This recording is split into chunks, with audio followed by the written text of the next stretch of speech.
so excited. Oops. I didn't mean to hit the button. But I guess we're starting anyway. Heck yeah. Are you guys ready?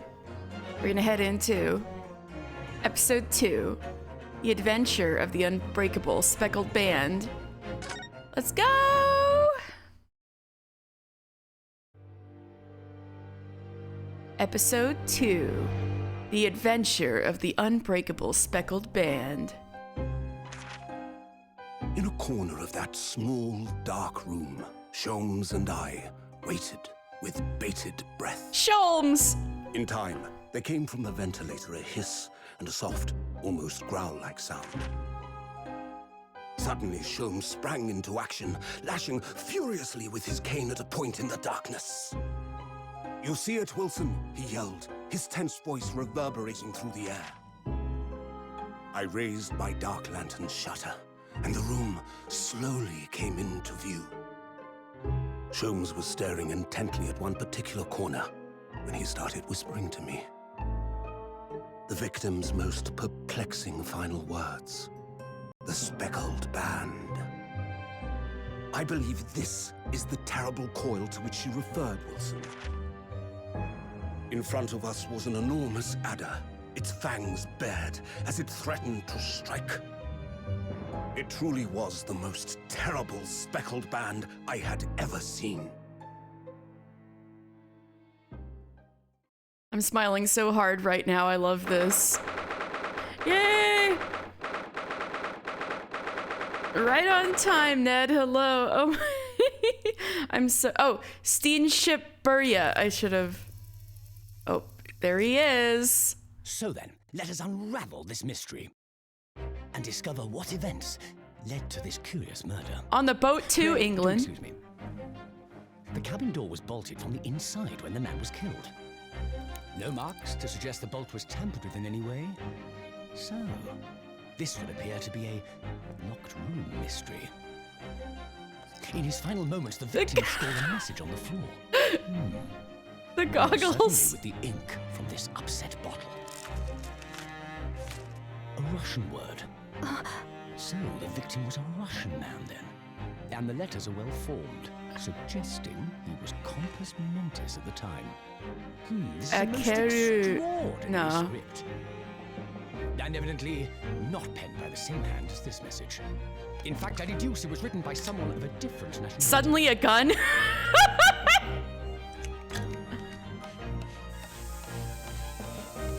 This paper seal was placed just prior to the incident by the victim himself, I would venture. He invented... What have we here? He invented heat vision and luminol. Who are you, and what do you think you're doing here? Da! No one must touch before maritime police come. We must wait! Shh. That won't be necessary. You see, in less than 5 seconds from now, I will reveal the killer to you. It's Olga O'Reilly's countrymen. Don't be absurd. This is murder. And in cabin locked from inside. Ah yes, the locked room. But that mystery is paper thin. Oh my god. You don't mean the culprit is in there?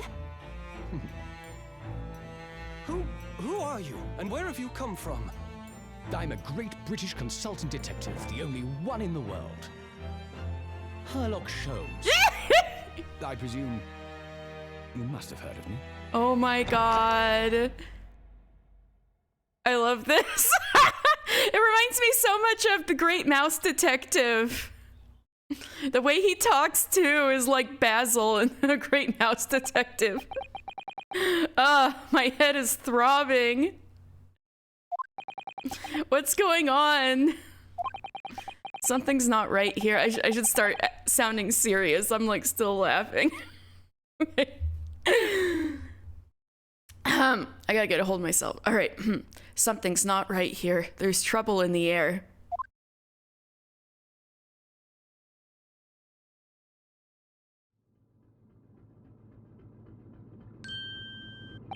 Wait, I can't move.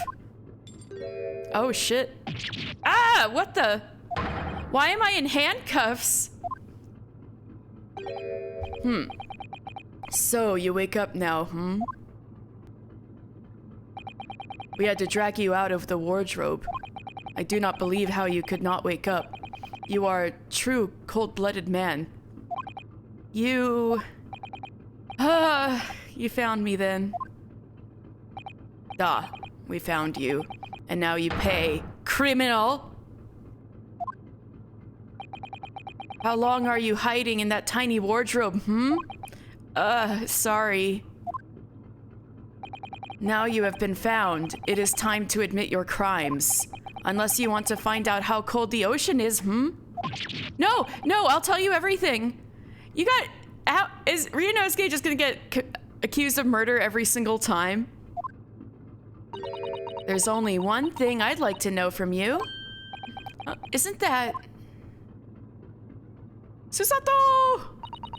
Why did you do it? Why did you take his life? Miss Susato! Wait, what did you just say? Take his life? Where is he? Where's Kazuma? No! They're not just gonna kill him off right away. Ha! You pretend you do not know? You are a wolf in the sheep's pelt. You are the killer. Do not try to make excuses. What?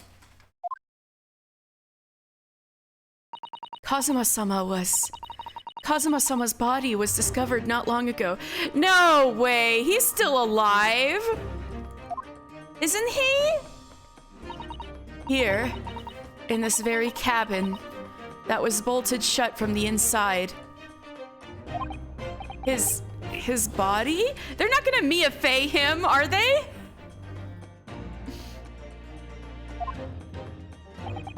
Please, do not try to tell us you were doing this terrible thing in your sleep. Kazuma's dead? But he can't be. And these handcuffs, surely you don't think I have to know. Why did you take Kazuma-sama's life? Answer me, please! No. No! Poor Ryunosuke, he can't catch a break. Kazuma, it was just 2 short weeks ago. Are you sure about this? Won't we get in trouble? Don't you find it fun being a stowaway? Besides, how else could you come to England with me to study? He was literally gonna sneak him onto the boat? Oh my god. It was really something else when they brought your luggage in here earlier, though. The way that Russian crewman just tossed your traveling case onto the floor. I thought I was going to die. Yes, I still can't quite believe that. I really didn't think you'd be able to fit inside my trunk. I'm getting Apollo Justice flashbacks.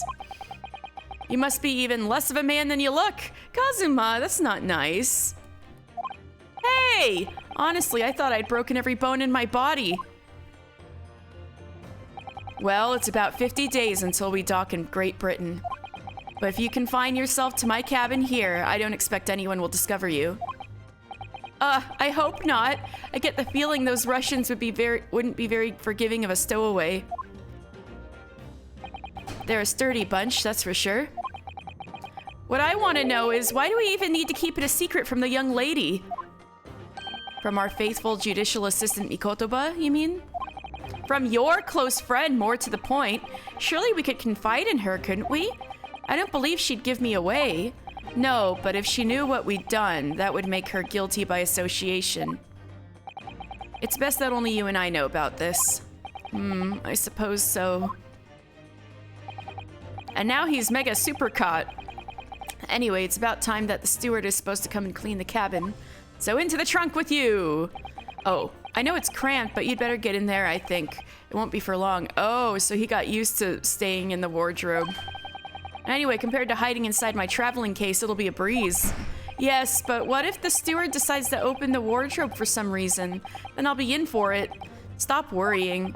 I tell you what, why don't you write keep out or something on this piece of paper? What? Then I can stick it over the wardrobe doors once you're inside. Ooh, smart. I don't know. We've only been at sea for about 15 days. How can this have happened?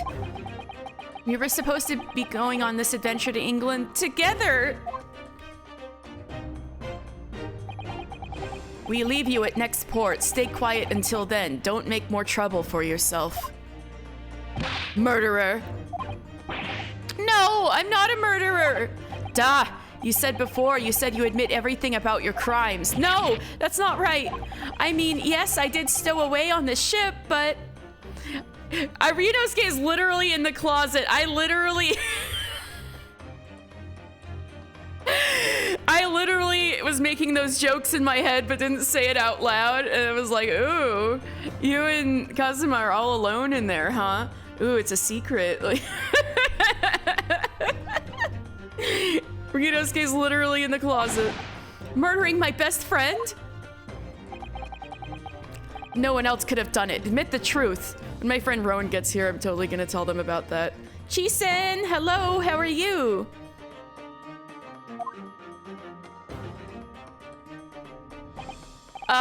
Susato-san? Yeah, I'm doing well today. It was really cold this morning, so it's a pretty cozy day. I got a big old fluffy jacket on. Please, tell me what happened. I need to know. Very well. Oh, she's mad. But there is something I would like to ask of you, too. Those eyes. She looks like she's ready to destroy me. Destroyed by Susato. This nightmare is getting worse by the minute. I suppose all I can do is try to find out what really happened. More great laughs to come. I know, I can already tell. I can't wait for Herlock Sholmes to show up. Kazuma's death. Tell me about that. He really has been killed, hasn't he? This isn't just a bad dream? And these handcuffs, they think I did it? They think I'm Kazuma's killer? When they found him, the cabin was locked from the inside. What do you mean? There's no access to the cabin via a porthole window, and the bolt on the door can't be operated from outside. In other words, after the crime, the culprit couldn't have escaped these four walls. What? Or to put it another way, the culprit can only have been somebody inside this cabin. Or do you have some other explanation? This is impossible. How did he die then? What happened exactly? Are you still going to deny the charge, even despite the circumstances? Please, Susato-san, you have to tell me. The cause of death is still undetermined. They don't know how he died? The ship's doctor is examining the body, but of course he has no post-mortem analysis experience. I don't suppose we shall learn more until an expert has been consulted at our next port of call. So presumably that means there were no obvious external signs of injury then? That's true, yes. About the incident. Can't anyone tell me what actually happened here in this cabin? I don't understand it. Why would anyone want to kill Kazuma? Presumably that's something you know the answer to better than anyone. Please. Whatever you say, you were here in the cabin, after all. Well, yes, I was, but... He would always wake before dawn to do his training first thing in the morning. I was waiting outside his cabin as I have every day so far on this voyage. But this morning, he did not come. I could sense that he wouldn't. Does that mean he was already dead when Susato-san arrived at his cabin door, I wonder? I knocked, but there was no reply. Then I started to become worried, so I went to find a member of the crew. The crewmen forced the cabin door open, and when we managed to get inside, it was Kazuma-sama, collapsed on the floor. So where is he now? And the white tape there now shows exactly where he was found, I suppose. I had no idea anything had happened.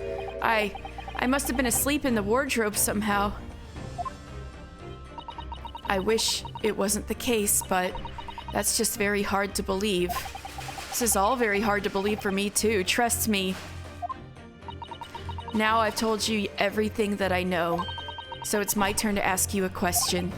Yes, all right. My head feels so heavy. It's still throbbing like anything. I know, I feel so bad for them. Stowaway, yeah, sorry I'm a stowaway. We didn't want to involve you. Why are you even on board this ship, Naruhodo-san? You said something before about being a stowaway, didn't you? Oh, yes, I'm afraid that's true. It's 2 weeks since we left Japan now, and I've been shut up in this cabin the entire time. I had no idea. But how could you have occupied Kazuma-sama's cabin for so long without him noticing? No, no, no! That would have been impossible, obviously. Yes, of course. Kazuma invited me. He wanted us to go to England together. He actually asked you? But why? I'm afraid I don't really know the reason myself. I don't understand. Kazuma, why do you want this? What's the real reason? Why go to such extreme lengths to smuggle me to England with you? Because he loves you.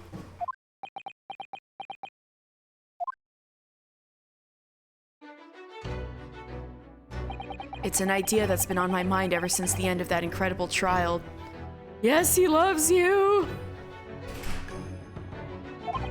I think I told you then, didn't I? That you ought to become a lawyer yourself. Well, yes, you did say that, but I didn't think you were serious. You have a talent for it, I can assure you of that. But I've never really thought about becoming a lawyer. Well, that's something you can decide for yourself. London is at the spearhead of cultural development, the center of the world in many ways. There can't be any harm in seeing such an important place with your own eyes, can there? Well, no, definitely not. But on a personal level, if you were to become a lawyer, then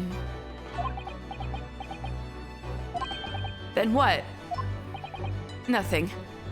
Forget it. Kazuma? We can be lovers, I mean bros. You can be the phoenix to my Edgeworth. Kazuma-sama is... He was always saying the same thing. That he wanted to change the Japanese legal system. Perhaps he thought that he could do that with you. He probably did, actually. That sounds about right on. Yes, maybe. But something's still bothering me a little. The look in his eyes, then. He does have very expressive eyes.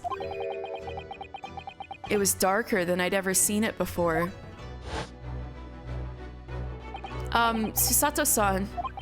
I'm sorry that we kept it a secret from you, my stowing away on this ship, I mean. If I know Kazuma-sama, I expect he was trying to protect me, to avoid me becoming guilty by association. That's exactly right, yes. Word perfect, in fact. Last night... If you're not the culprit, then tell me. What happened last night here in this cabin? Well, that's a little too much information, Susato. Well, the thing is... I don't really remember. Oh, you guys got blackout drunk. Got it. Kazuma brought me something to eat, just like he always did. Oh my god, did he drug you? Did he stage this himself? And then I got myself into that wardrobe over there, just like I always did. After that, I fell asleep. Well, yes. So deeply that you didn't even stir when Kazuma-sama was killed. He totally drugged you, man. There's something more to this. Well, yes. I know it sounds unbelievable, really, I do, but it's the truth. If only I'd woken up, then perhaps I wouldn't be in this predicament. And for some reason, my head's still throbbing like anything. Really? Oh, now her brain is working. Is something wrong? Oh, no, it's... Please, forget it. Susato-san, you have to believe me. I didn't do it. I really don't want to doubt you. But the trouble is, there was no one else who could have possibly done this.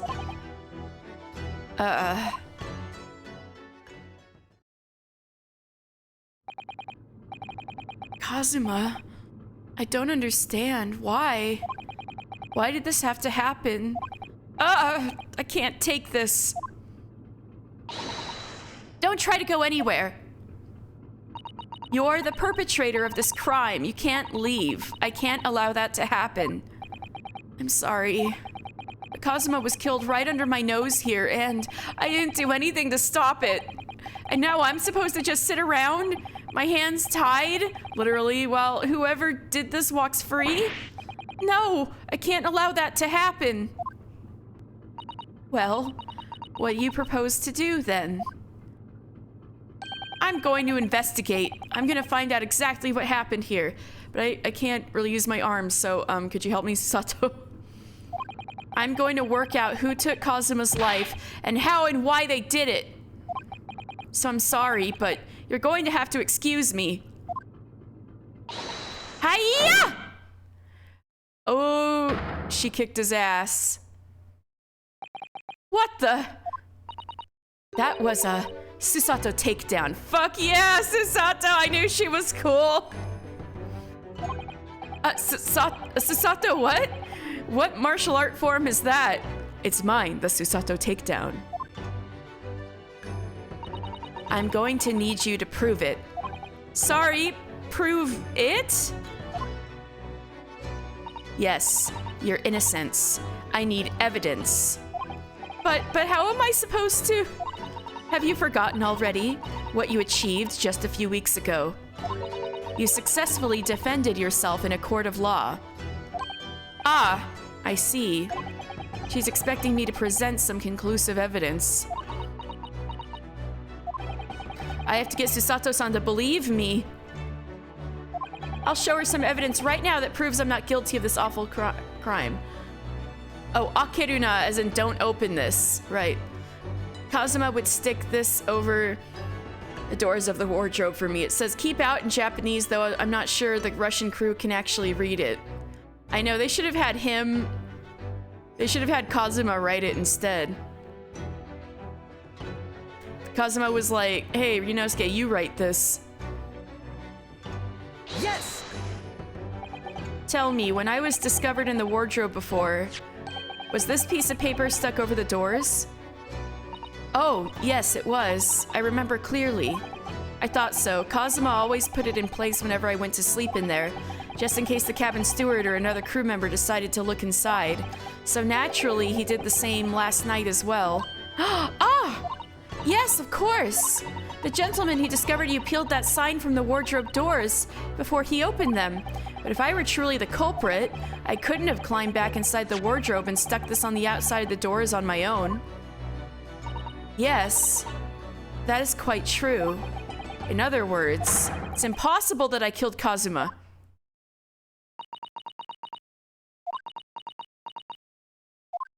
Well, even if you are sprawled hopelessly on the floor, I can see why Kazuma-sama's thought so highly of you. Oh, Susato praise! Oh! Thank you, Susato-san. Now, do you think perhaps you could help me up? My hands are tied. Well, in the light of that evidence, I don't see any reason why I should stop you from investigating in here, at least. Thank you! So you finally believe me? I'm sorry, no. What? I'm not sure yet. I can't rule out the possibility that you used some sort of conjuring trick to put the sign back in position. What does she think I am, a magician? For now, I suggest you investigate as thoroughly as possible in here. I'll do the same. All right, let's get to work, Susato-san. Please don't misunderstand me. I still have my doubts. Oh. I shall be watching you to make sure you do nothing that might disturb the crime scene. I wouldn't want you using your conjuring tricks to destroy evidence, for example. Right? Well, anyway, I should make a start on investigating in here. Examine everything I can. Kazuma, I swear, I will avenge your death. Oh, there's a sword. Hey, Susato-san. Oh, wait, that's about everything. Hey, oh my god, these are so cute! The little carriage. Okay, examine. Well, I guess this is pretty suspicious. Did Kazuma write that before he died? It looks like it's written in ink. He must have knocked the ink pot from the desk when he collapsed on the floor. Then I suppose he wrote this message by dipping his finger in the spillage. Poor Kazuma-sama. No doubt he was in terrible pain. It's almost unbearable to imagine it, but you don't even know what kind of pain. I suppose he was trying to leave some kind of a clue in his final moments, was he? I'm sorry, partner, but I can't read your writing. I don't think that's Japanese, Naruhodo-san. What? Then what language is it? It pains me to admit it, but I don't know. It's not a foreign script I'm familiar with. What does it mean, I wonder? Oh dear, that won't do. Oh, what's the matter, Sato-san? Whenever I'm examining things, I always find myself so focused I forget to look around properly. Ah yes, that's not good. I don't suppose you're as foolish as me in that regard, are you, Naruhodo-san? God, she is ruthless.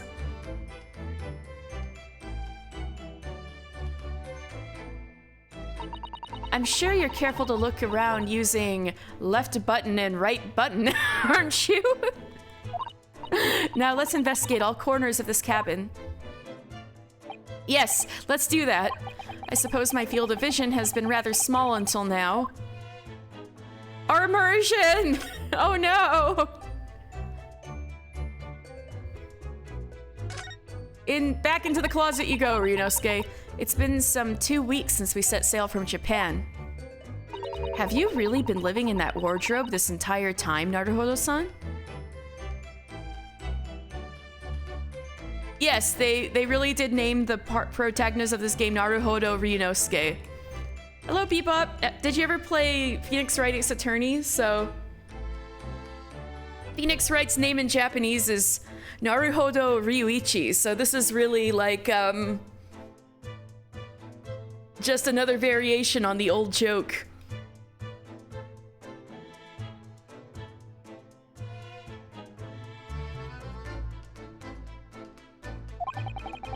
I think living isn't quite the right description. Oh no, I suppose not. Although it must have been rather exciting, making this voyage in your own secret hideout. The trouble was, I never knew when a member of the crew might come in. So yes, I did basically have to live in the wardrobe. And last night was no exception. But because of that, you had no idea what was happening out here in the cabin.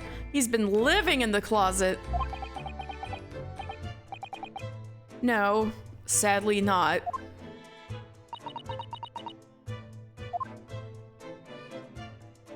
Oh, that's nice of them to put the check mark. Oh my god, if only the older Ace Attorney games had that. I think that's some kind of opening for a ventilator. A hole through which fresh air can circulate into the cabin. Yeah. basically all of the Japanese puns got translated into different English puns.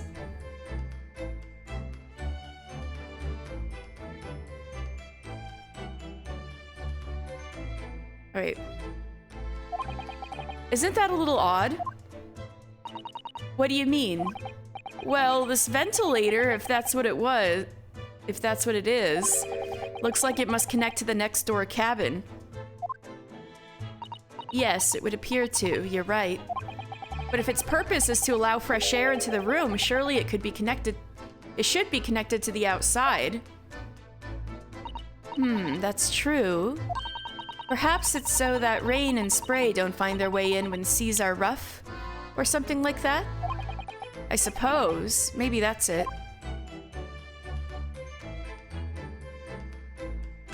Interesting banner. This is... Yes, it's a bell cord contraption, I think. What do you mean, contraption? I read about it in a book I was studying that talked about life in Great Britain. Large households often have bell cords like this, which you can pull to ring a bell to summon servants. Really? That sounds almost magical.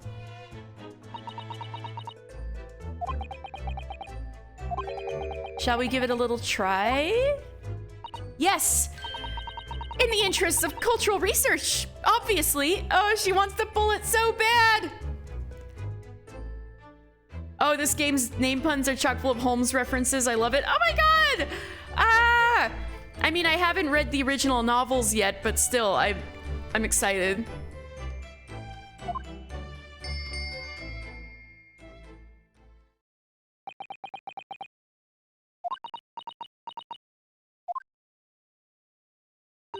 I suppose nobody comes for a lowly Japanese people. Oh. No, I'm sure it's just that everyone is busy, that's all. Oh man, disappointed. And Susato is, I can't believe she's just 16. She's like so mature, even though that was her being like childish. It was like, she's so often not childish that's like endearing when something like that catches her fancy. The books have fallen over on the shelf. Look, they've all toppled in the same way. And what's this? A statue of some god of the sea? Although he's fallen over as well. That would be if the ship was tilting to the left, or some bang coming from the right or something. Yes, it's almost as if the whole shelf has been ransacked and everything mown down at once. I wonder if perhaps it was Kazuma-sama doing his morning sword training, do you think? I seriously doubt it. Then perhaps it was you, Naruhodo-san, in a fit of rage? Giselle Brett being Watson's killer because in the books he got hit with Giselle bullet in Afghanistan. Oh! I was wondering about that. And oh my god, yeah, I saw the professor and I was like, he looks like a Watson. Wilson. Oh right, his name was Wilson. And Sherlock was just talking about a Wilson. Oh my god. Okay, ooh, does that mean the one character I knew is coming is his daughter? I guess we'll see. I wouldn't have bothered leaving the wardrobe just to mess up a few books and a statue. He got hit with the copyright naming. Oh.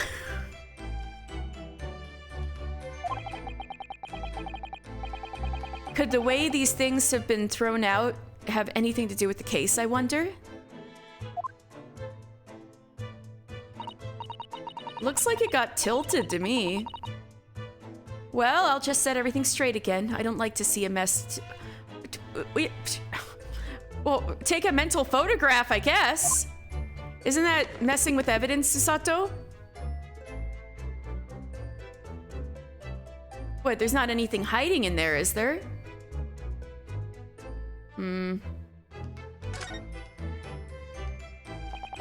These are the rules of passage for travel aboard the SS Burya. It's essentially a list of requests from the captain to all passengers on board. Passengers must not keep weapons or other dangerous objects in their cabins. Pets are also strictly forbidden. Oh, Kazuma was breaking both rules.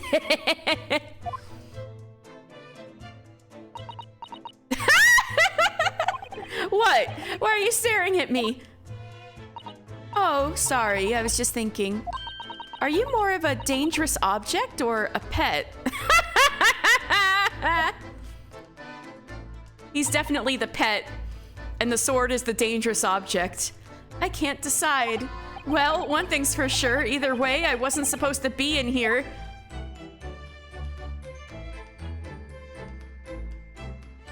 Yeah, what's with this? Wait, did we check that? Did Kazuma write that before he died? Looks like it's written in ink.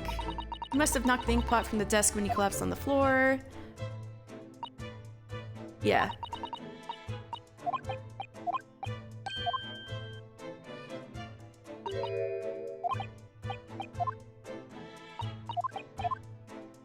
Okay. I thought this was different though. Oh, it is, it is. What do you think this is? It looks like a broken piece of glassware.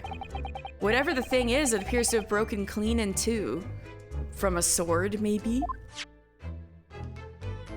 The glass is such a beautiful color. It looks like a cute little Netsuke fastener from a kimono outfit. I'm not sure that sounds like Kazuma. He wouldn't have secretly carried a cute little trinket like this around with him, would he? And the mark beside it, what is it, I wonder? It has a sort of brick-like hue. Blood? Yes, you're right. It's the color of brick, isn't it? Even though I don't see anything of the same color anywhere else in the cabin.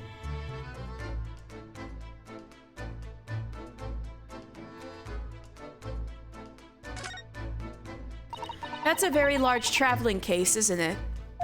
Yes, it carries a lot of memories for me.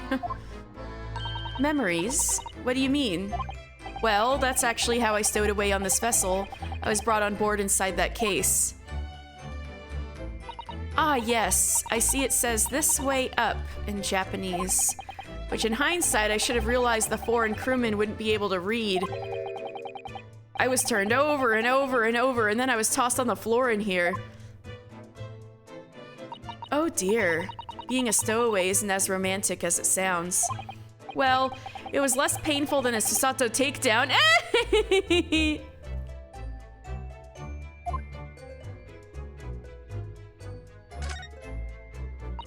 This is where dear Kazuma-sama would have sat whenever he was writing. London Diary. Poor Kazuma. He didn't even make it to his destination. It looks as though the last entry is incomplete.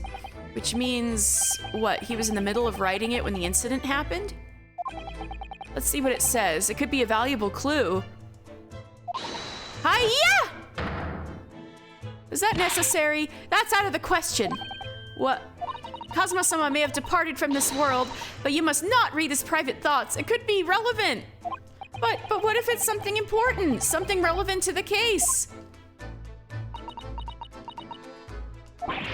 All right, I won't read it.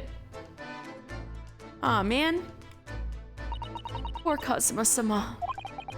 I don't like prying into people's personal matters either. But in this case, isn't the need for clues more important? Hello? He's just suddenly here? Did we even hear the door open? We didn't even hear the door open. He's just there. Who's that? He wasn't there a minute ago. As far as I can tell, it looks like he might be European. Oh, how did he... You've noticed the man too, have you? I have no idea who he is or how he got in here, but he looks suspicious and tall. Suspiciously tall!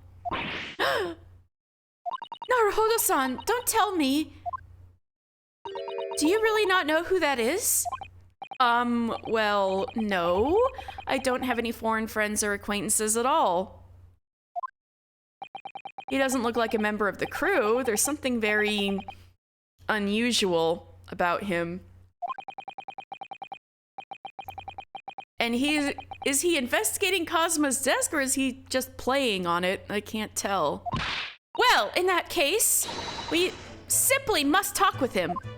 Am I just imagining it, or does Susato-san look almost uncontrollably excited? By the way, I expect that you've noticed already, but just in case, if you press A on people when they're in the crosshairs, you can converse with them. Okay, I will press A. All right then, I'll get that suspiciously tall gentleman in my sights and see what he has to say for himself. Oh, please do. Examine him.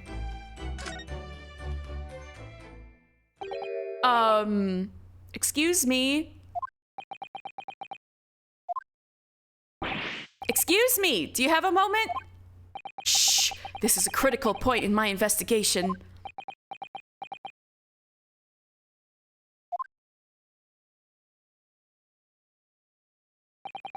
Maybe I should leave him alone. He seems a little unfriendly.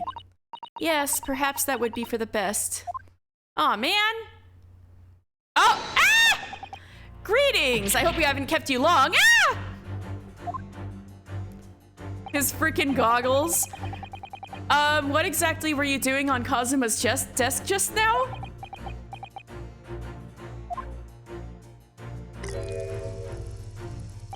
Ah, I see. Fascinating. Sorry? What do you see? It feels like he's looking right through me. Oh yes, everything is clear now. The train of reasoning has run its course. My deductions have crystallized. You have been in Afghanistan, I perceive. Just recently returned, if I'm not mistaken. I'm not Watson. Also, that's not true. Sorry? What? And now, whilst venturing towards foreign climes, you find yourself in a most troubling predicament. Oh, well, that's true at least. But how?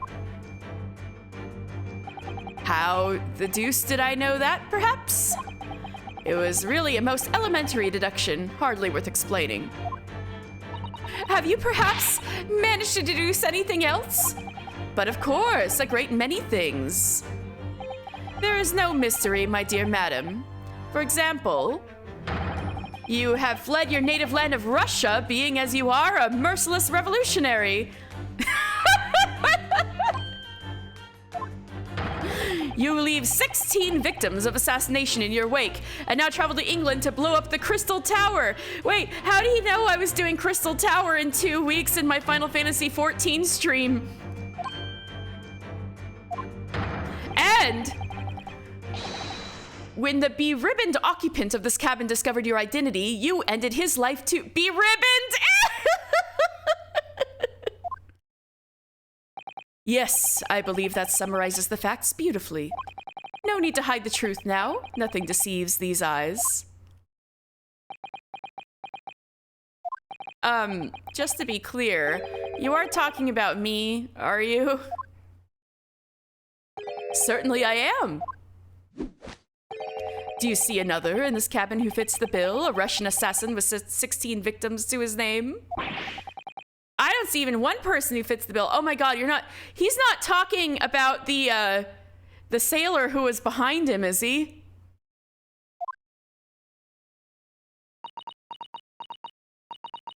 So it's true.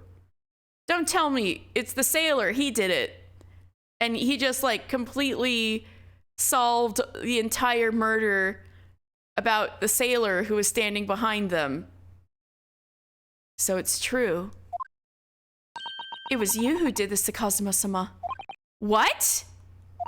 And you're plotting a revolution too. It's shameful behavior, Naruhodo-san. Absolutely wicked. No, listen. There's no way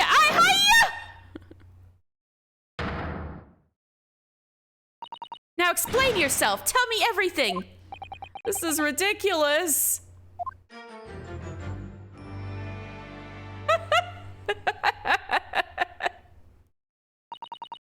could you do it? For pity's sake, open your eyes. I'm not a Russian revolutionary, obviously. Oh, forgive me. And as for you, what kind of deduction was that? You were just saying the first thing that came into your head. Ah, but was I not right? Whilst venturing toward foreign climes, you do find yourself in a most troubling predicament, do you not? Well, yeah, that's just one part of it. Well, yes, maybe. Ha! There you have it, you see. What do you make of that, Well, to be honest, this ship is en route to England, and I am in handcuffs at the scene of a murder. So I'm not really sure you could call it deduction. It's more plain observation. Indeed, an observation, my dear boy, is the basis of all deduction. My method is founded upon the observation of trifles, you see. I announce my findings with a brassy certitude. And more often than not, I'm right. I don't think you introduced yourself. Ah, my apologies. How remiss of me. I am none other than the greatest detective of the century, known to men and women the world over. The inimitable Sherlock Sholmes. Sherlock Sholmes? So, it's really you, the actual Sherlock Sholmes? The very same. The inimitable actual Sherlock Sholmes. Do you know this man, Sato-san? The most famous detective in the world, Naruhodo-san. Of course I do. There's nobody who hasn't heard of him, except me. What planet have I been living on, then? We must ask him what he's deduced. He will have worked out the entire case already, I'm sure. Really? Why do I feel uneasy about this? Hi. What's up, great detective?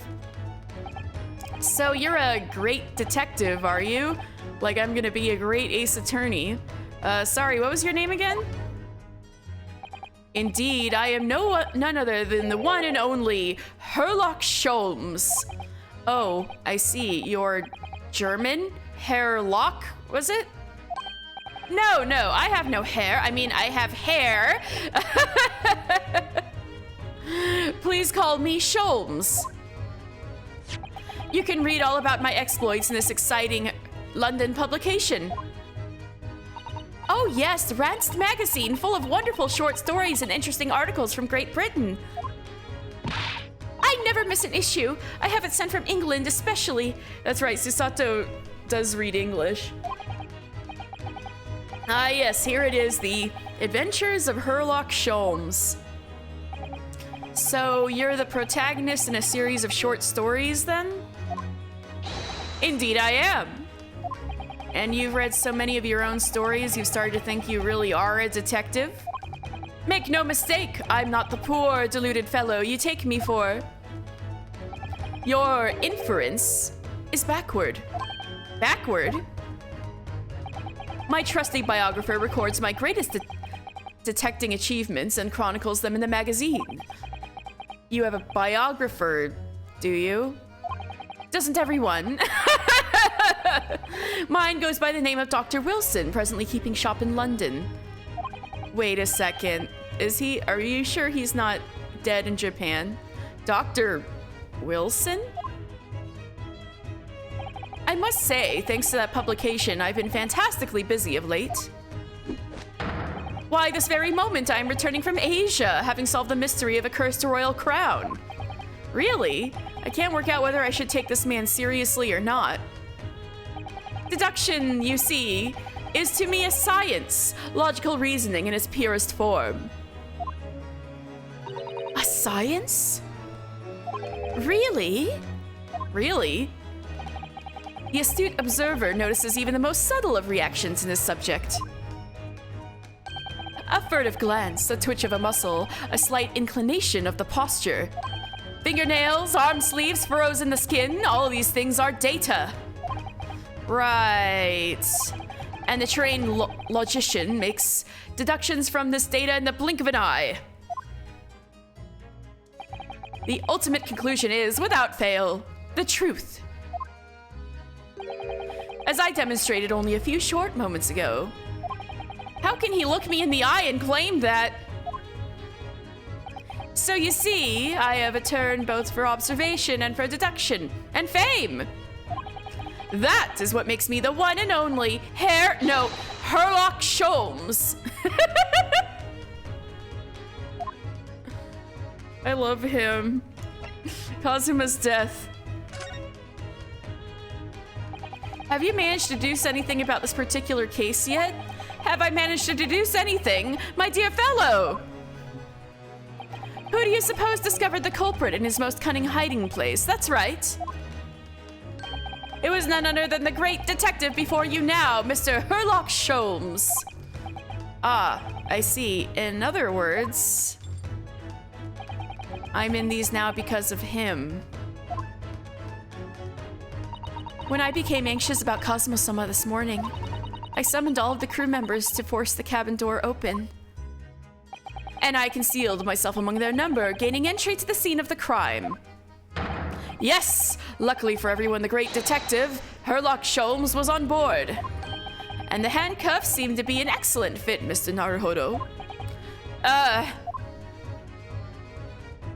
The very moment I laid eyes on the scene, two facts were immediately apparent to me. Oh really? Two facts, you say? And what would that be? Mr. Sholmes, tell us, please, what two facts were apparent to you when you came into this cabin this morning? Ah, yes, but first, let us be precise. The two facts in question were immediately apparent to me. Yes, I understand, but what were they? Allow me to elucidate.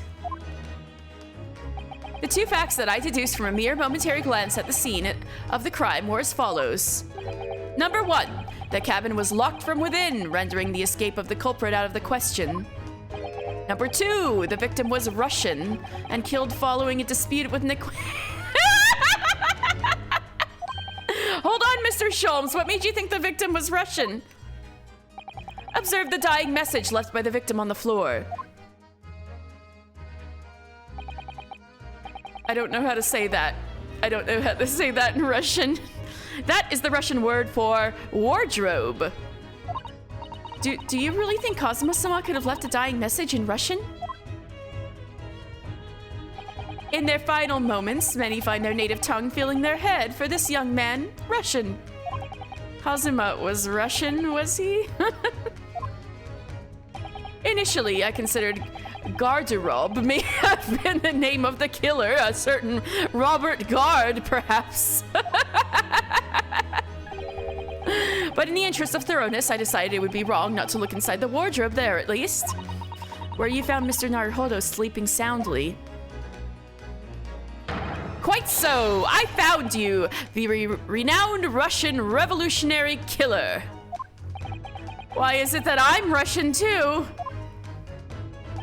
I observed that you were wearing the same attire as the victim. In other words, you were acquainted. And if my memory serves, that outfit is the traditional dress of the Russian people. No! Our school uniforms are the traditional dress of the Russian people? I had no idea. Susato! And I had no idea a detective could get something so wrong. I took a photograph of the victim and the message, that I might analyze it for possible hidden details. Kazuma! You're gonna make Ryunosuke sad.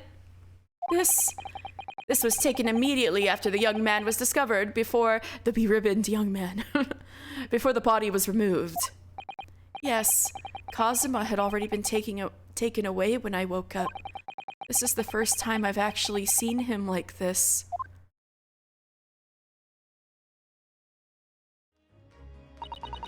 Are you all right, Mr. Naruhodo? Oh, yes. Thank you. The photograph of the crime scene has been entered into the court record.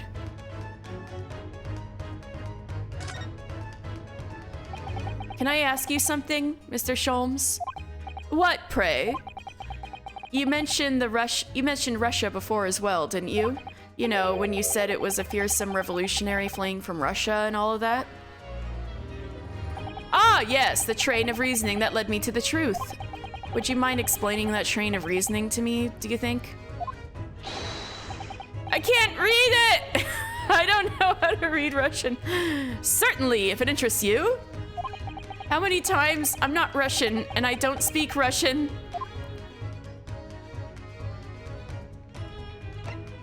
Your deduction just now. Can we talk about your deduction before? The things you concluded about me, I mean. Ah, the now famously accurate, troubling predicament you find yourself in. Actually, it was the other details that I was more hoping to discuss. You know, the merciless Russian revolutionary and the assassin of 16 part. Ah, yes, the more sordid details. It was a fairly commonplace deduction. Here we have this morning's paper. The main headline reads... Revolutionary villain Bolshevik. Villain Bolshevik? He's a villain Bolshevik. Revolutionary villain Bolshevik flees Russia via Shanghai. This vessel made a port of call at Shanghai yesterday, and last night, the young Russian was murdered. Since when was Kazuma a Russian? It sounds like Mr. Sholmes has concluded he was Russian because of what Kazuma-sama wrote on the floor. It was a simple act of reasoning to realize that the culprit of this crime was the same merciless revolutionary. Was it? Was it really? One who would kill the very man who helped him escape after his true identity was discovered. Yes, you, villain Bolshevik. No, no, no, how could it be me? I don't look anything like this man, just look at his face. Well, you are a fearsome revolutionary after all.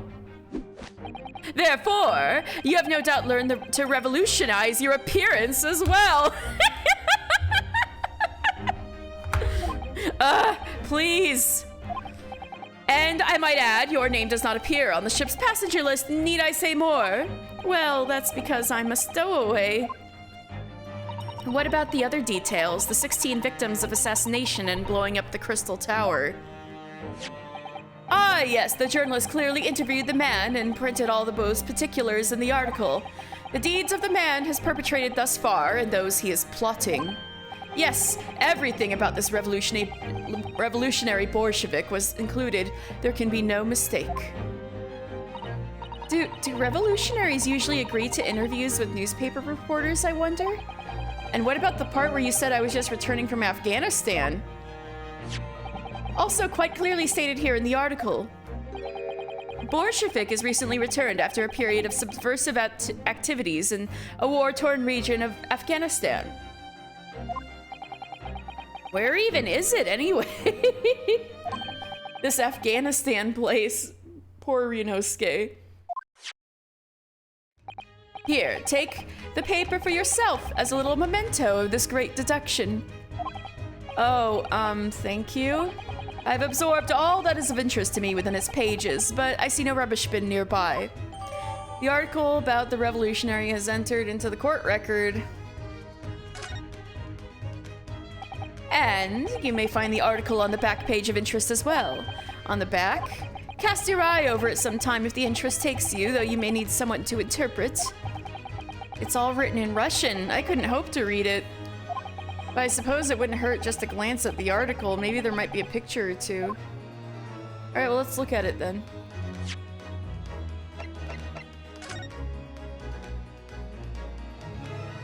Oh, she's cute. Ballerina? This is interesting. Have you found something relevant, Naruhodo-san? Well, no, I mean, it looks like it might be interesting. I can't read a single word, I'm afraid. No, nor can I, but look at this picture. Perhaps it's about a beautiful young Russian princess, do you think? No, she's a ballerina. She is very pretty, isn't she? I suppose you enjoy articles like this, don't you? I don't know. I can't make any sense of it.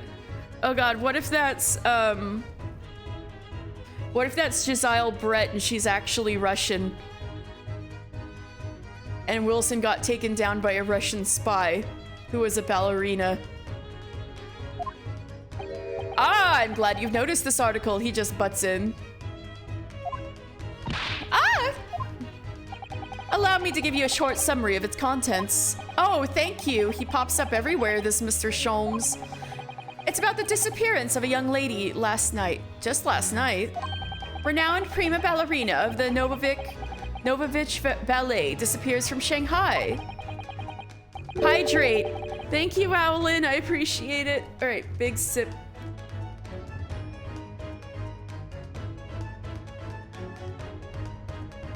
Ah, thank you. I needed that. During a performance in Shanghai, the famous dancer was reported missing.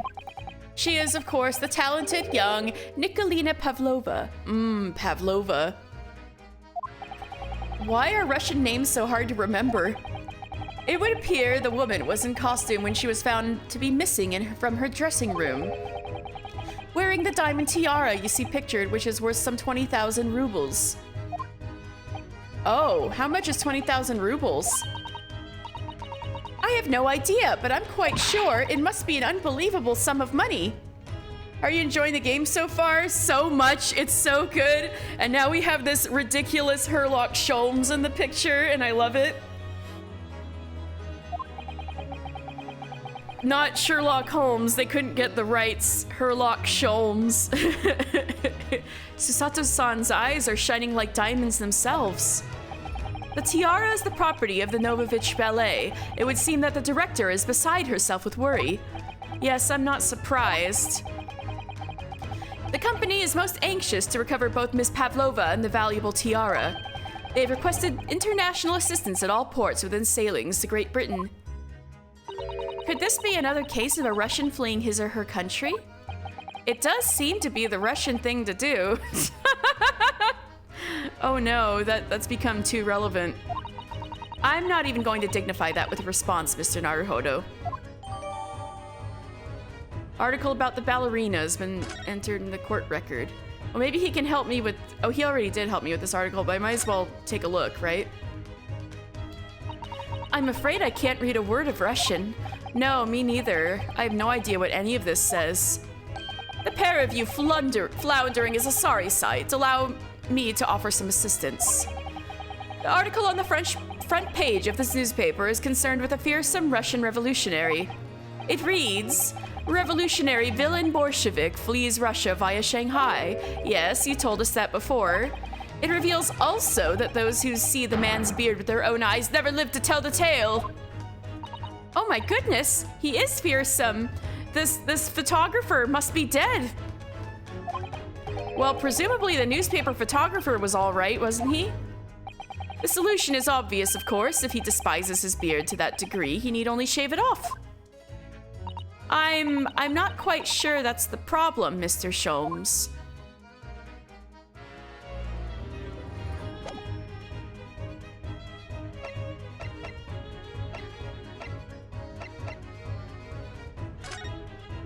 No.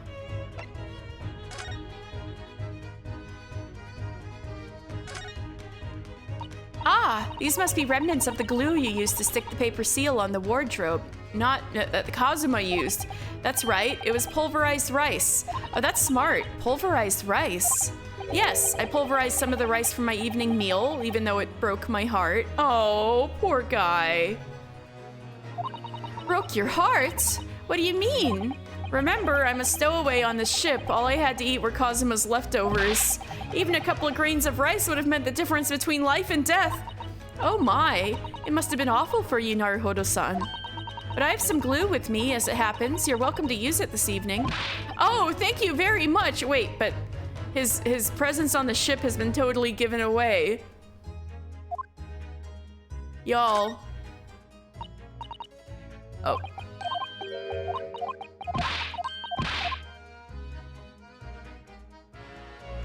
Peep out. Guess we don't need to look at that. It's pretty straightforward.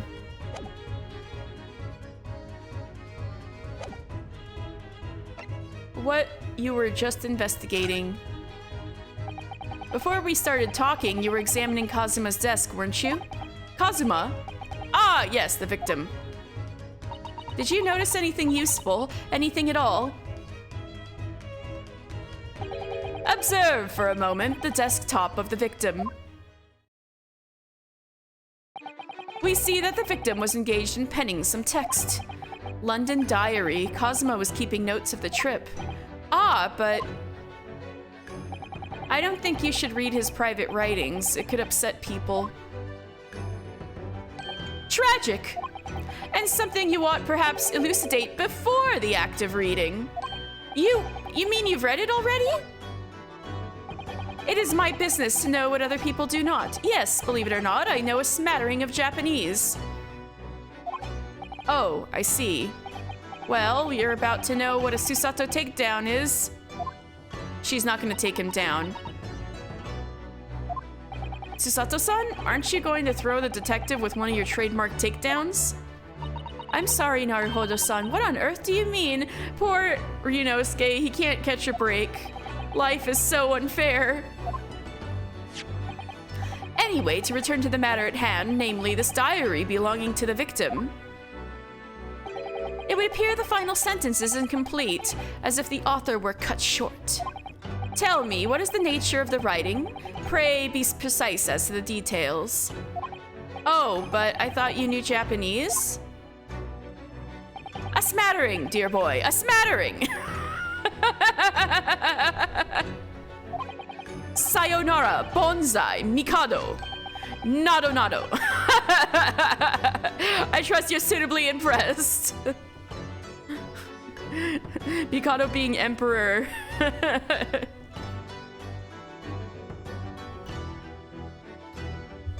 I need to double check.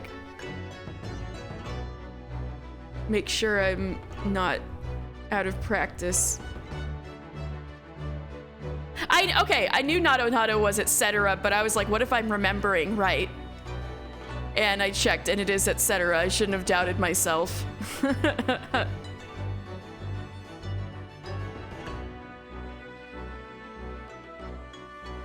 Okay.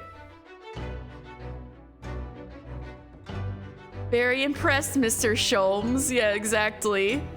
So many Jill ... dots for this guy.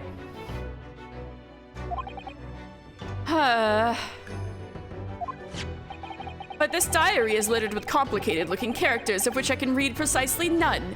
He like looked at studying kanji, and he was like, no. No, thank you. He learned hiragana and katakana, and then he was like, kanji? I believe I will do something else.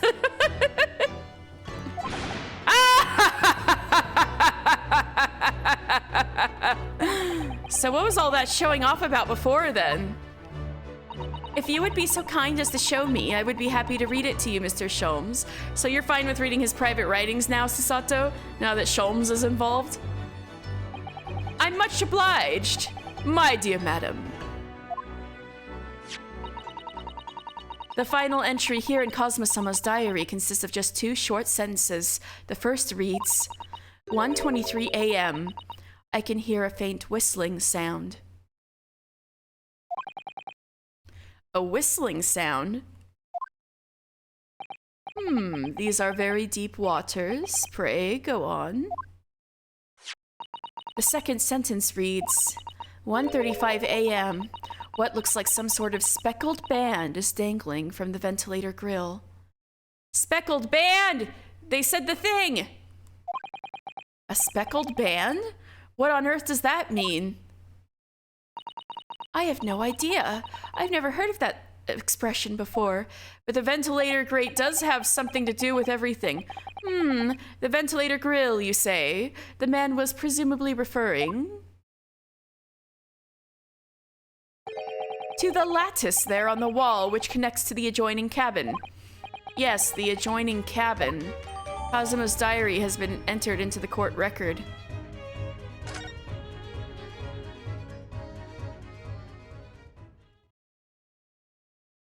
So, I believe I've given you enough to consider for the time being, at least. Nobody wants to clarify for Sholmes everything he got wrong. Do you have somewhere to go? As it happens, the victim's writing in his diary have piqued my interest. The matter warrants further investigation, I believe. And if I'm still too long, the seasickness takes hold. Oh, I suppose you're thinking of investigating the cabin next door, which the ventilator connects to? Great detectives are a curious breed. Our minds rebel at stagnation. We crave mental exaltation. So yes, I intend to investigate, hence the truth will become clear soon enough. Do you think perhaps that we could go with you? No, that would be somewhat complicated. What? But why? A simple glance at your wrist would reveal the answer. Oh, these. After all, you're the prime suspect in this matter. No? There's no point in trying to turn it into a question. You're the one who decided I was the culprit in the first place. Whatever do you mean? I have no recollection of naming you as the culprit at any point. You must be joking! You just said it only a moment ago! Dear me, you are clearly misguided. I would have no cause to say such a thing. Susato, do you believe him now? Well, actually, Mr. Sholmes, I did hear you say that too. You're quite sure? Well, that's very strange. I wouldn't have said you had the face of a criminal, you know? Not really. So what, were you looking at my knees before? Some great detective you are. Well, anyway, that was then and this is now. What do you mean? What I mean, sir, is this. If you are the culprit, then you must play the part more convincingly. Roll over and accept your fate.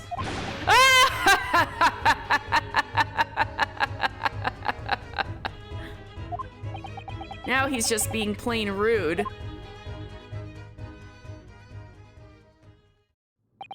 And off he goes, having just laughed in my face. His sense of humor is as twisted as his name. Naruhodo-san, what are you just standing there for? We must go and investigate the cabin next door as well. Aren't you forgetting something? What about these? There's no way I can... Hiya!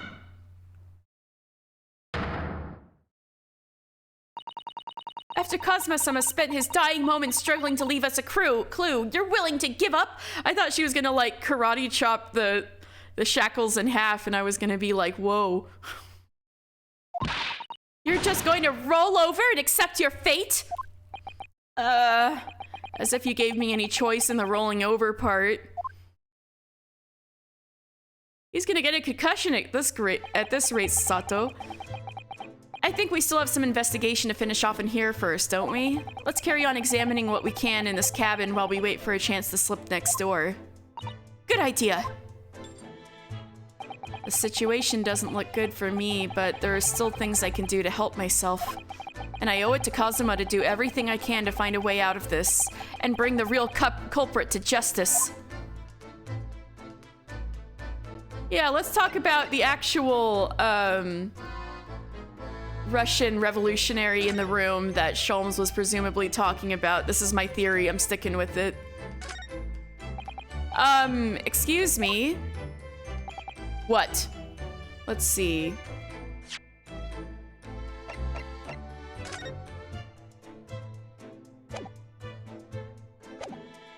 Yeah, the face is different, but it looks like he could be a younger version of that guy, you know? Maybe he did revolutionize his appearance. Wait, I mean this.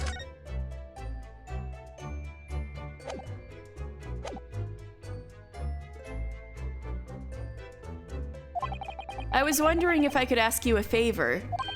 Would you mind if I investigated a little outside?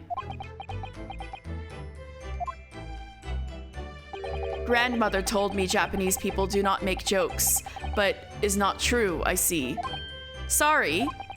The criminal asking prison guard to help him escape. Very funny. We're in the middle of the sea. There's no chance of me escaping. Nyet! You stay in this cabin until next port, then it is up to Hong Kong police to decide what they do with you. You stay. All right. There's no point in trying to appeal to this man's better nature, that's for sure.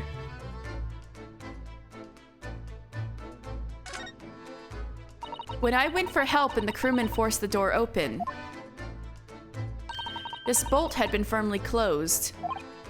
It's quite a small bolt and not particularly sturdy, and it just slides across to secure the door shut. But still, with the door bolted, there would be no way to get in or out of the cabin, that's for sure. It's no wonder everyone suspects me.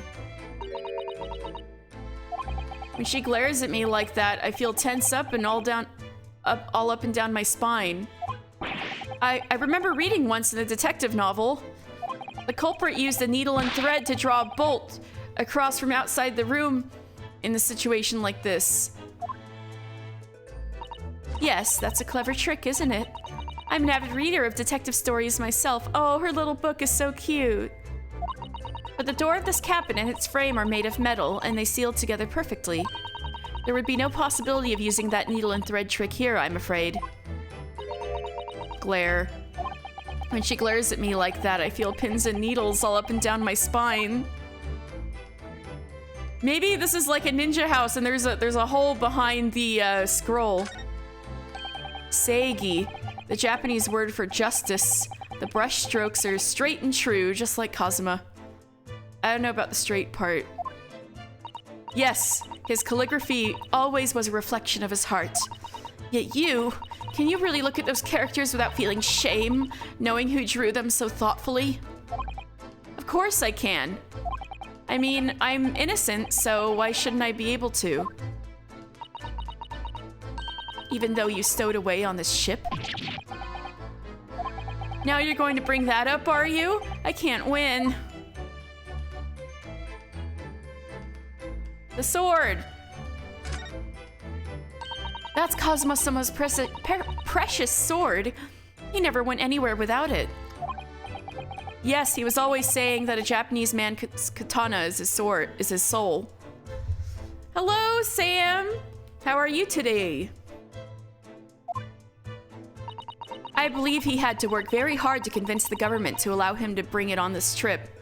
I feel like he had to convince that military courtroom very hard to have him keep it there, too.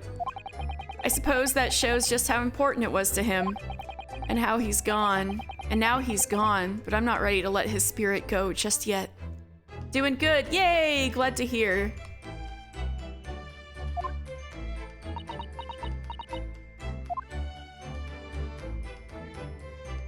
A lot of jumbled up stuff. I can't look at it? Oh, wait. Ah!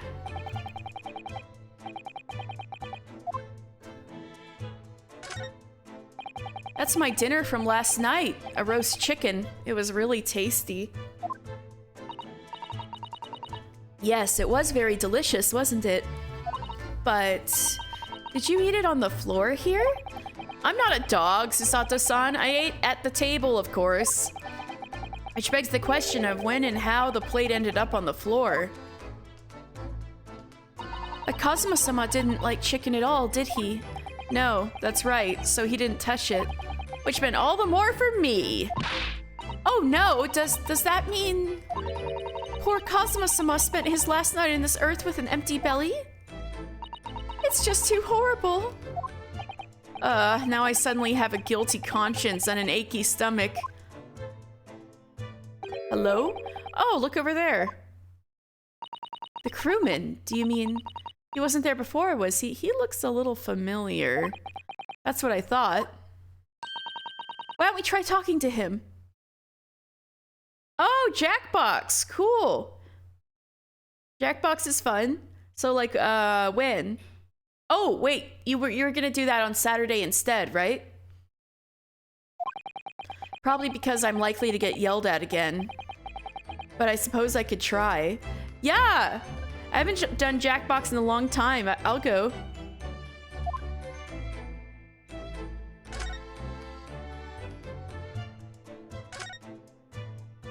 Is that?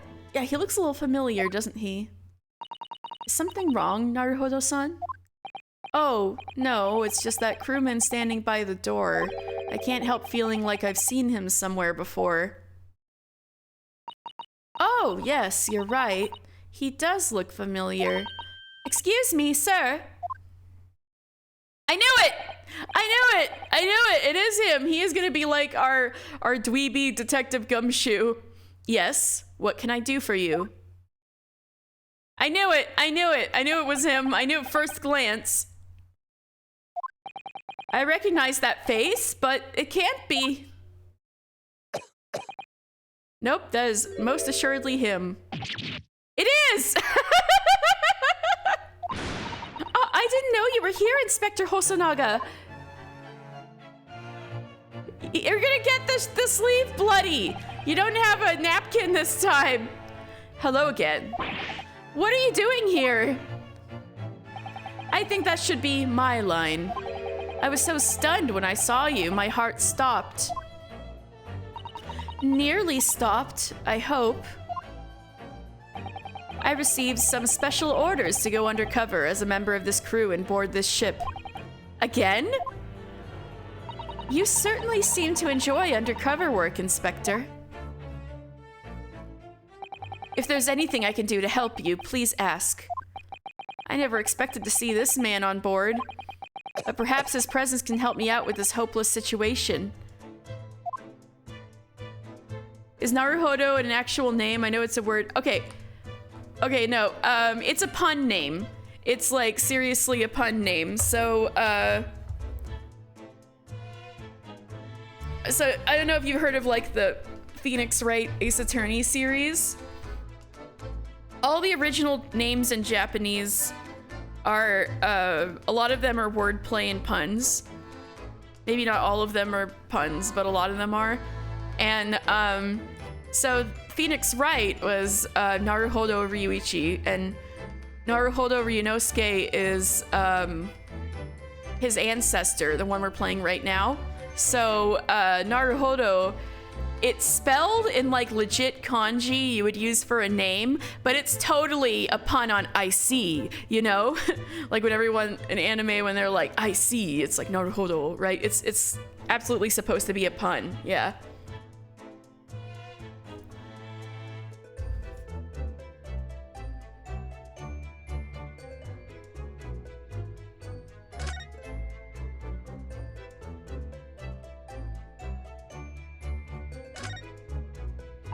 There's nothing on this table at all. The plate and cutlery are all over the floor for some reason. Yes, it's strange.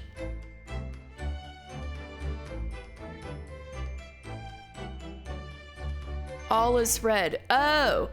Yeah, there's a lot of pun names like that. Like, what were some good ones in English?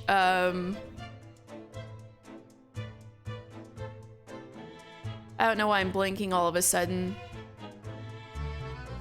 Like Detective Gumshoe. Like Gumshoe is a detective. Many VTubers... Ace Attorney walked so VTubers could run. Last night when I went to sleep, I'm sure everything was still... No, wait a minute. What is it? That's funny. I can't seem to remember anything about what happened after dinner at all. He was drugged. Especially since Kazuma didn't like the chicken, right? So Kazuma drugged the chicken. To be fair, video games are full of pun names and also just weird names with hidden meaning. Yeah. Yeah, just some of these are extra corny and hilarious is all. And other ones have a lot of thought put into them and are actually kind of nice. But the famous ones are like the really corny puns. It's great. So then perhaps you are responsible for what happened to Kazuma-sama. Metal Gear moment, yeah. No.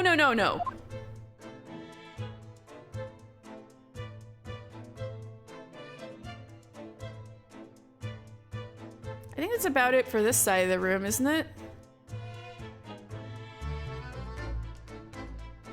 Oh, I guess there's more to look at on the desk. This is where dear Kazuma-sama would have sat whenever he was writing. London Diary. Poor Kazuma, he didn't even make it to his destination.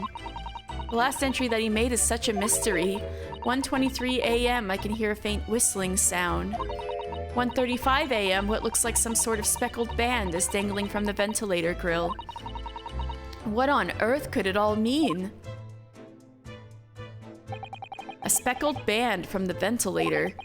We really do need to get into the cabin next door, seeing as that where the ventilator connects to. Yes, I agree with you. But he's not gonna let us out, so... Oops. See, anything else over here? The bed? The grill again? Nope, that's about... I think we've about covered it.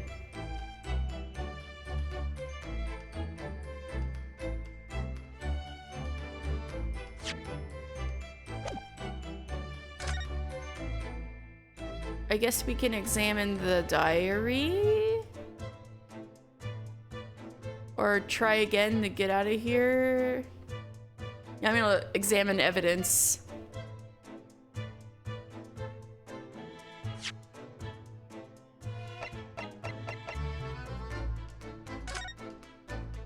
Oh, that's it. Okay.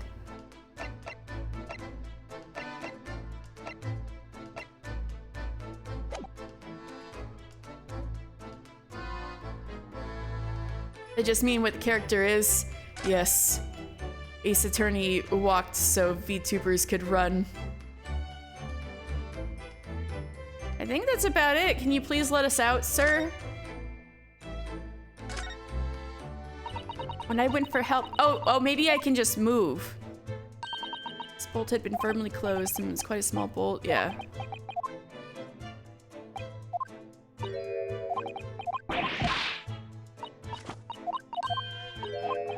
Alright. Let's just try to move then. Oh, converse. I gotta converse with him. Can you get me out? So what are your special orders this time, Inspector?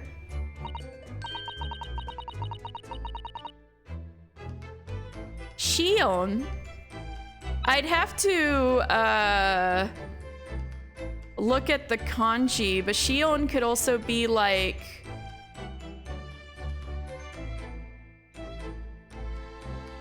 like a poem? Question mark?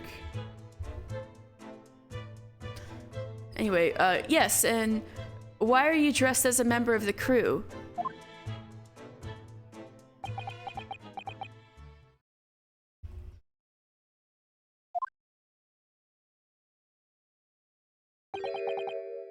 I'm so sorry. Hmm? This is all my fault. I take full responsibility. Excuse me, sir? For what? My orders were to act as Asogi-san's bodyguard. Yeah, you sure did fuck up. It was Minister of Justice Jikoku who... Jikoku? Hello? So is he gonna be the final boss or something because his name is Hell? Who pushed for this overseas study tour to go ahead?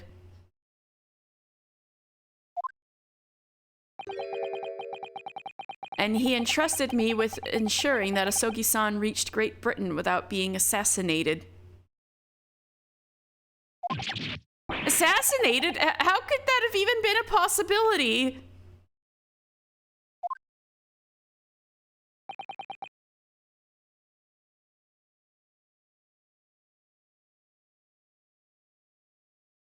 I'm not sure, but these are complicated times. These are tensions between the world's greatest powers. Minister Jikoku, I'm not over this. His name is Minister Hell. said that we should be prepared for all eventualities.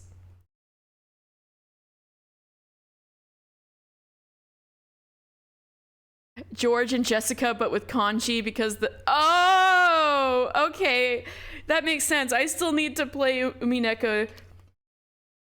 Hey, if I did... Since I did all of Fatamoru on stream, maybe I should go the extra mile and do all of Umineko on stream.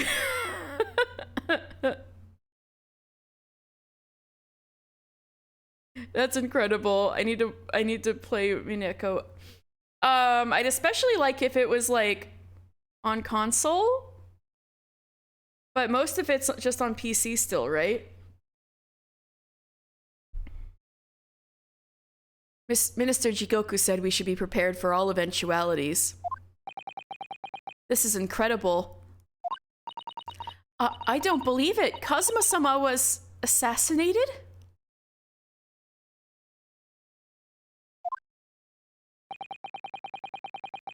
Obviously, we couldn't give Asogi-san a visible security escort.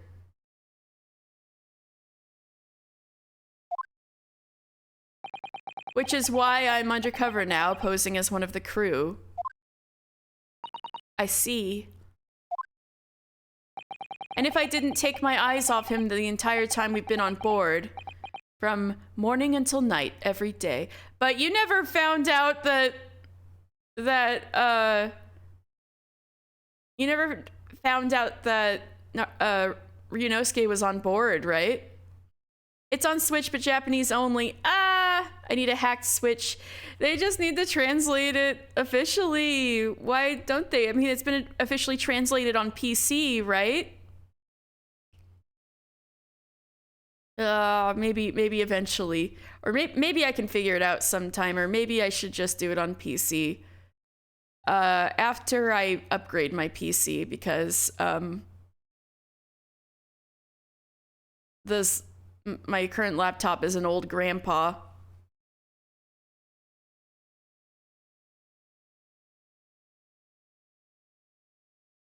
Really? So the fan translation is the one that's like available on Steam?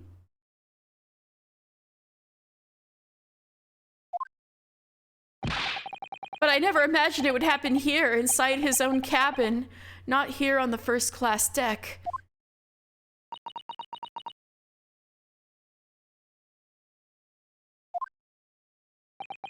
I failed miserably at my assignment, and Asogi-san is dead as a result. I'm a disgrace! All I can do is humbly apologize. Inspector?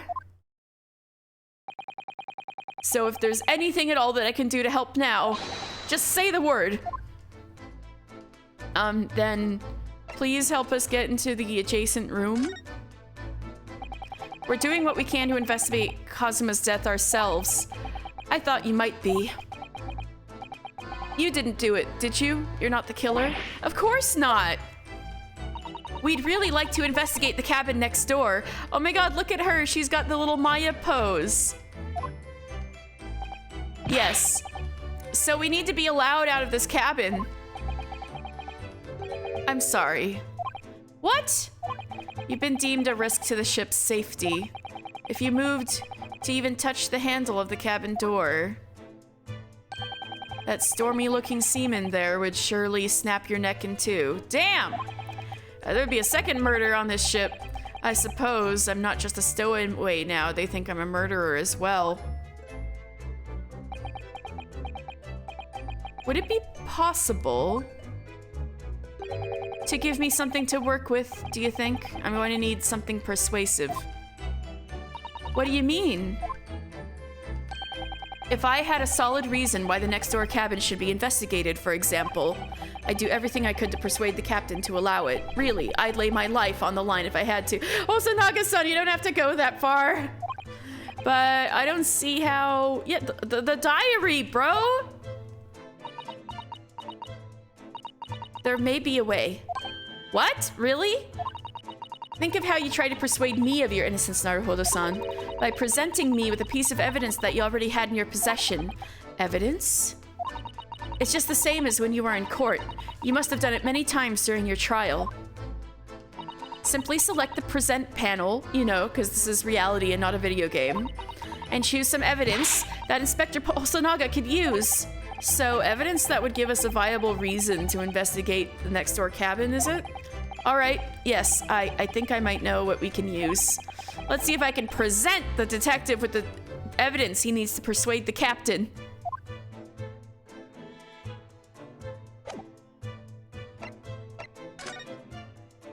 Take this.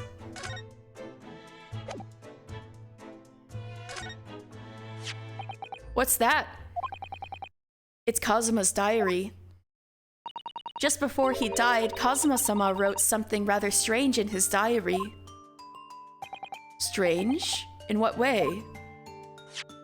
He wrote, "What looks like some kind of speckled band is dangling from the ventilator grill." A speckled band? That is strange. Yes, we're still trying to work out what he meant by that. But what I'd like to know is... Don't tell me. The ventilator, is it? You're very astute, Inspector. That ventilator clearly joins to the next door cabin. That's right. So if we could investigate in there, we might be able to work out what the speckled band was. All right, then. I can't leave this cabin at the moment. I'm stuck here until we arrive at the next port. The captain has given me strict orders to guard the scene of the crime, you see. I'll have to entrust the investigation to you. Really? You're willing to do that? Yes. As long as you don't leave the first-class cabin area. I'm afraid I can't remove those handcuffs, though. But what about the captain? Aren't you going against his direct orders? I'm a man of my word. And I promise you that I'll lay my life on the line if that's what it takes to convince the captain. After all, I failed to keep Asogi-san safe. This is the least I can do. Umineko is so much fun to watch. Oh, I bet. That's definitely on the bucket list. Oops. Thank you. Let's seize the moment then, Naruhodo-san. Just select move and we can leave this cabin at last. Move. All right, let's see what we can find out. We can move. We can take a little carriage next door. Kazuma-sama's quarters. A cabin on the SS Burya in the scene of the crime. Kazuma was occupying this cabin for the voyage to Britain along with me as a stowaway. First-class passageway. Passageway that connects the first-class cabins on the SS Burya. First and foremost, we must get out of this cabin.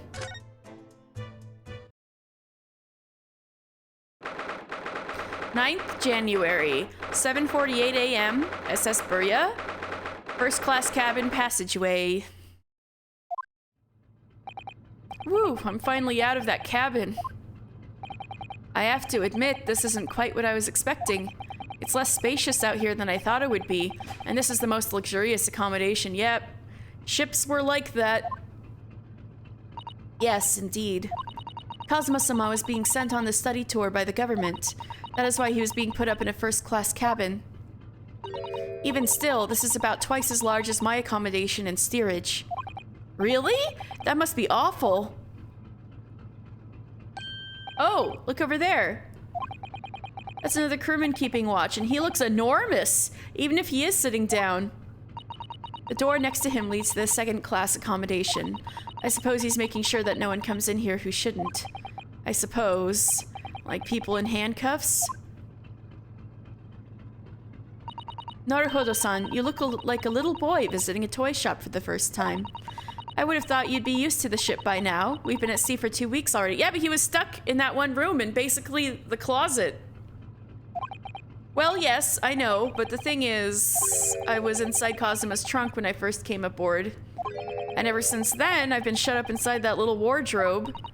It must have been a very trying time for you. Please, don't give me that pitying look.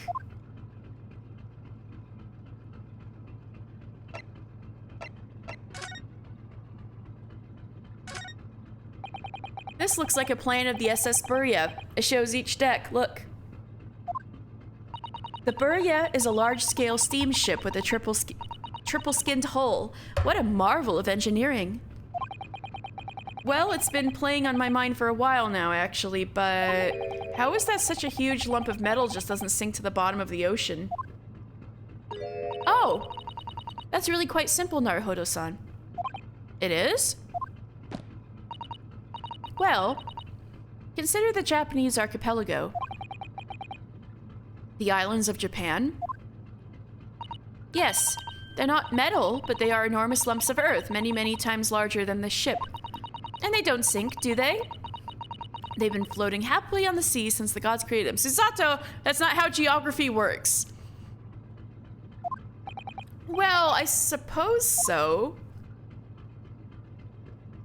Susato, I swear, I thought she was actually gonna point out the physics.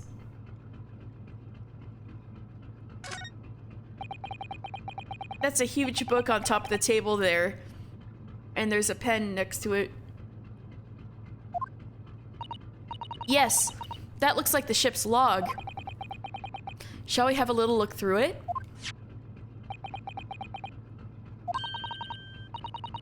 The writing is so neat and precise. Every detail about the voyage has been meticulously recorded. You wouldn't expect a rough and ready sailor to have such beautiful handwriting. And nothing. No reaction at all. I thought he might appreciate the compliment. I'm not sure that rough and ready is much of a compliment, Naruhodo-san, even to a sailor. Anyway, last night's log is mostly blank. Presumably that means there was nothing to report. Unless he was the killer. Excuse me, but could I ask you something? Hold on a second.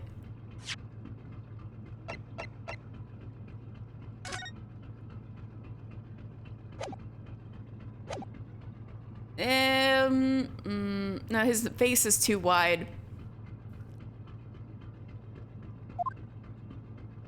You little stowaway murderer? That wasn't a good start, was it? All right, let me try instead. Good day, Mr. Sailor. I'm so sorry to trouble you, but could I perhaps ask something of you? You little third-class lady's maid? Oh, poor Susato. Oh. We seem to have caught the sailor on a bad day, Susato-san. I am not sailor. My mother gave me name. I am senior crewman Beef Stroganoff.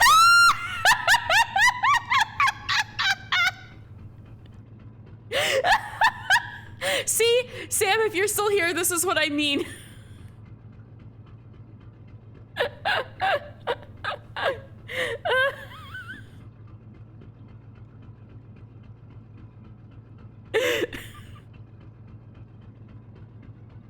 Beef stroganoff.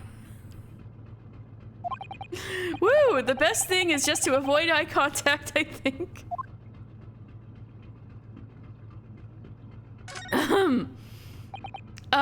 Mr. Stroganoff, about this first-class cabin area. Here we are in the finest part of Burya's steamship for very important persons. What sort of very important persons? Government officials, kings and queens traveling in secret.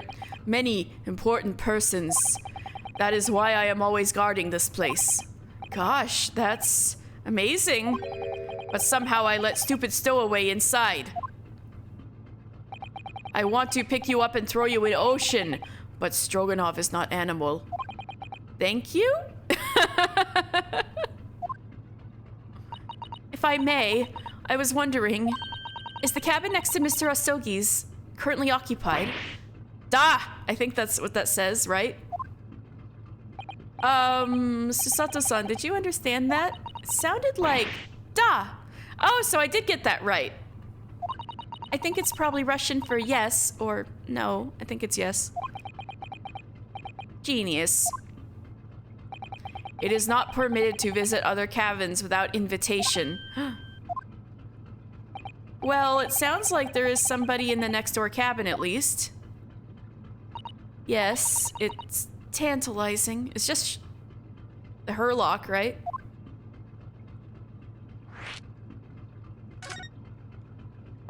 Could you tell us who's traveling in the cabin next to Mr. Asogi's? Oh, yeah, who's the person staying there? His name is Mr. Grimsby Roylott. He is very important Western gentleman. A Western gentleman? Do not think about it. He has nothing to do with the murder of student boy. How can you be so sure about that? Mr. Roylott is authentic Western gentleman. That means nothing. Such a man would have no interest in lowly student from insignificant Far East Islands. That was harsh. Could you tell us when Mr. Roylott came aboard? That is not your business. Come to think of it, even though we've been at sea for 2 weeks now, and I've been in Kazuma's cabin the entire time, I've never once heard anything from the next door cabin, or even felt like there's anyone there. Well, presumably, since this gentleman is occupying one of the first-class cabins, he must be rather important. Is that right? That is not your business. Oh my god, he's ripped. I'm just looking at his arms now. Are you on watch here all the time, Seaman Stroganoff? Ew! All time, so criminals like you cannot come in or get out. I wonder, could you tell us anything about last night at all? It is sad about student boy. Were you on watch last night as well? Of course. And did you notice anything at the time? Anything unusual? Is that Niet? Het? That's not true. Ryunosuke is not Het. Susato-san, did you understand that? It was clearly a no. Maybe it was Niet. I saw nothing unusual, nothing at all. And you didn't hear any strange noises or sense anything was wrong in some way? I said no! Sorry, but he seems a little angry about it. I wonder if that's the truth. I'm not so sure. I could have sworn that he wouldn't catch my eye for a moment there. Yeah, he's lying! This is enough. I cannot say more now. Oh. It's time for me to report to Captain. You must return to cabin. Yes, all right. Oh, now that he's leaving, that's your opportunity to go into the next door cabin. Bulkhead to second class area is staying locked at all times. You escape when lobster whistles on top of mountain, or as English say, when the pigs fly. Yes, I understand. Good. Now we can investigate this area properly, shall we? Definitely. Is there anything else? I don't know if I should bother with the door. Maybe?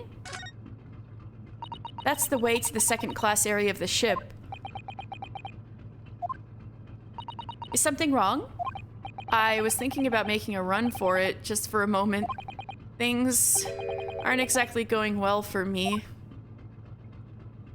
I might be wrong, but I imagine the moment you reach for the handle of the door, that burly seaman would surely shoot you dead. But he's not here!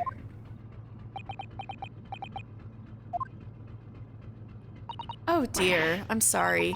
Perhaps I went a little too far there. No, I started it with my talk of running away. And there's no way I could run away while Kazuma's death remains a mystery anyway. What is that? Ah, a trap for catching mice. Yes, we have plenty of those back home in Japan. Although they seem to be using a lump of chalk or something as bait. Let me see. Yes, I think that's what it is called, cheese. It's made from the milk of cows. Cheese? I wonder what that tastes like. You can't eat it, Naruhodo-san. The trap will snap shut on your fingers. Really? But... I suppose you're right. Yeah, you need to go back to Le Carnival and get some cheese. You weren't actually going to try it, were you? All I've had to eat for the past couple of weeks is Kazuma's leftovers. You don't know how hungry I've been in that wardrobe. Poor you. I'll find a little snack for you later. Why, thank you. A little snack for a little mouse.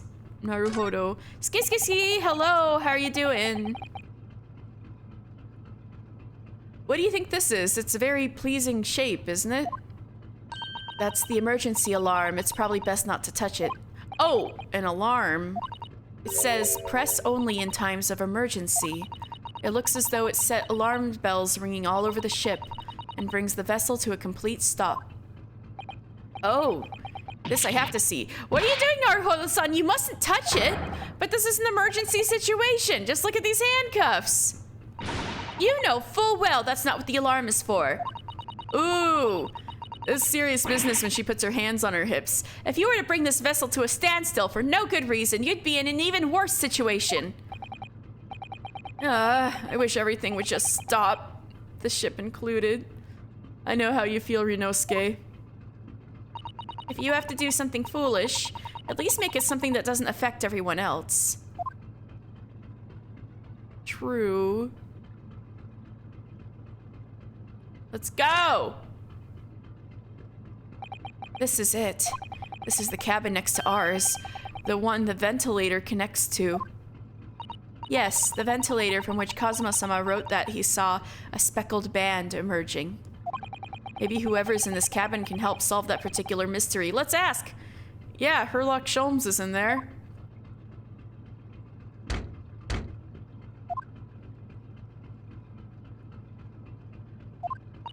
No answer. Damn it! We're out of luck, it seems. There's no one in there to help us with our inquiries. Then where the hell is Herlock? Did he fall asleep? How annoying. Ah! What was that? It came from inside the cabin. Such a high-pitched scream. It must have been a woman. Stand aside! I'm about to break the door down. Mr. Sholmes! I shan't be stopped. I shan't be stopped when the fit is on me. I revel in kicking doors off their hinges. Please, wait, Mr. Sholmes. The door doesn't appear to be bolted. It doesn't? Then how the deuce can I dispatch this muscular urge? What, pray, can I kick? I think we should go in. There's no time to think about stress relief.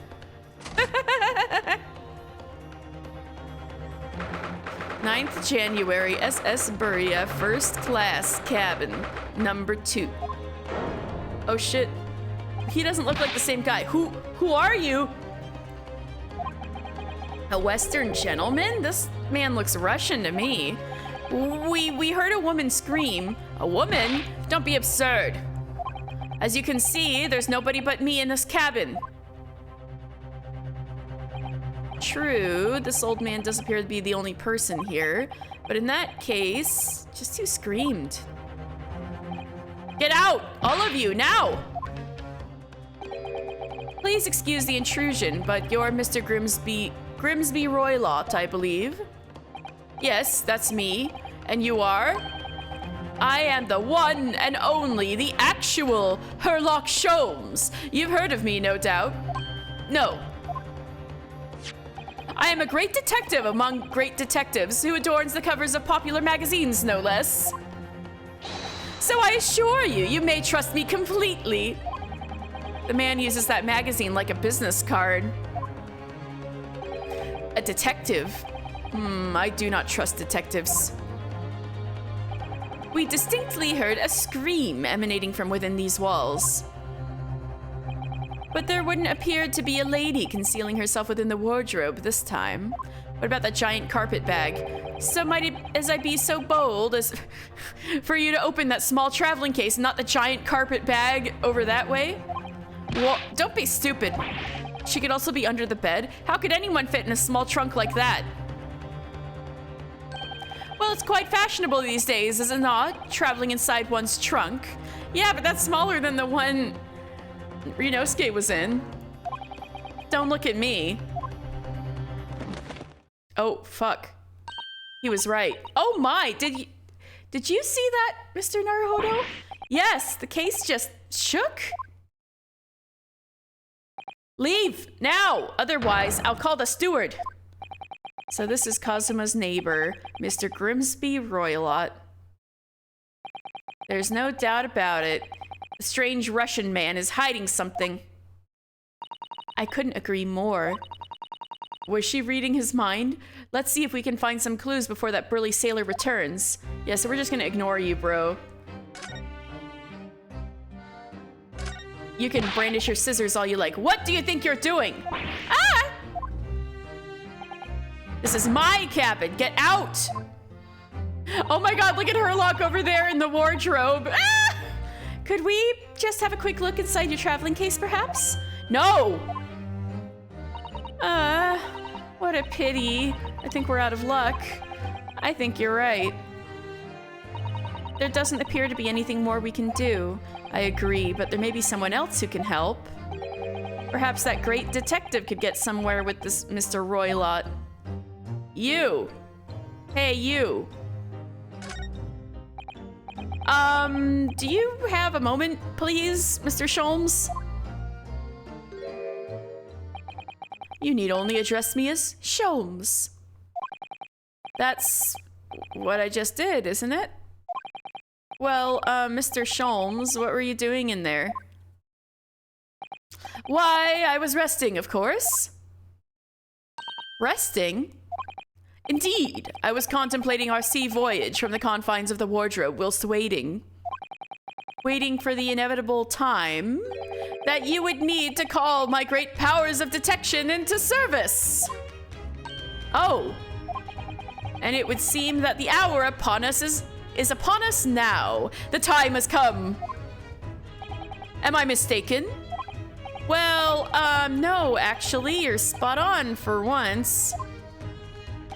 Observe closely. Our Russian host in this cabin, Mr. Roylott, is clearly trying to hide something. He's got something like a newspaper in his pocket. And do you know what is the most effective weapon to use against a Russian hiding a secret? No.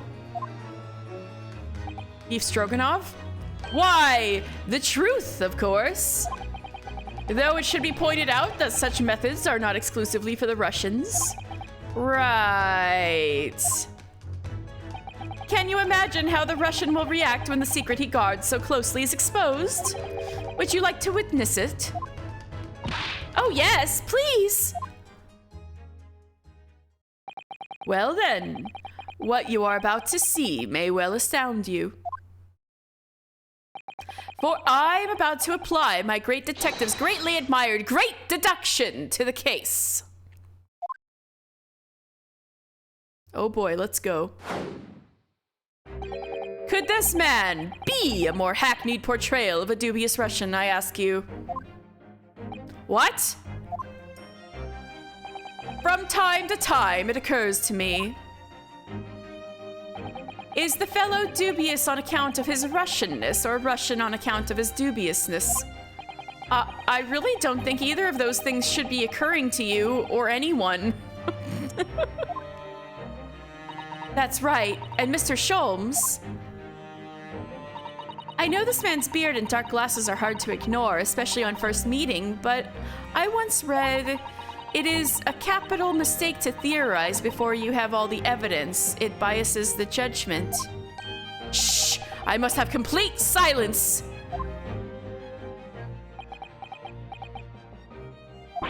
What are you doing? Why are you peering at my face like that? Ah, just as I thought. Yes, I have quite made up my mind now.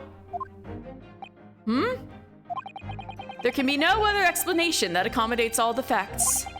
Mr. Roylott, I have reached two incontrovertible conclusions. What do you mean? Number one, your true identity is that of a villain. Using those shears, you are about to end the existence of something most dear. You mean villain Bolshevik? Are you not? Huh? And number 2, the other conclusion I have drawn. You are, at this very moment no less, in the midst of committing a most grievous crime. Beneath that beard, your mouth quivers with nervous tension as you realize you have been discovered. Does it not? Ah! Oh, Naruhodo-san, I never imagined I would witness one of Mr. Sholm's great deductions with my own eyes. That was a great deduction? Nothing can deceive Mr. Sholmes. In a single glance, he can deduce all there is to know about a person. What? What ineffable twaddle. Oh yes, I've read about it countless times in the adventures of Herlock Sholmes. And now I've experienced the astonishing impact of his great deduction firsthand. This is like a dream come true. I can hardly believe it, but all the color has drained from Mr. Roylot's face.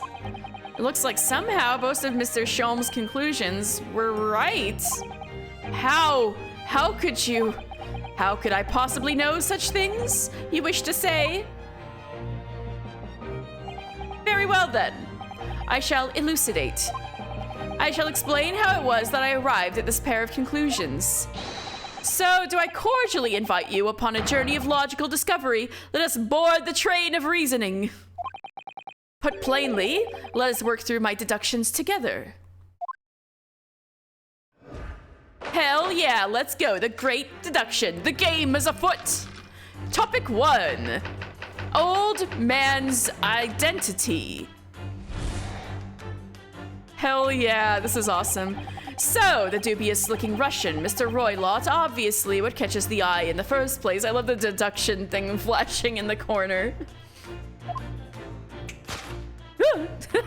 Where the spotlight come from is the enormous pair of shears in your hand. Now we ask ourselves, what could you possibly want with such an implement?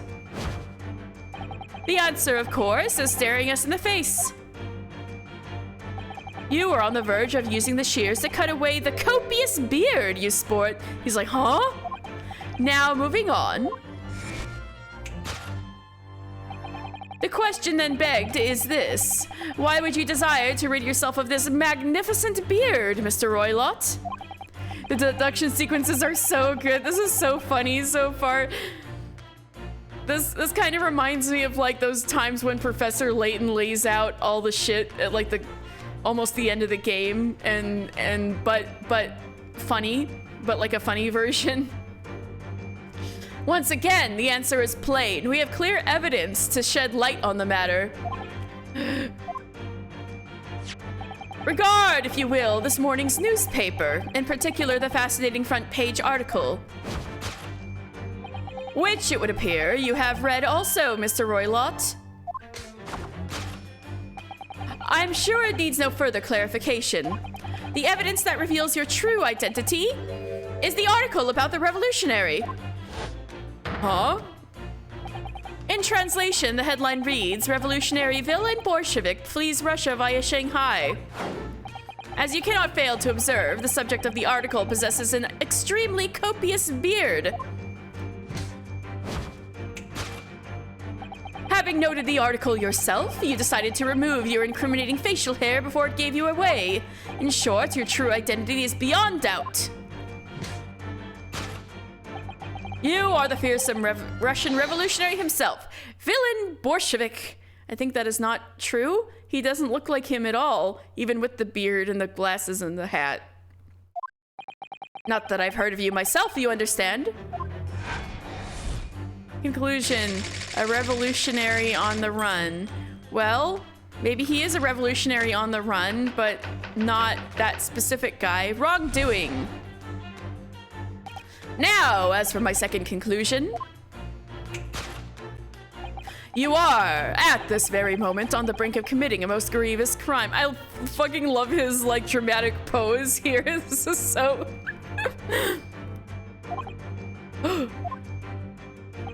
And the proof of this crime over there. Oh yes, Mr. Roylott.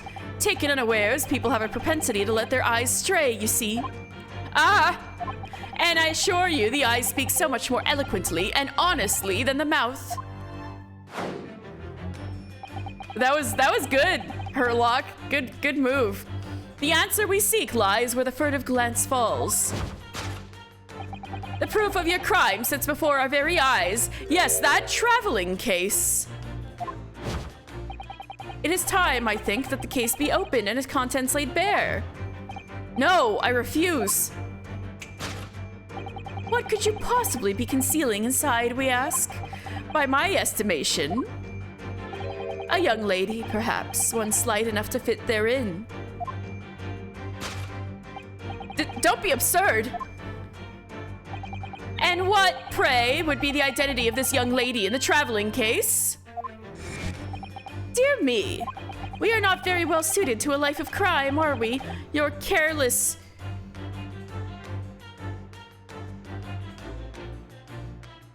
Kudwe. I'm sorry, Ned. Betrays you. Once again, we only need follow your furtive glance to find the answer. Yes, the reason you refuse to open your traveling case can equally be found in the pages of this newspaper. For there is another, more stimulating article. If we turn from the fleeing revolutionary to the back page. Snap and it turns over. Renowned prima ballerina of the Novovich Ballet disappears from Shanghai. Such a headline can lead us to but one conclusion. It seems like a jump to me. Your crime is that of abduction. And according to the article, the young lady's name is Nikolina Pavlova. Kidnapping of a young ballerina.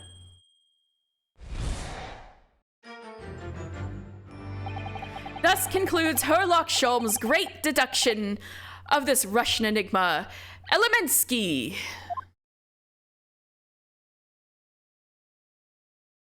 I don't know about that. Susato-san, that wasn't one of the great deductions I've been hearing so much about, was it? Well, the stories are full of Mr. Sholmes' brilliant deductions, you know? But that did seem a little different somehow. Excuse me, Mr. Sholmes, could you come over here a moment? Pray, what can I do for you? It's about your deductions. Would you mind? Not at all. Go on. Well, to start with, there's the newspaper article. I think we had the same discussion before, but those two men look nothing like each other. Ah, yes, I recall our discussion earlier, and at the time, I believe I told you that the man is a revolutionary. Well able to revolutionize his own appearance. In fairness to Mr. Sholmes, Mr. Roylott does look more like this man than you do. That's not the point.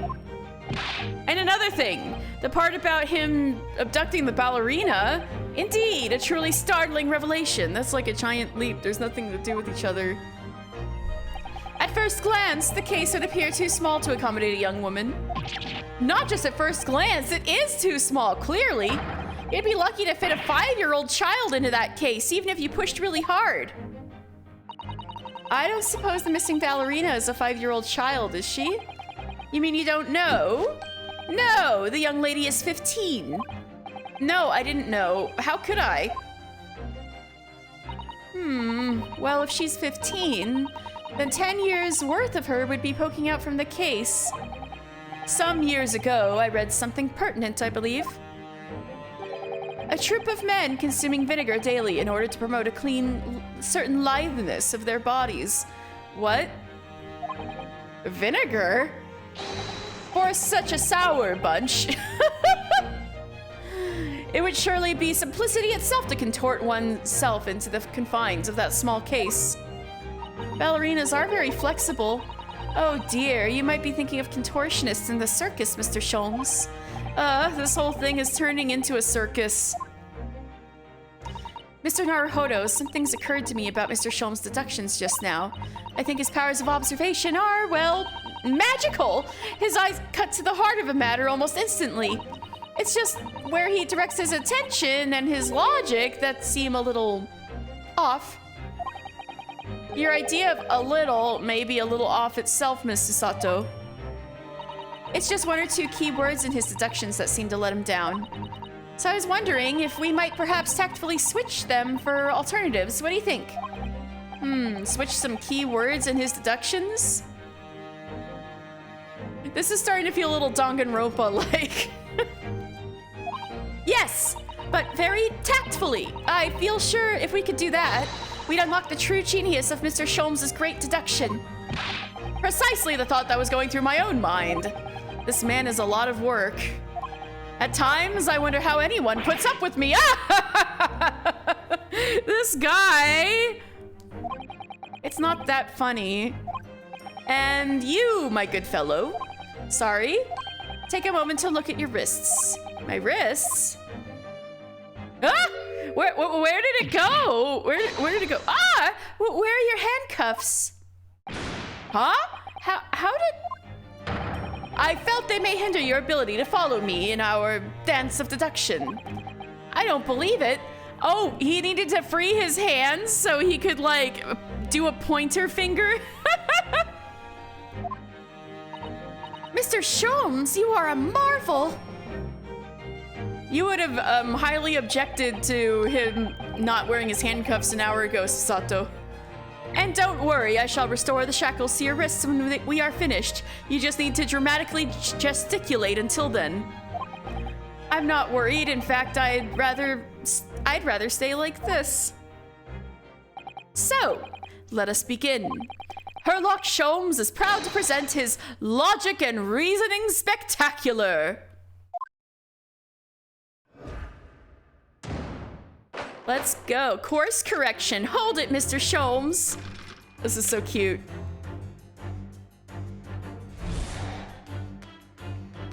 So, the dubious-looking Russian Mr. Roylott, obviously what catches the eye in the first place, is the enormous pair of shears in your hand. Now we ask ourselves, what could you possibly want with such an implement? I should probably rest my throat while we're going through this again.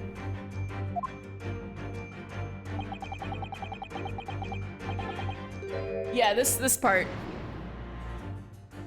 The copious beard. I'm not sure. Would you really use shears like that to cut off a beard?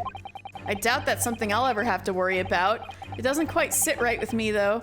Oh, Ryunosuke can't grow facial hair. It doesn't seem to be sitting right with Mr. Roylott either.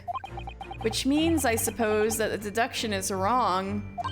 Let's try to switch a keyword here, Naruhodo-san, and see if it helps matters. Alright, but how? I think we should start by taking a long, hard look at Mr. Roylott. I wonder if it's really his beard that he intended to use those shears on. Exactly. We do manage to find something that seems to fit the sense of Mr. Sholmes' deduction better. Then what? Then I'll leave the rest in your capable hands, Naruhodo-san. Why am I the one to do something about this? Well, anyway, let's see if there's anything we could even use to switch around in that last sentence. What exactly was Mr. Roylott going to use those enormous shears for?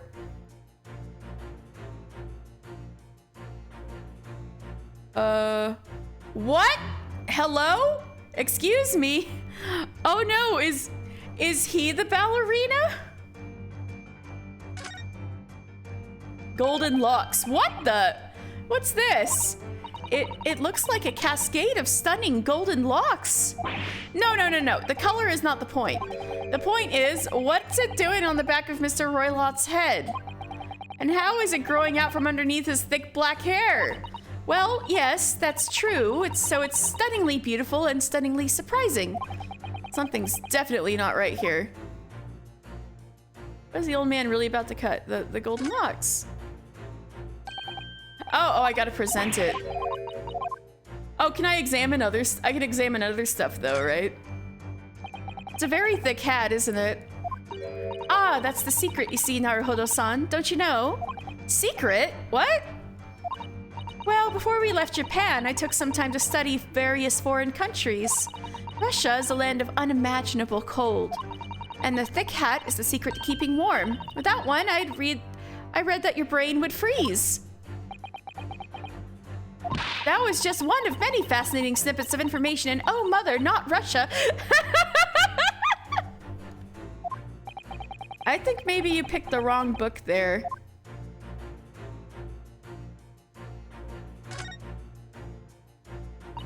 It really is a very full beard, isn't it? Yes, although, according to Mr. Sholmes, Mr. Roylott was about to cut it off. I still think that he looks nothing like the man pictured in a newspaper article, though. The apparently merciless revolutionary villain Bolshevik. So if he wasn't going to cut off his beard, presumably he was going to cut something else. Yes, we did need to look at this from a fresh perspective and try to work out what.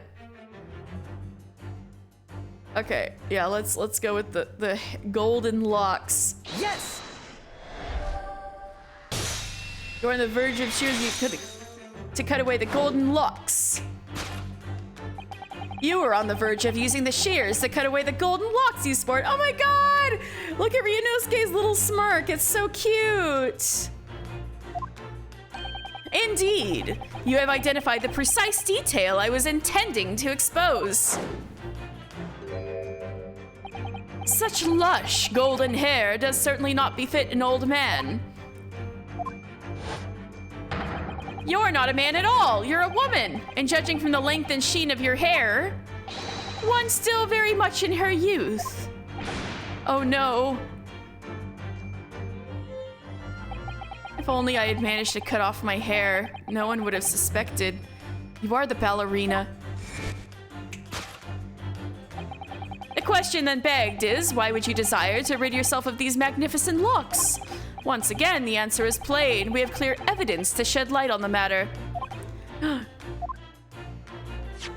I'm sure it needs no further clarification.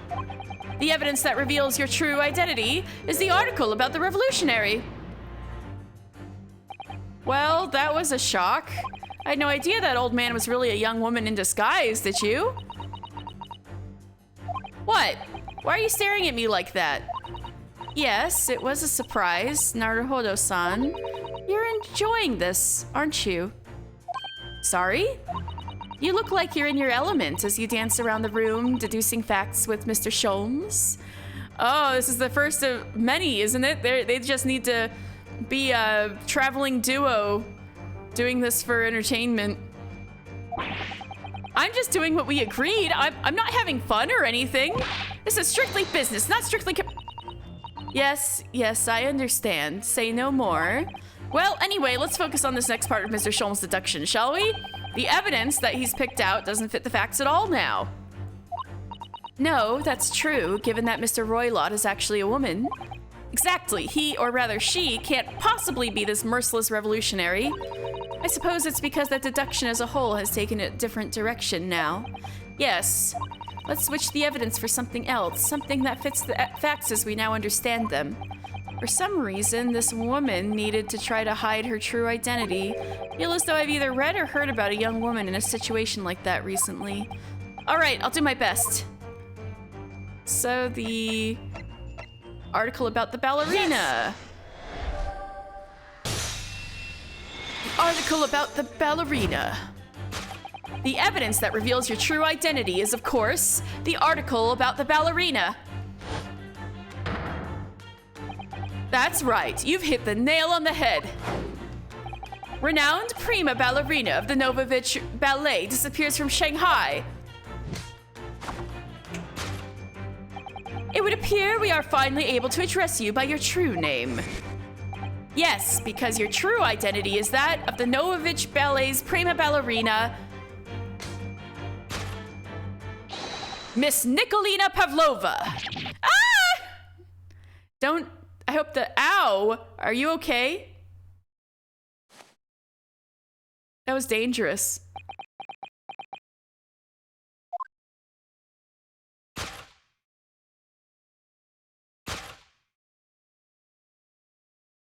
What about the nose? Did you just peel off a rubber nose or something? Oh, she is cute. You're right. My real name is Nina. I mean, Nikolina Pavlova. But please, I beg you, don't tell anyone. A ballerina on the run. Wrongdoing. Well, I guess you could argue she's kidnapping herself. She ran away. Now, as for my second conclusion, you are, at this very moment, on the brink of committing a most grievous crime. And the proof of this crime, over there. Oh yes, Miss Pavlova. Taken unawares, people have a propensity to let their eyes stray, you see. And I assure you, the eyes speak so much more eloquently and honestly than the mouth, so that's the same. The answer we seek lies where the furtive glance falls. The proof of your crime sits before our very eyes. Yes, that traveling case. That didn't seem right. This woman is the ballerina, and she's right in front of our eyes. So clearly she can't be inside that traveling case as well. No, that's right. It seems she wasn't abducted at all. In which case, what is the crime this young woman was apparently committing? I can see I'm gonna have to step in and fix the great detective's mistake again. You seem to look pleased, Naruhodo-san. Do you like the idea of another chance to dance around with Mr. Sholmes? Yes. Stop it. Anyway, there must be something else in here that shows what this woman is up to. Oh! You were gonna destroy the tiara? Wow, look at this dazzling tiara. I've never seen anything like it. Are those real diamonds, do you think? Is she gonna pry the diamonds out or something? Oh, Naruhodo-san, try it on. What? Me? Yes, try it on. Isn't it usually girls who wear tiaras? Wouldn't you like to try it on? Oh no, I couldn't possibly. It's far too beautiful. Why does the tiara look familiar? I feel like I've seen it somewhere recently. Yeah, it was worth a lot and she ran off with it.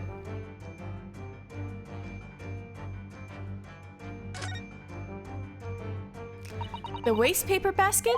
Let's have a little look inside. Naruhodo-san, it's poor etiquette to go sifting through someone's rubbish, you know. Ugh, those eyes. She's looking at me like I'm a piece of rubbish now. However, these are special circumstances, I think. Exactly! We have no choice! Just a bunch of paper. There's hardly anything in here at all. Oh, well, that's a little disappointing.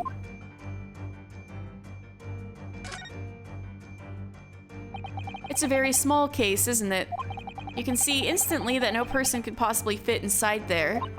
So does that tell us that Miss Pavlova's telling glance in this direction was focused on something else? If that's true, though, it doesn't make sense. What do you mean?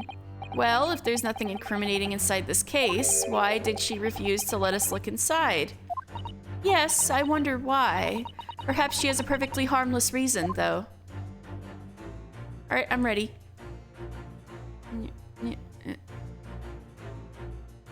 Yes! Yes, that tiara! The proof of your crime is surely this tiara. I believe this tiara is worn on stage by dancers in the Novovich Ballet, is it not? Indeed, it would appear to be identical to the tiara pictured here in this newspaper article. And if the reporting is to be believed, it's an item worth 20,000 rubles. In summary, the crime you have committed is theft. Oh no! Yes, you left your ballet troupe unlawfully taking their precious tiara with you. Ah!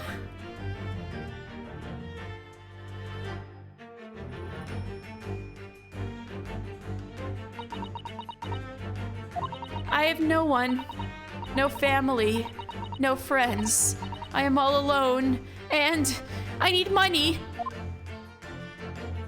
But I did not steal the tiara. It was a present from, how do you say, an Earl of Prussia. It belongs to me. This girl is only 15 years old, and she's run away all by herself. She must have been extremely lonely. All right, I will tell you everything. There is no point to hiding it now. Come, let us not be hasty. What? There remains one unsolved mystery about you. Mystery? What do you mean?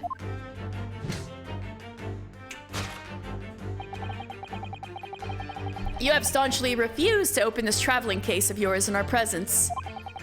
It is reasonable to conclude, therefore, that there exists some reason why you wish it to remain closed. Is that not so, Miss Pavlova? My dear girl, there is no sense in playing games with me. Nothing escapes my attention. Indeed, I have a very good idea of the contents of your case even before I've ever laid eyes on them. Dear me, we are not well suited to a life of crime, are we? Your careless...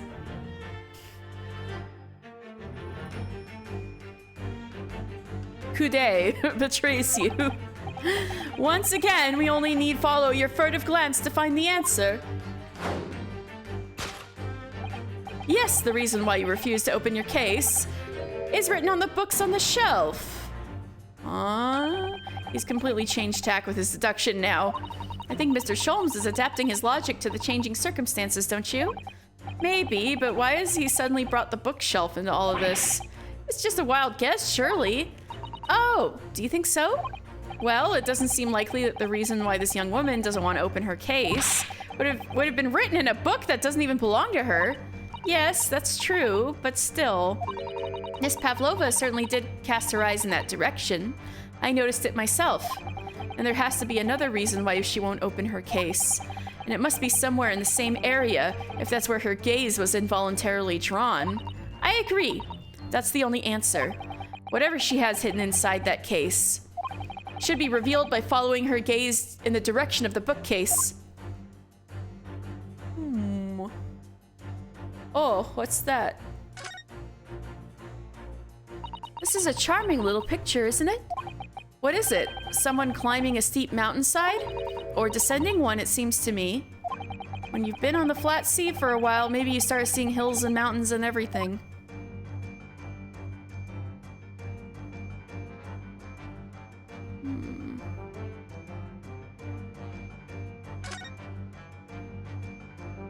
These are the rules of passage for travel aboard the SS Buria. Passengers must not keep weapons or other dangerous objects in their cabins. It's her pet! Pets are also strictly forbidden. There was exactly the same notice in our cabin, too. I wonder what happens if you break the rules. Oh dear, I'm sure the punishment would be severe, Naruhodo-san. You'd probably be left adrift in the freezing cold ocean. Or shut inside a tiny wardrobe for days on end. So I've actually been serving time for weeks now, have I? I believe that's it, but it's also interesting that these are knocked over, just like the ones next door. It looks like these are all the same books that we have in our cabin. I suppose the steward likes to make sure passengers have plenty to read for the long voyage. And, have you noticed how all the books have fallen over, just like in Kazuma-sama's cabin? It's almost like someone's taking a sweep at them. Identically? That seems rather odd. Maybe Miss Pavlova, while she was practicing her ballet? Anyway, the point is, we don't have time to look through all these books at the moment. We couldn't, even if we wanted to. They're all in Russian. Well, that's a relief. Let's try our luck elsewhere. Yeah, I believe you have a pet. Or something dangerous. Or something dangerous. Yes!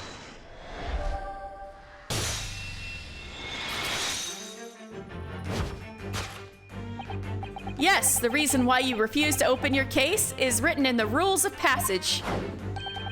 Passengers must not keep weapons or other dangerous objects in their cabins. Pets are also strictly forbidden. Inside that case of yours is something forbidden from carriage on this vessel. That is the real reason why you refuse to open it, thus revealing its contents. As we've seen, the truck wobbles from time to time. Yeah, Ryunosuke is really into this. But no weapon or other dangerous item would move of its own accord. What if it's a dangerous pet, though? Doesn't that count? Which leaves but one possibility, Miss Pavlova, inside your traveling case.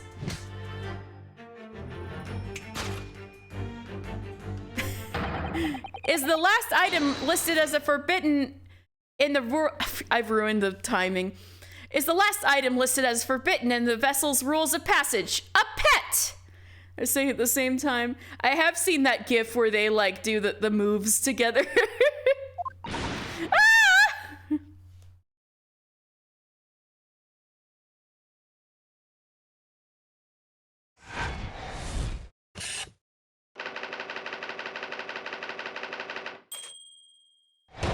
Solved. Let's go.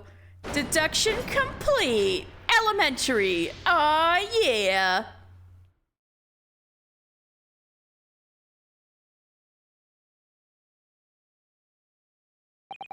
So clearly you aren't who you said you were. No, I am not Grimsby Roylott. My real name is Nikolina Pavlova. Everything you said was correct. You absconded during one of your ballet company's performances in order to escape your homeland. Later that same night, you stole aboard this vessel. Which couldn't have been easy. The Burya is a huge steamship with a vast crew. Could she really have snuck on board without being noticed? In order to obscure your true identity, you somewhat recklessly took the guise of an old gentleman. And you intended to sever all links with your past by severing your long hair. Yet to a woman, hair is no trifling matter. My personal recommendation is to leave well alone. So, if it was just you, about to cut off your own hair, who was it that let out the scream we heard from outside the cabin? That veritable tinkling of a bell? Why, none other than this young lady, naturally. More like a full set of pipes, if you ask me. Evie happy, yeah! I was so scared when I ran away in Shanghai. I was sure they would come looking for me. That's why I decided to, how do you say, disgust myself? So no one would recognize me. Disguise? As a result, you transformed yourself into that questionable old man. I see. I put on the fur hat and fake beard. Then, just before you came here, I saw in the newspaper. Right on the page, there was a picture of me.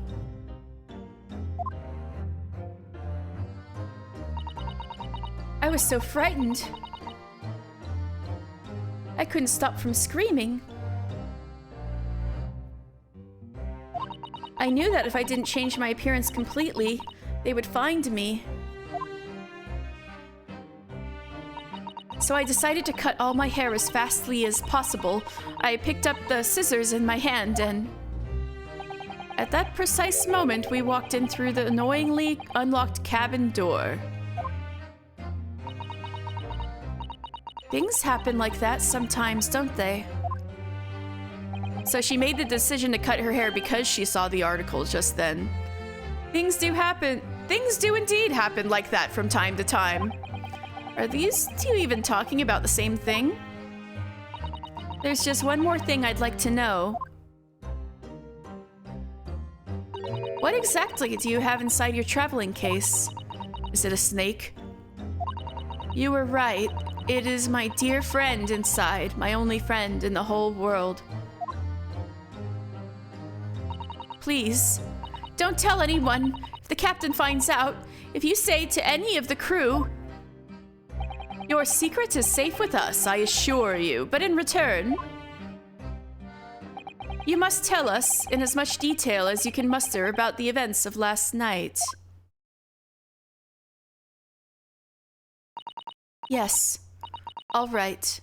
I will tell you. All right. I think now's a good time to take a little break. I need to refill my water because this is a little hard on my throat. So, I will be right back if you guys would like to get a refreshment yourself too. Absolutely. Oh, thank you, Ellen. All right, let me do the stretchy. And I will finish off my water and then refill it. Well, I'll be right back. Thank you, Owlin. And you guys hang tight.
All right, I'm back.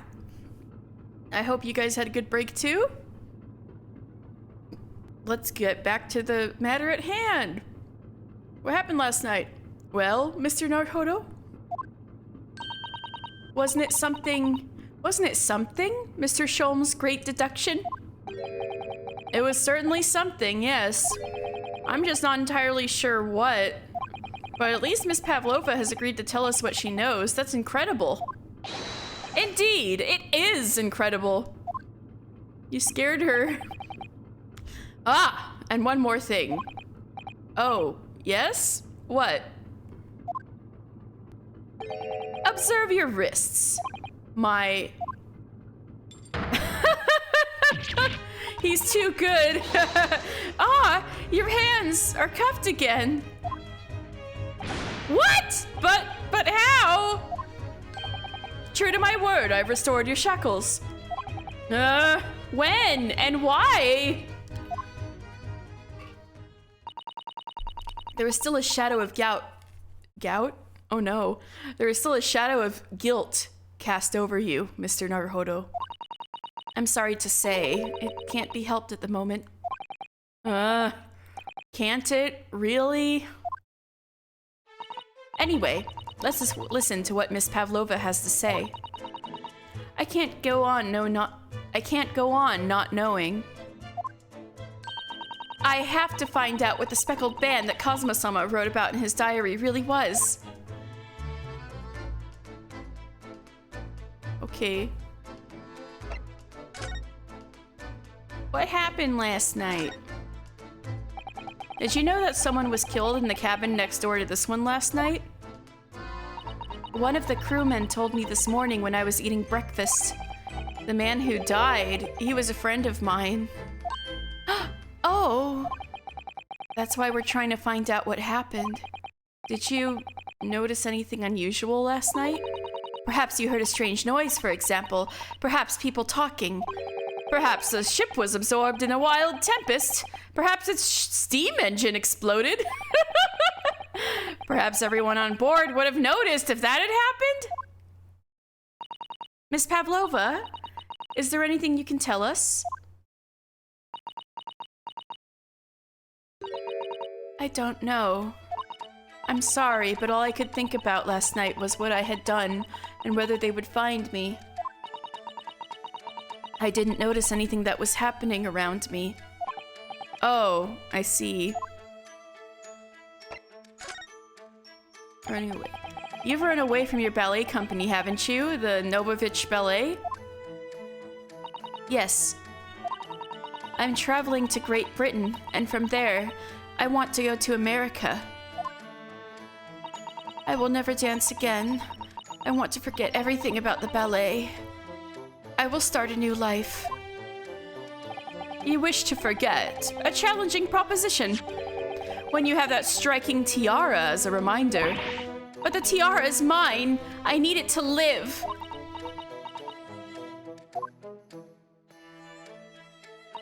I have no money of my own. The Novovich Ballet gives us only a little food and water, and we must dance all over the world.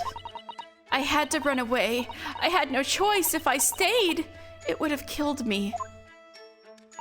So you ran away to protect yourself? Yes. And the crew of this ship, they have all been kind to me. They let me come on board and they said I could hide in this cabin. If that is indeed the truth, Miss Pavlova, it creates a most intriguing conundrum. Yes, it does. What do you think about it, Mr. Naruhodo? Me? Oh, well, yes, of course. I think we should hear Miss Pavlova's explanation. To what conundrum, I'm not sure, but...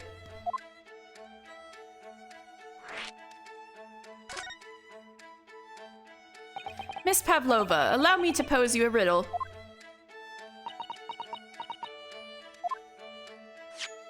According to this newspaper, it was only yesterday that you absconded from the ballet.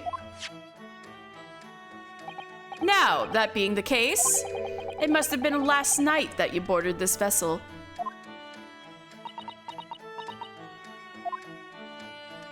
However, the SS Burya stopped by no port last night.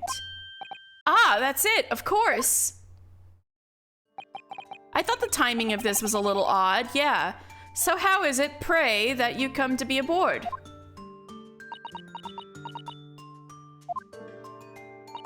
Now that I think about it, the crewman outside the cabin acted very strangely when we mentioned that.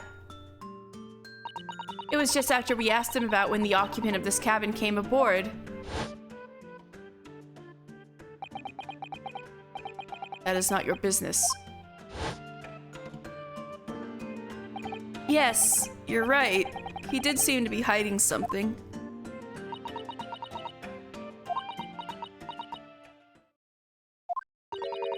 An angel descended from the heavens, bringing grace and beauty to the stage. Sorry? What was that?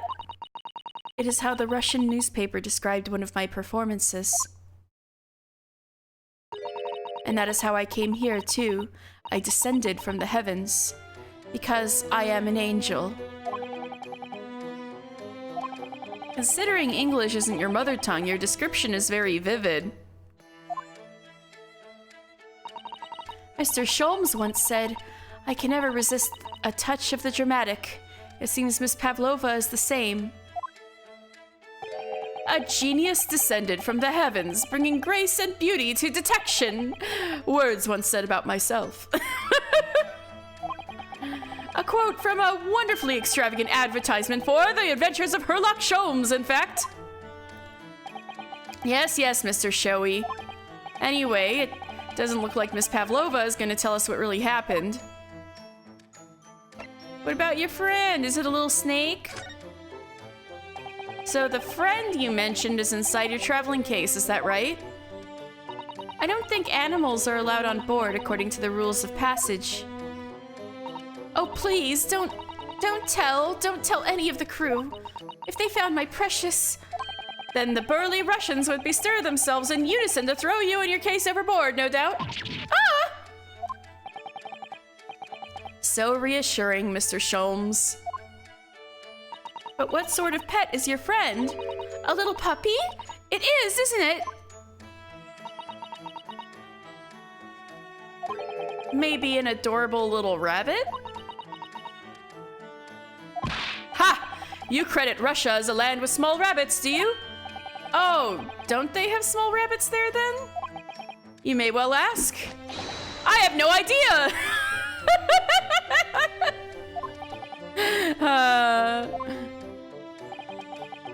You two are miserable bunglers when it comes to understanding the nature of the young ballerina's friends. Is it obvious? It must be a chicken. Really?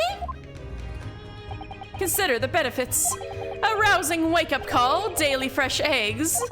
And when adversity strikes, it could satisfy the needs of sustenance. So you'd eat your friends. I'll remember that. Get him!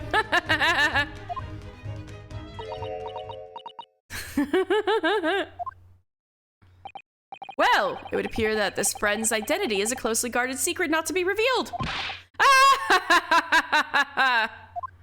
Doesn't it need some air? It's been shut up in there. We won't tell anybody. She obviously doesn't quite trust us yet.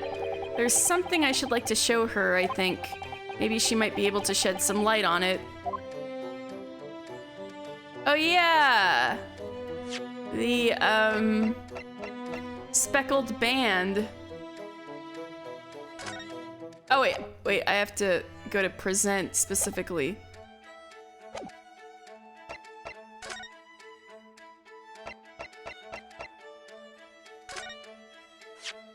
This is the diary of my friend who passed away. His diary? Yes, and he wrote in it last night before he died. Something a little unusual, it reads. 1:23 a.m. I can hear a faint whistling sound. And then a few minutes later, 1:35 a.m., what looks like some sort of speckled band is dangling from the ventilator grill. A speckled band? I don't understand. It's strange, isn't it? But the ventilator he mentions joins this cabin, you see. It's up there on the wall. In other words, this cabin and the victim's cabin are connected together. Oh! Miss Pavlova? Has something occurred to you? Does the speckled band the victim mentioned mean something to you, or the whistling sound, perhaps? No. I don't know anything. That's, I'm a little suspicious. Oh.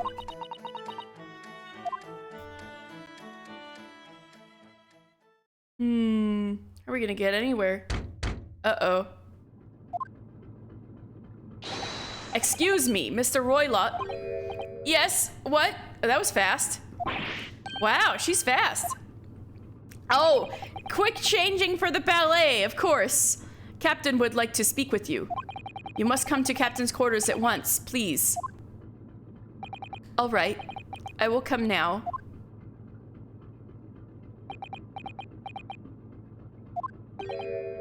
What? You must leave, now. Oh, no, it's fine. Don't mind us. Yes, please don't worry yourself, Mr. Roylott. Get out! The passenger said out, or do you want me to throw you out? It looks like we'll have to leave investigating this cabin until later. What a pity.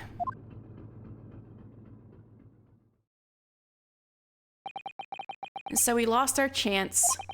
Having still not managed to investigate Miss Pavlova's cabin, we were unceremoniously chased out. That is to say, we were quite literally picked up and thrown into the passageway outside. Poor Susato. To be continued.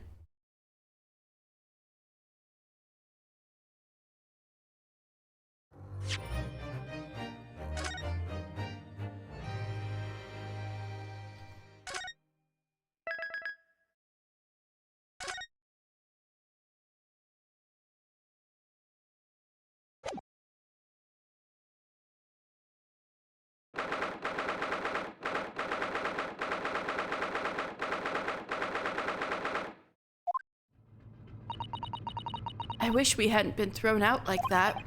I wish we'd managed to find some clue as to what that speckled band might be. We didn't manage to investigate at all. And I imagine that we won't be able to for a while longer. We'll never get past the sailor guarding the door. Oh, I can see his little belly button. He's clearly glaring at us as if to say, don't even think about it. Oh, wait a minute. What is it? Well, what happened to our great detective friend? Where did he go? Oh, yes, he's completely disappeared. When did he do that? He slipped away as quietly as the wind, but not before ensuring these were securely back on my wrists. Should we converse with him? Maybe not. I really wish we'd had a chance to look around in Miss Pavlova's cabin. What? Why you look like that? You want something? Maybe. You want me to throw you out again, Oh, no, definitely not that. Next time I have to throw you out, I show you where lobsters spend winter. Understand? Understand? Maybe I should steer clear of him until he's forgotten my face. I don't think he'll ever forget your face, Naruhodo-san.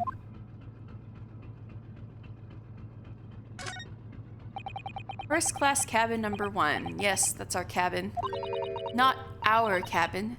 It's Kazuma-sama's. Sorry? Your accommodation is confined to the wardrobe inside the cabin. You know how to make a stowaway feel small, don't you? As small as the wardrobe I've been calling home.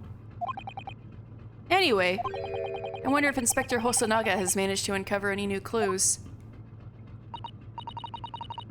Yes, we should probably find him and ask. Well, let's go then.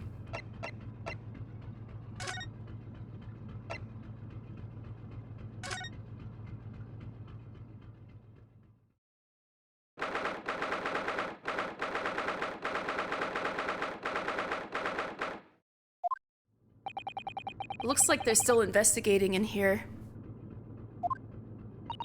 Yes. On that subject, I wonder if Inspector Hosonaga is unscathed. What do you mean, unscathed? Surely you haven't forgotten, have you, Naruhodo-san? Don't you remember what he said about allowing you out of this cabin to investigate? He was going to talk to the captain about it. He said he'd lay his life on the line for you. Oh, yes. I'm sure he was exaggerating. I don't think that guy has ever joked about anything in his entire life. Let's see what he has to say for himself. He might have some new information for us. You never know.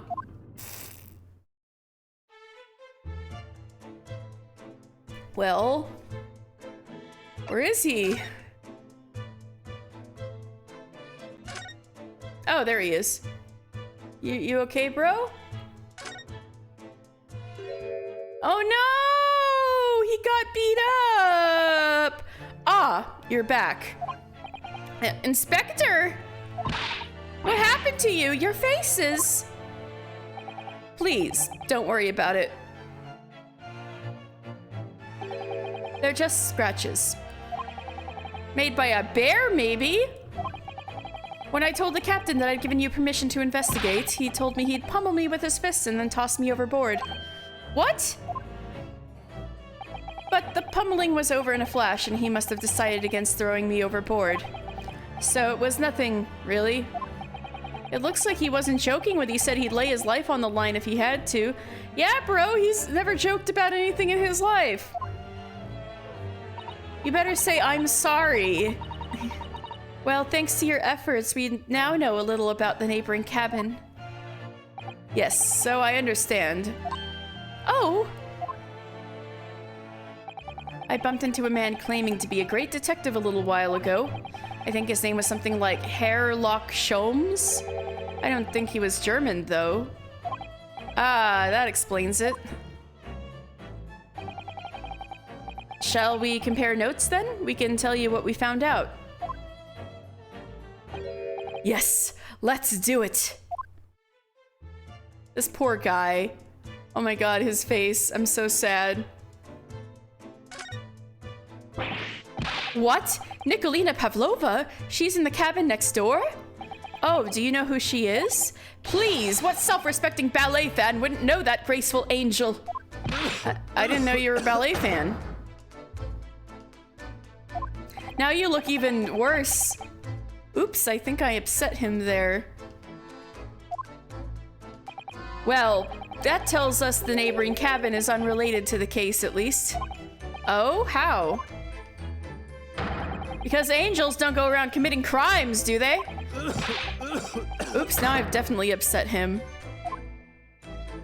Inspector, has your investigation in here proved fruitful?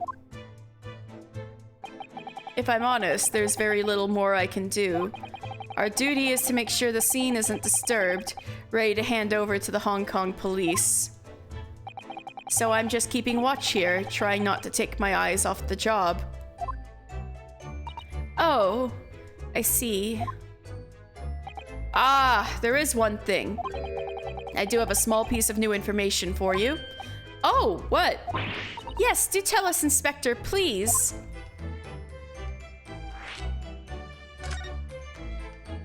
What is this new information you have, Inspector?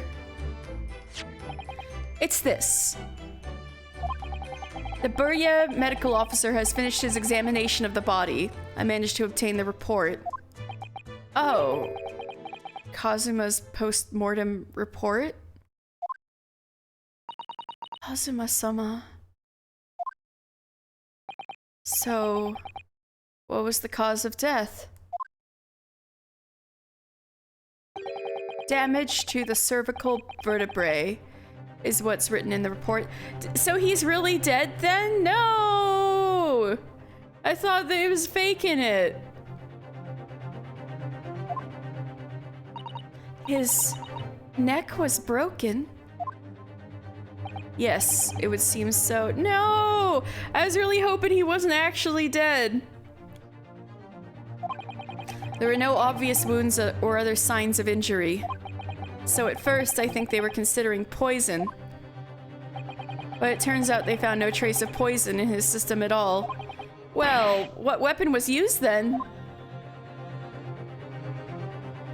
Nothing has been found as yet, but the fact that there are no signs of a wound suggests it may have been a blunt object, something that wouldn't leave a mark.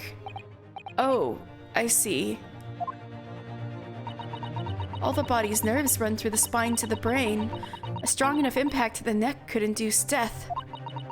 It is a possibility, and no obvious wound would be left. Poor Kazuma. I have a second copy of the report. If it might be useful, you're welcome to have it. Really? Are you sure? Yes, it's fine. I trust you.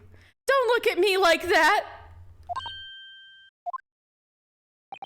After all, if I didn't trust you, I'd never have agreed to you leaving this cabin in the first place, would I? Hosonaga, why are you so cute? Why are you so nice? Ah. Uh-oh, Susato, do you feel guilty now? The post-mortem report has been entered into the court record. Alright, let's take a look-see.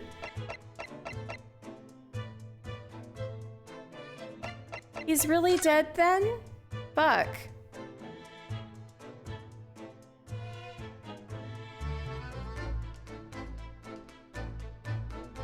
Oh, if his neck was broken, he couldn't have frickin' spelled that out.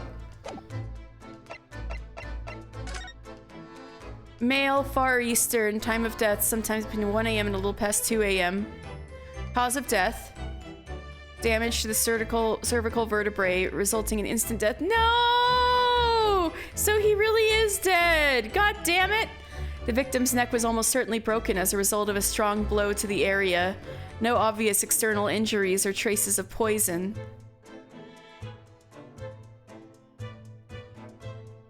No! I thought it was gonna be a fake death. No! Oh, Mr. Sholmes was here, was he?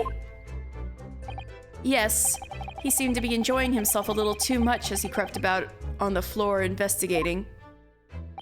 But then he suddenly left. I suppose he must have become bored. Did he say anything at all? Actually, now that you mention it, yes. Just one thing, but he practically shouted it. It's shoe polish, was all he said. Oh, is that the brick-shaped mark? The brick-colored mark? Shoe polish? I wonder what he meant. That? On the floor there? It was when he was over there by the piece of broken glass. Do you see? Oh, maybe it was a bottle of shoe polish? Ah, perhaps he was talking about this brick-colored mark, do you think? Ha ha ha, I'm good. Ah, yes, that must be it. Now, how could Mr. Sholmes know that it's shoe polish? That leaves me cold, I'm afraid. I have no idea. What is it, Susato-san? Well, Kazuma-sama was wearing leather shoes with a very dark tan hue. Dark tan? Sort of a dark brownish red, then. Yes, a little like the color of red wine, but darker. I often repaired them for him. Oh, does this mean that this mark was made by the polish on Kazuma's shoes as they scuffed on the floor? Oh, hey, that's pretty interesting. I never see that kind of stuff come into play.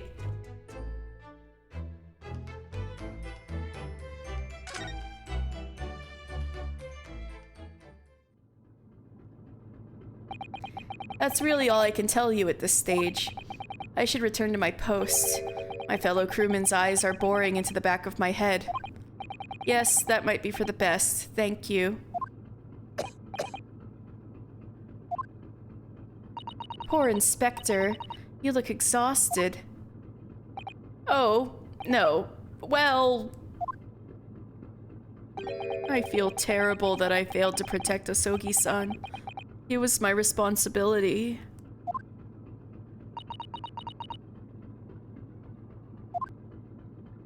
Of course, my pain is nothing compared to yours. You were his friends. The truth is,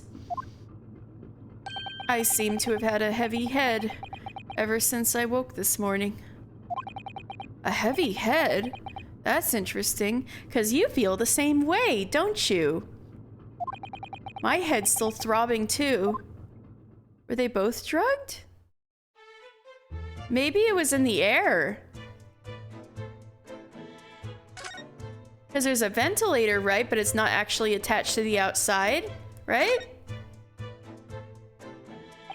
So this ventilator joins to Miss Pavlova's cabin. Yes, that's right. And just a few minutes before he died, Cosmo saw something emerging from it. The speckled band, as he described it. If only Miss Pavlova had been able to shed some light on it, but she seemed as baffled as we were. No, I think she was hiding something. Yes, I wonder if she's telling us everything, though. I'm not sure. I know most people aboard would say the same about me, but there was something about that woman that didn't sit right with me.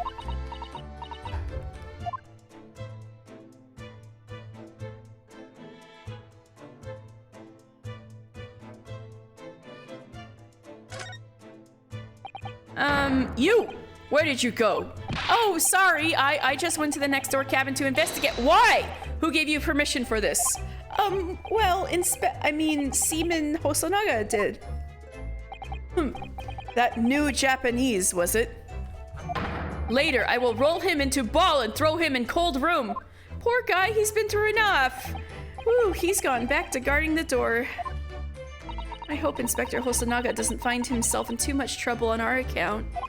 He's really gone out of his way to help us, hasn't he? When we get back to Japan, we'll have to take him for a steak at La Carnival. And get some cheese, too. That could be a very long time from now, Naruhodo-san.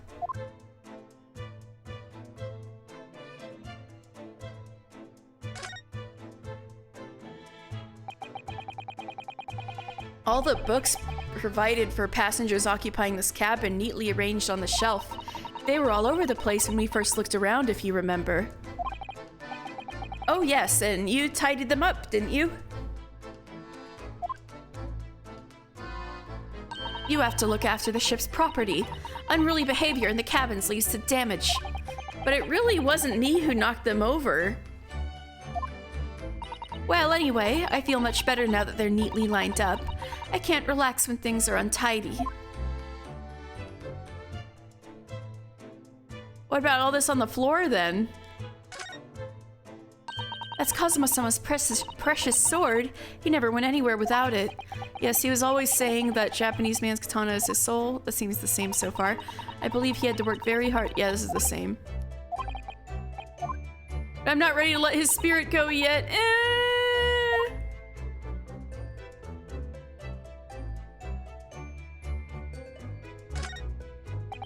So it's clear that these letters were written in the ink that was somehow spilt on the floor, and they spell the Russian word for wardrobe.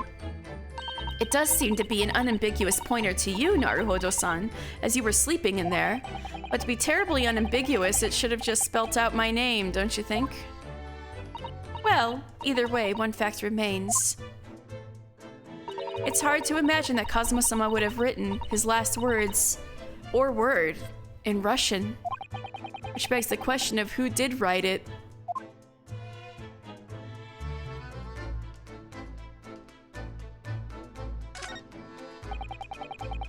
This is where Kazuma spent his final moments writing his diary. 1:23 a.m. I can hear a faint whistling sound. 1:35 a.m. What looks like some sort of speckled band is dangling from the ventilator grill. Looking at his writing here on this page, it's almost impossible to believe that he's gone. Kazuma-sama left us a valuable clue in these words, I'm sure of it. We have to solve this mystery, Naruhodo-san. We will.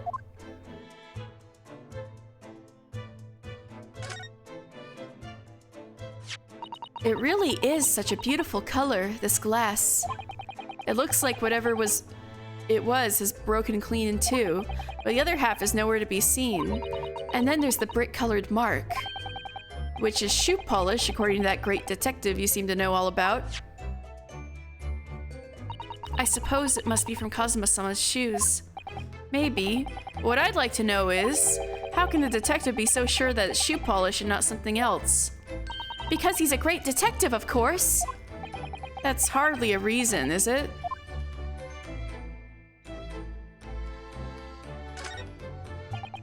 These are the rules of passage for travel aboard the SS Burya. Passengers must not keep weapons or other dangerous objects in their cabins. Pets are also strictly forbidden. So by bringing her pet on board, Miss Pavlova has broken the rules. She called it her friend, didn't she? Yes, although we don't know what form this friend takes as yet. I think it's a snake.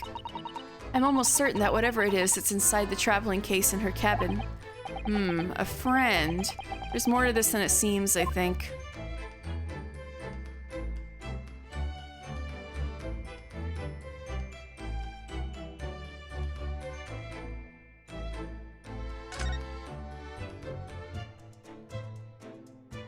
Anything else?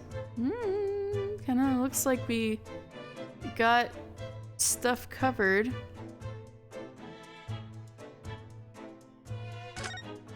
I guess I didn't check the bell.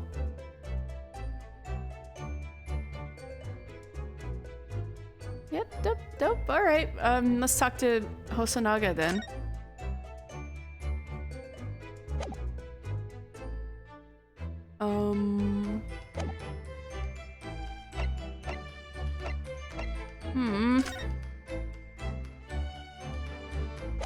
We can't present anything or converse.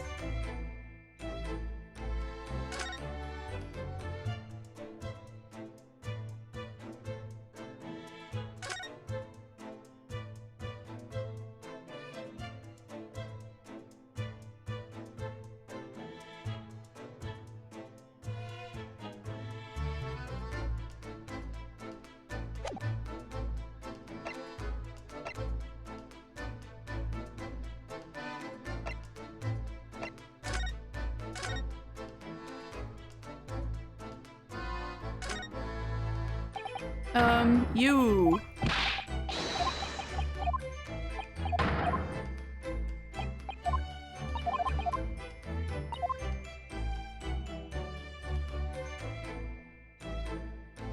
But we can't actually move, right? Or can we? I think we can. I guess we gotta go. Here we go.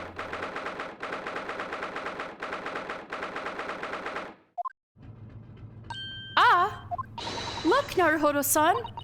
Seaman Stroganov is gone! Strong enough? Burly Russian sailor who's always crossing his arms and glaring at us. All these Russian names are impossible to remember.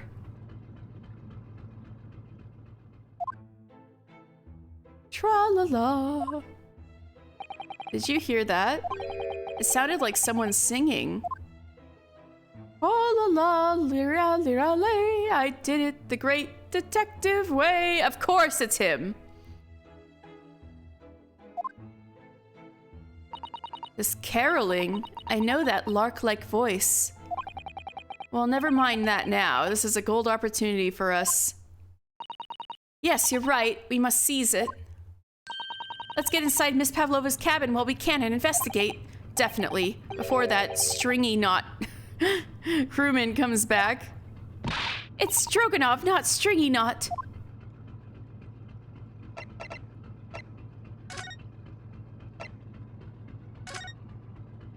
Hello? Hello? Is she still here?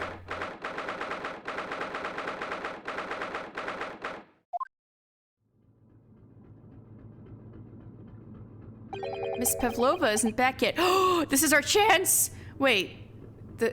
Wait. Susato-san. Oh! Where's she gone? Hey, what are you doing? Those are her private things. There's not a moment to waste, Naruhodo-san. We must investigate as quickly as we can. I suppose you're right. For Kazuma's sake.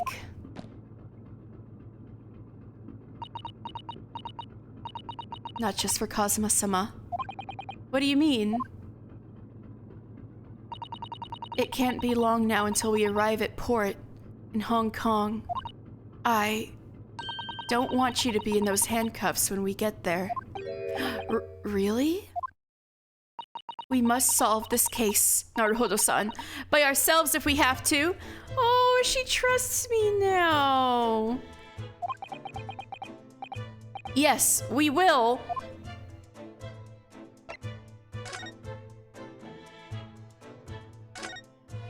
Oh my! Miss Pavlova's case is open. It's completely empty inside, but according to the great detective's great deduction, she was hiding her special friend in there. Yes, a friend that she had to keep secret. Because you're not allowed to bring animals aboard the SS Burya. I wonder what kind of animal she had in there. And more to the point, where is it now?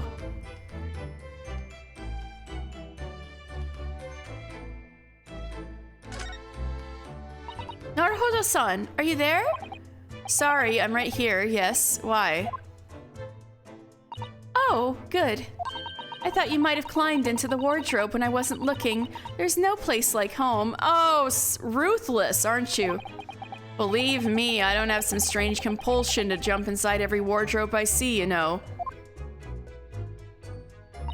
Well, anyway, I'm not sure anyone could fit inside this one.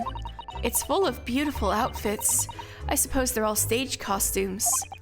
I was rather hoping we might find Miss Pavlova's friend hiding in there, but no such luck.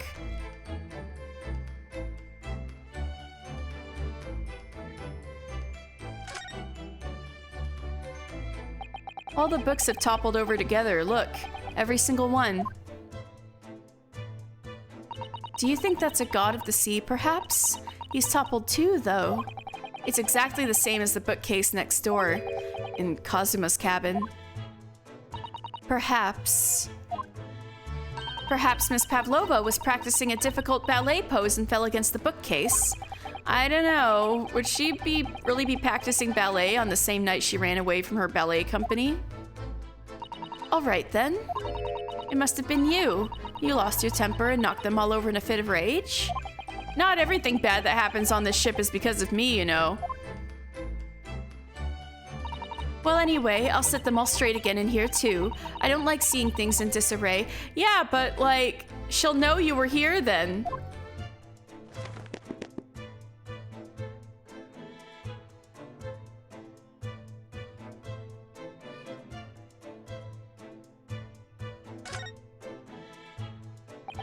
There are just a few books on the desk, nothing else by the looks of it. Well, Miss Pavlova only ran away from the ballet last night. She's hardly occupied in this cabin for any time at all. That's true. I wonder what kind of books she likes to read. Let me see. Yes, I see. It would seem that Miss Pavlova enjoys reading. Oh my god, that's so cute. Books written in Russian. Thanks. I think I probably already knew that. It's rude to ask too much of people, Naruhodo-san. Kindly remember that.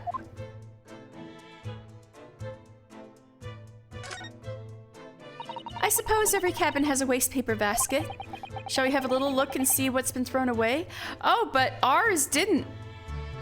Sholmes pointed that out. Kazuma's didn't. Naruhodo-san, it's poor etiquette to go sifting through someone's rubbish, you know?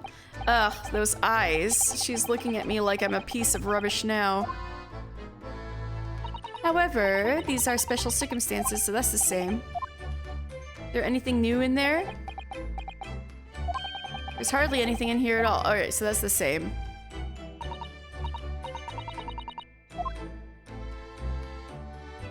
Yeah, what's this on the floor? I wonder what this little saucer is doing on the floor.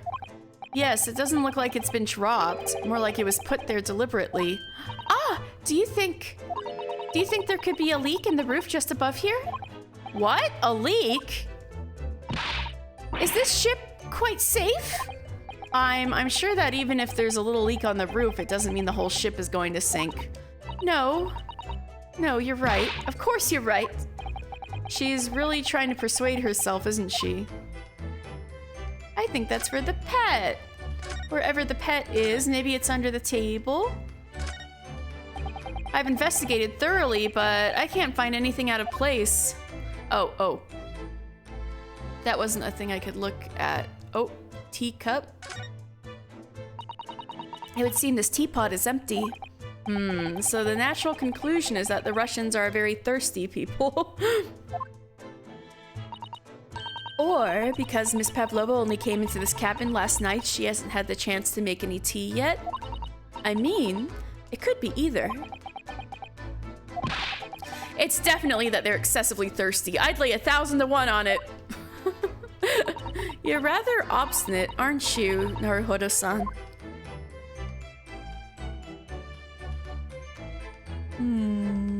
Something's missing.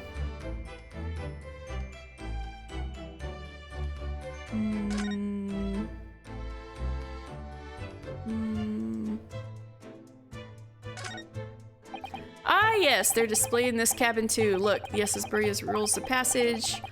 No weapons or dangerous objects, no pets. I suppose Miss Pavlova realized that she needed to keep the contents of her case a secret after she read this. Her special friend, I mean. I wonder where her friend has disappeared to now. She's probably having fun exploring the ship, I imagine. I just hope Seaman Stroganoff doesn't find it and throw it overboard. Oh, yes, so do I. Where? Oh? There's one of these next to the bed in Cosmo's cabin, too. Oh, the bell thing. Yes, it's a bell cord. I can't resist. She barely hesitated there, and she gave it a good tug, too.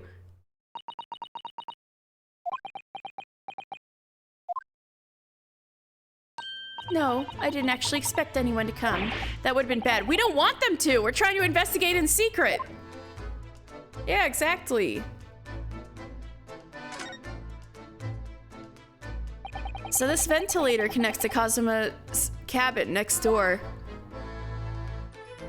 Yes, although what a fool of a shipbuilder must have been to open a ventilator into another room. Ah, maybe it's so that if there's a gas leak next door, the occupant of this cabin would notice and raise the alarm. Or the occupants of both cabins would die of gas poisoning. That is a possibility. Anyway, last night, Kazuma wrote that he saw a speckled band coming out of this ventilator.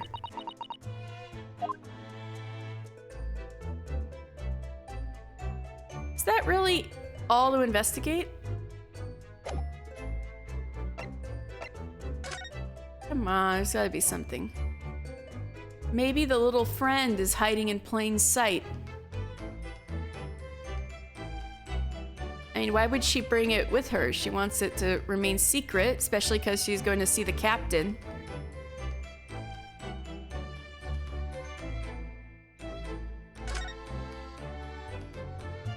I feel like we don't have to leave this place until we're forced out of here, so there's got to be something. I'm so glad they have this thingy that tells you when you're done looking for something with the check mark.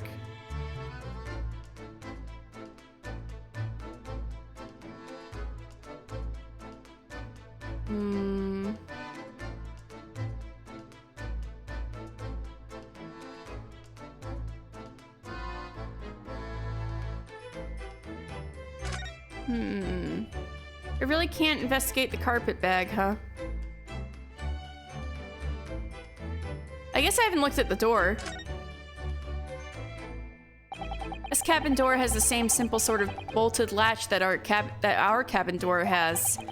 If the bolt's drawn across, there's no way anybody could enter the cabin from outside. Yes, it's not a particularly heavy-duty bolt, is it? But still, it wouldn't slide across of its own accord, would it? No, and the door is made of metal, so there's no chance of trickery using magnets or to unbolt from the outside. And it seals up perfectly too, to stop any seawater coming in. So you couldn't use the method you told me of passing a thread through a crack around the closed door either. I seem to know a lot of tricks for opening doors. I'm starting to see why they suspect me.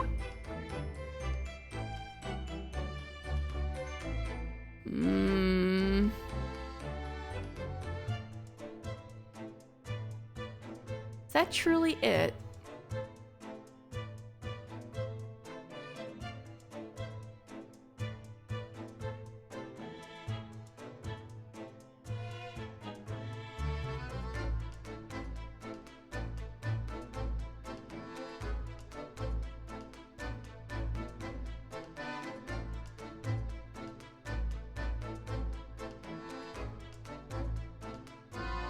It's not an Ace Attorney game if you don't get a little stuck.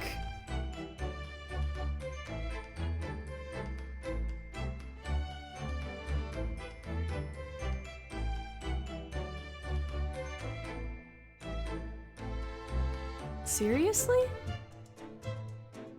Nothing else. Where's our little friend hiding?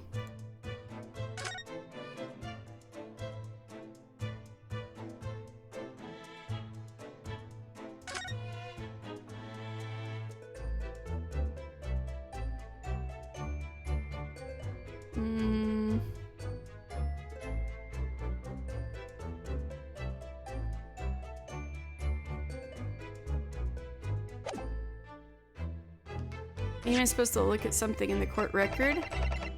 There's nothing to do with this room.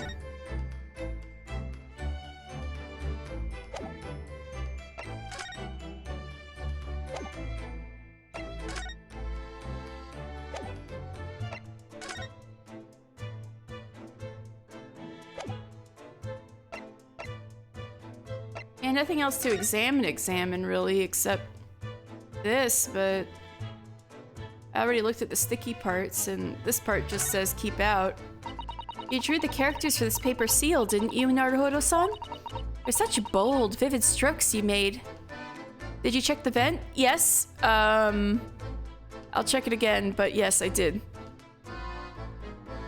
You're looking at a man who came aboard inside a trunk. Those brushstrokes needed to make a statement. If they'd found me in that wardrobe, those Russians would have hurled me into the freezing cold ocean. I'm sure none of the crewmen would have done anything like that. Well, I'm not so sure. They would have forced you to wash dishes in the galley until you were on death's door or something like that. Wash dishes until I was on death's door? That's a lot of dishes. Yeah, I looked at the vent, but I'll look at it again.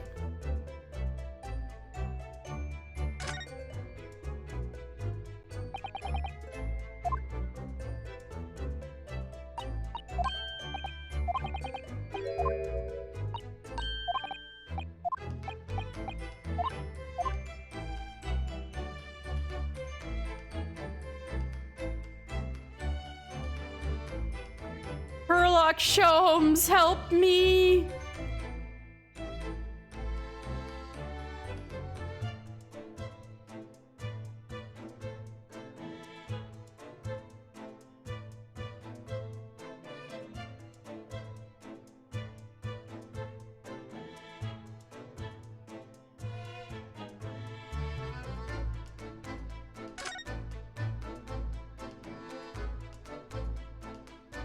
Where's the snake? Sherlock Sholmes, help me! Maybe we do have to leave. Maybe this is it. What happens if we try to leave?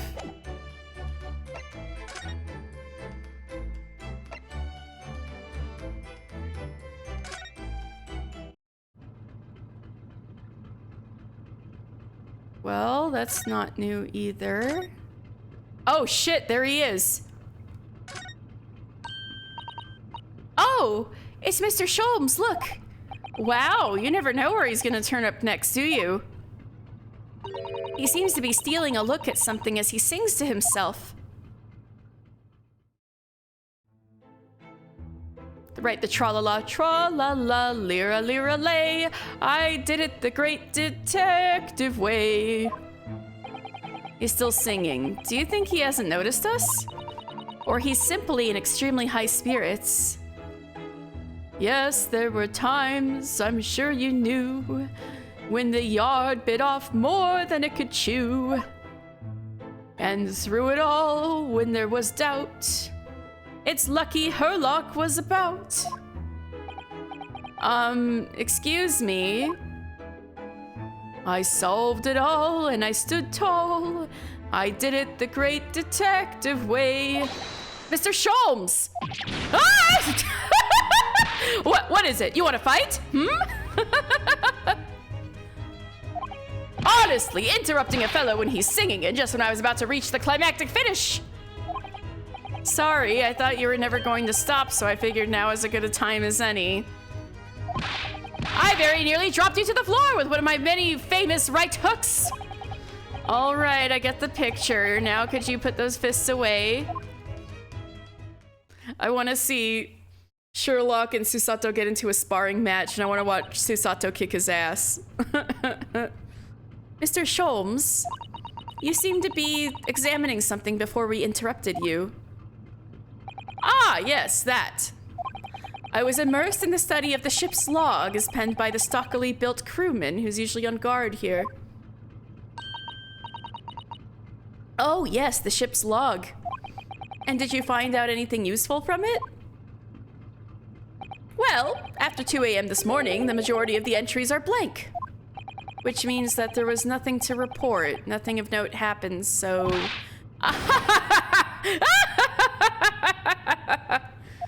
You truly are a student from the land of the rising sun. You've been utterly blinded by it. Sorry?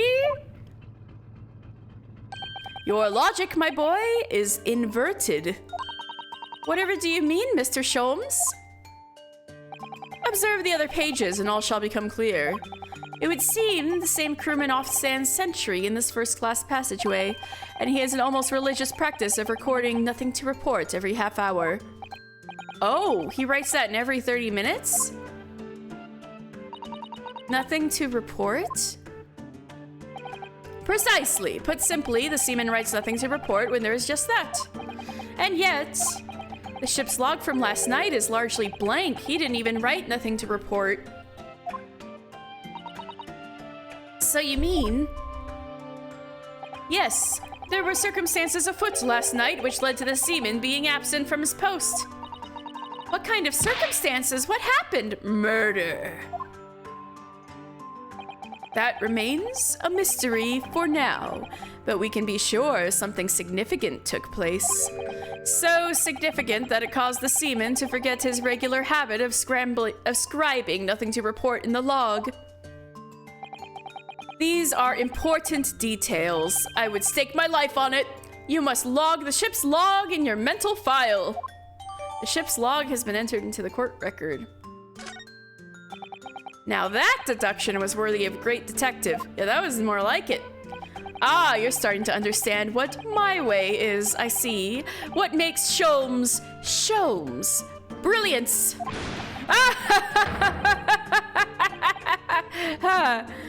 Oh, ouch. Him too! He's got a headache too! Something was up.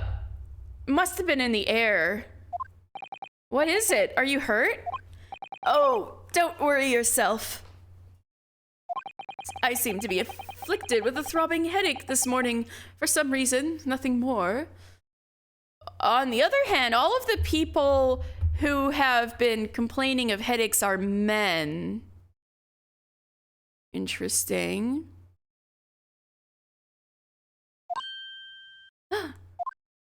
Something is definitely afoot there. We should tell him. Everybody's got headaches. Well, my friends, until our next encounter. He's still singing to himself. I can hear it as he wanders off down the passageway. Is something wrong, Susato-san? You seem lost in thought. It's just... Well, I feel the same. Oh, so it's not just men. Sorry. Ever since I woke this morning, I've had something of a headache. A sort of continuous throbbing. Oh, you too? Maybe it was in the air. Something's up with that. Something's up with that. That door leads to the second class area. It's locked. I can't open it. No, well, that stands to reason. No one wants to let the murderer escape. Gosh, she gave me a very stern look when she said that. So when's somebody gonna take the cheese? We can still go in though, right? Miss Pavlova's cabin. This could be our chance. What? The burly sailor? Right. Right. Let's look around more. Let's look around more.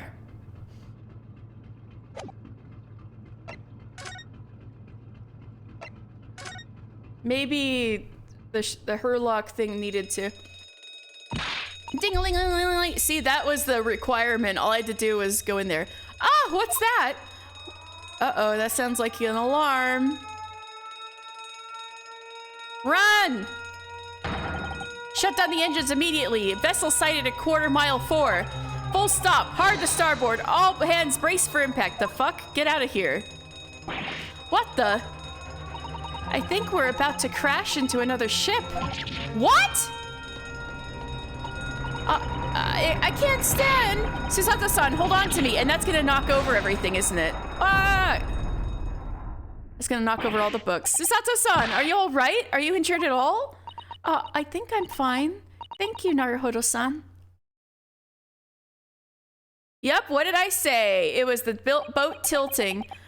But the boat tilting also knocked the picture askew, as well as that little stack of books and a glass. Where was that from? Looks like we avoided a collision, I think. Yes, the ship has come to a stop. Oh my goodness, what about you, Naruhodo-san? Are you hurt? No, I'm fine. Fuck. Hello? Is anybody in there? Shout if you need assistance. Oh, that sounds like stay quiet, hide under the bed. Inspector Hosonaga. Oh, okay, then it's fine. Is that you in there, Naruhodo-san? Unbolt the door, quickly! What? The bolt? Oh!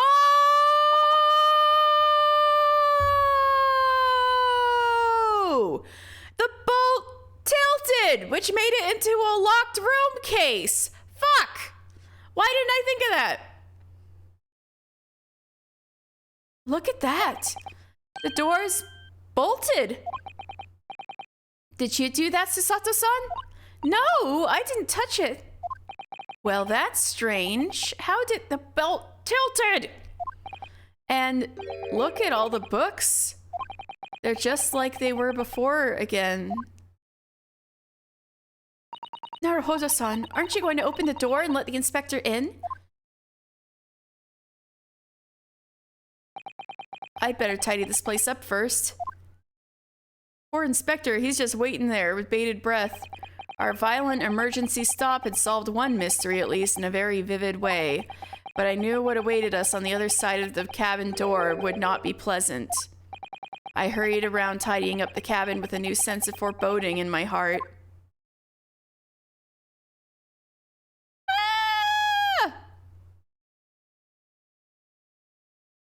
Oh God, what now? The suspense.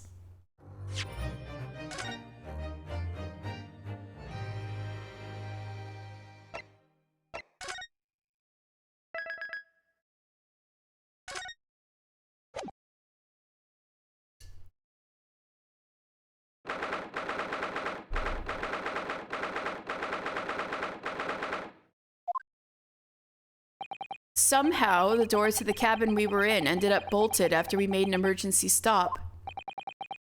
Susato-san took a deep breath and gently slid back the bolt. Fuck.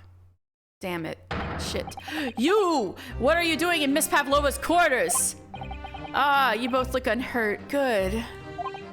Yes, we're fine. Thank you. What on earth happened? We heard something about how we were going to collide with another ship. Yes, it appears to have been a false report, though. Oh, how did that happen?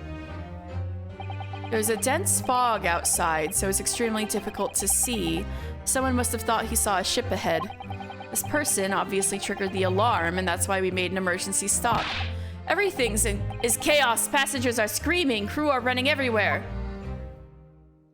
This first-class area is the only quiet part of the ship at the moment.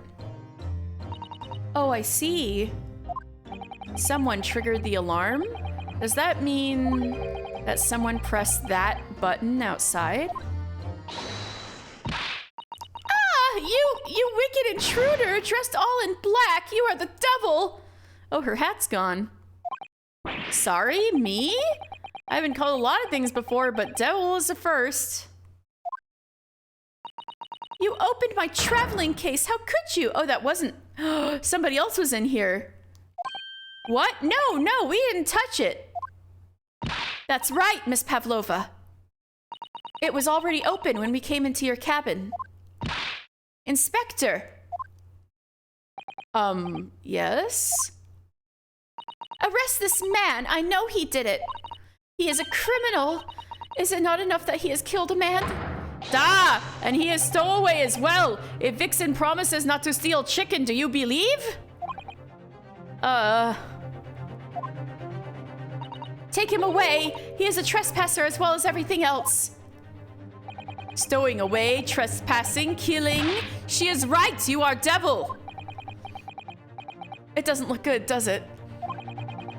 There is cell below deck. Throw him in. Oh, he's gonna be in the brig. Tomorrow we dock in Hong Kong. Then we give you straight to police. Wait, a cell? Please, Inspector Hosonaga, is there nothing you can do? This is a Russian vessel. I really have no jurisdiction here. After my last effort to appeal to the captain's good nature, I think I'm out of options. This is terrible. This is a real crisis. I've got to find a solution. Herlock! Herlock, help! Immediately.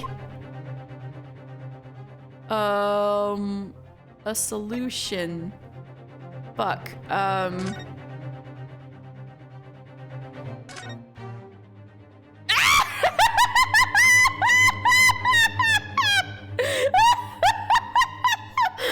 Hello there, sir.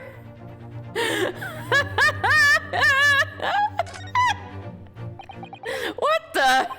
What are you doing up there? Mr. Sholmes? Oh my god, he's wearing the tiara! Slay! Naturally, I was analyzing what a weight of 20,000 rubles feels like on one's head. Have I not told you that as a detective, it is my business to know what other people do not? This isn't mere tomfoolery, my boy. Oh, no. Well, why were you hanging from that hook before then? Isn't it obvious to properly assess the weight of the 20,000 rubles, naturally? I wish to determine if it would bend and that conceited looking hook. If it would bend, that conceited looking hook on the wall, so full of brag and bounce. I never know where to take this man seriously or not. Ah, you again. The great detective. Ah, Inspector. I confess I've been looking for you. I have something to report to you most urgently. Look at this guy. He is the peak of fashion. This guy is on the cutting edge. Well, you might try looking for me somewhere other than a hook on the wall next time. What is to report? Speak! An urgent report from the great detective can mean but one thing. Yes, the case of the curious murder that took place last night here on this vessel, the steamship Buria, has been solved! By me, naturally. Oh, you look rather shocked, Pavlova. What? Really? Yes, I have eliminated all other possibilities. No other explanations exist. So, allow me to illuminate all your minds. For I am about to reveal my great detective's greatly admired great deduction to the case.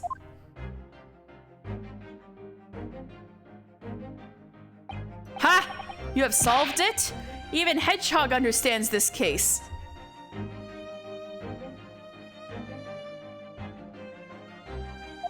We all knew who was responsible for killing student boy this morning when we found criminal in wardrobe. It is this stowaway. He has handcuffs to prove it. I didn't do it.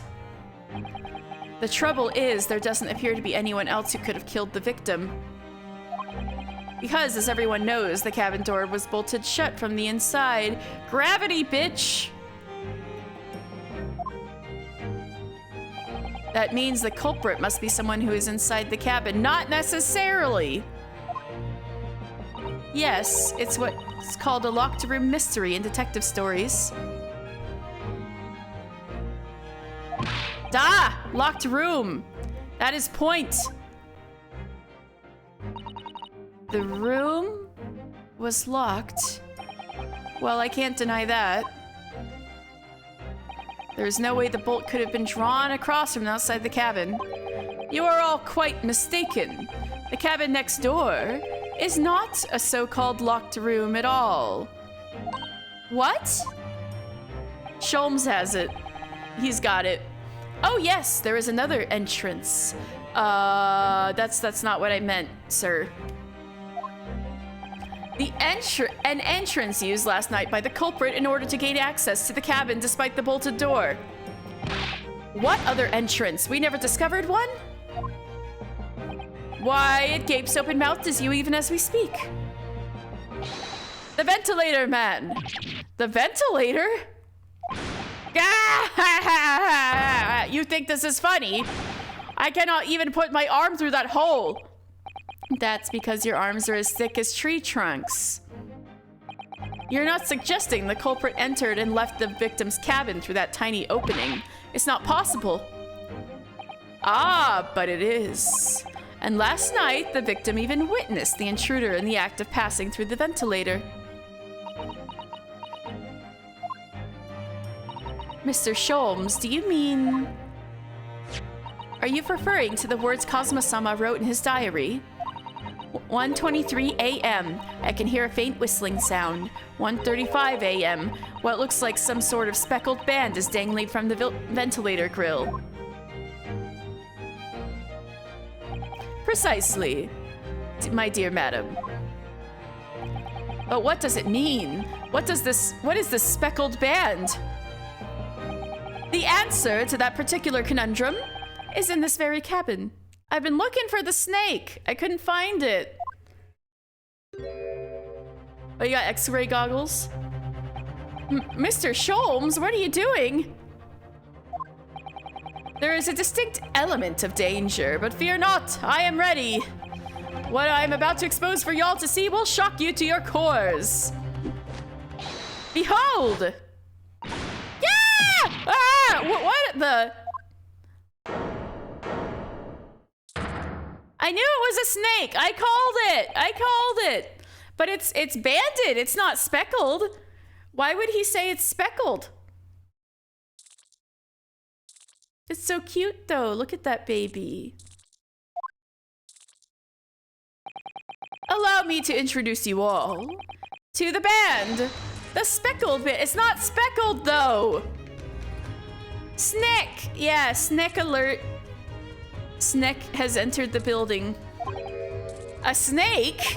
Indubitably.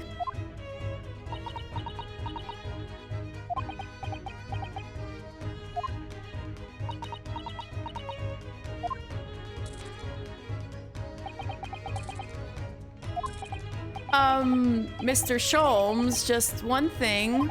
Pray, what troubles you? Well, that snake isn't really speckled, is it? It looks more stripy, wouldn't you say?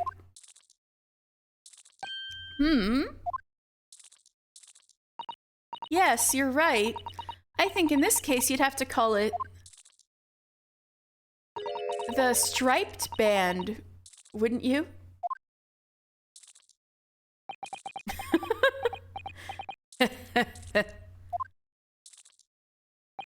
You both see and observe with distinction, however. Do you not think that is precisely the trap into which the culprit wishes you to fall? Oh my goodness, really? It's a trap? How exactly This snake is so cute. I know, everybody's talking about it, and it's just there adorably like, what's going on? Hi, Owlin. This beautiful snake has entered the building, although it's been here the whole time.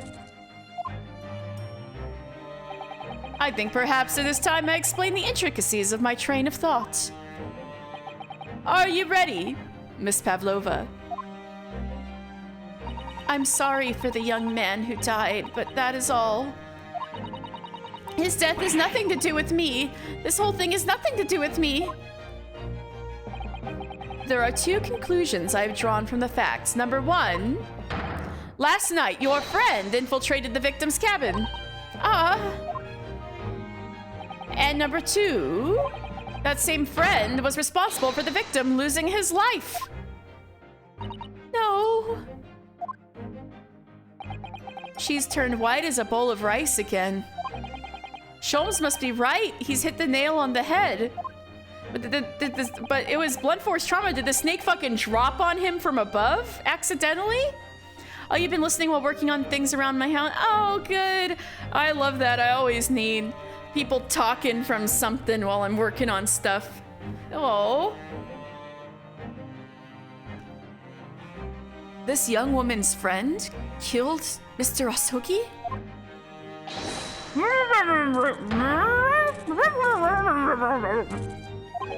It looks like he can't speak with that snake coiled around his head. I would advise as little movement as possible, Seaman. You wouldn't want the fangs of that long friend in your neck. So everyone, let us begin. Herlock Sholmes is proud to present his Logic and Reasoning Spectacular. All right, deduction part 2. The Great Deduction. The game is afoot. Let's go! Topic 1. Intruder's identity. Miss Pavlova, moments ago you claimed the following. His death has nothing to do with me. This whole thing is nothing to do with me. Yet you cannot deceive yourself. Yes, when you recall those horrid events, your aching heart smarts with pain. And it is just that very pain that evidences your inextricable link to the victim's death. So, we ask, what was the nature of this intruder that stole into the victim's cabin on that portentous night? Why, naturally, it was the friend with which you boarded this vessel, was it not? Ah, as I suspected, another telltale glance. Without doubt, your friend is the writhing serpent we see before it. What? Oh, it's a different snake? There are two. Are there two snakes? And yet, that fact leaves us in a quandary. The victim's written observations on the night tell of a speckled band. Oh my god, it's so cute! Look at it! Oh my god, it's so cute! Ah, baby! I don't think it really has poisonous fangs.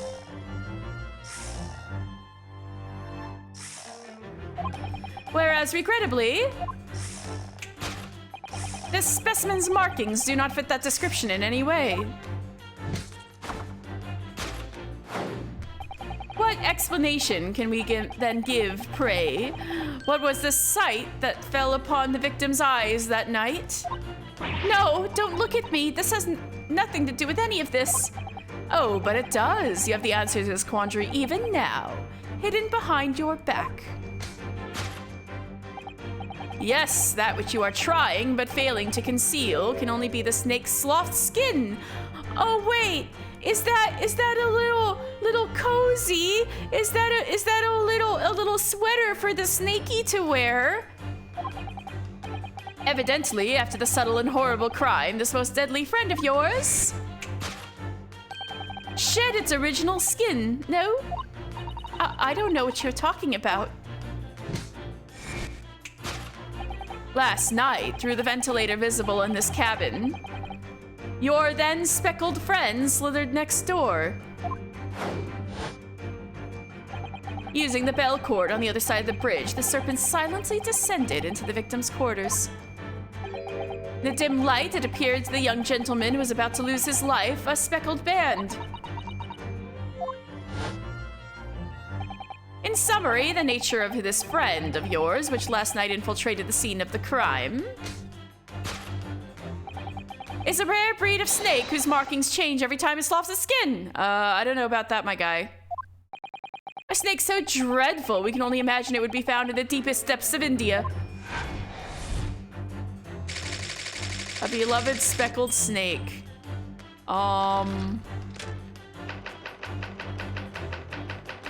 Mr. Asogi died. Moving on, we come to the heart of the matter, the grim demise of the victim. How did this young man lose his life, and why? According to the data, which I have been apprised, it would appear there were no visible signs of injury.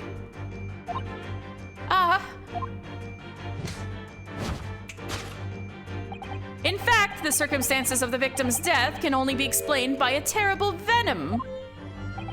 Now, if we were to take that as fact, we can reasonably imagine that there remains evidence to affirm at the scene of the crime. Oh no, could there be?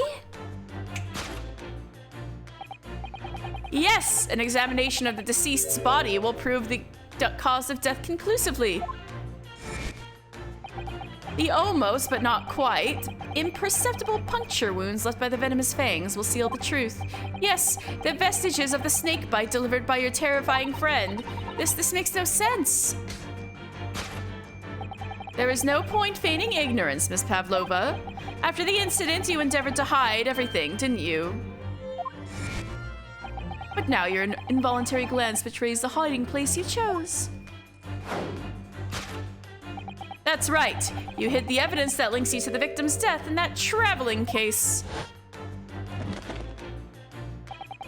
When we first met in this cabin, it came to my attention that your case moved periodically.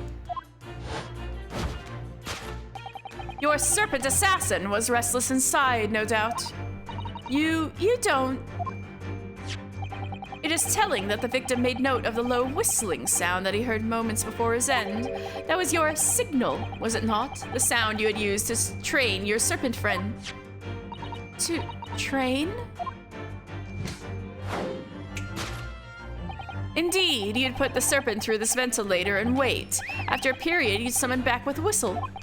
You couldn't know if the animal had done its duties, so you would listen for signs of life next door. If the victim appeared not to have been dispatched, you would release the snake once more.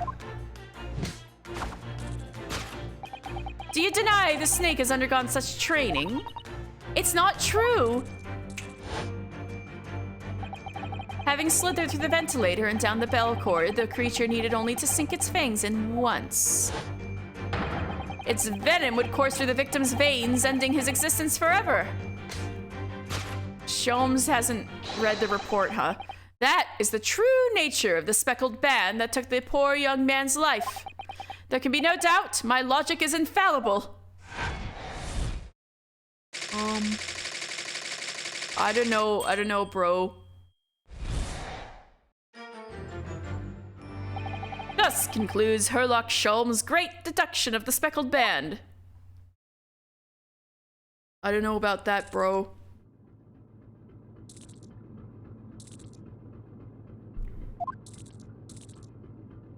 Miss Pavlova has trained her pet snake as a killing machine.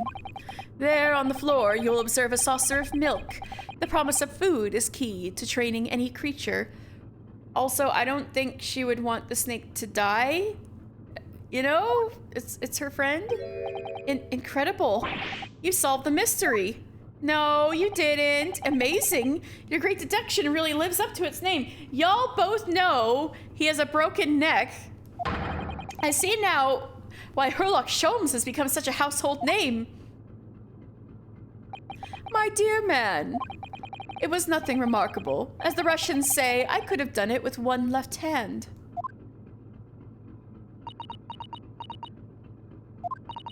Could I venture an opinion, Mr. Sholmes? But But of course, what's on your mind? It's just about your deductions before. Some things don't quite make sense to me. I welcome questions as to my method, and will answer both loudly and proudly. Oh, well, good. First of all, snakes are egg-laying creatures, part of the reptile family. Yeah, they wouldn't need to drink milk. You are well informed, madam. And reptiles, don't drink milk. Ah. It's really only mammals that like to drink milk, you see. There's another animal here that's not the snake, but then where'd the snake come from? Maybe the snake belongs to Stroganov and he is also lying about who's there? So I'm not sure it would be possible to train a snake using milk as a reward. No matter. No doubt Miss Pavlova used some other treat to encourage her pet to do her bidding. Milk was merely an example. The logic holds, yeah, but why the fuck would she put a saucer of milk on the floor? Well, there is something else. Snakes have no ears. Ah. Yes, so I'm not sure it would really be possible to signal to a snake by whistling. But madam, what of the tales from Arabia? Have you not heard of the snakes that dance to the sounds of a flute? I think perhaps the performers play their music in time with the snake's natural movements. Oh, I see. No hands, no feet, no ears! These creatures are so inept as to be practically useless! Don't take it out on the snakes, Mr. Sholmes. There is one other thing. You have more? Snakes use the scales on their bellies to propel themselves. So, I'm not really sure that a snake could manage to climb up a flat bell cord like the ones in these cabins. Then it should try harder.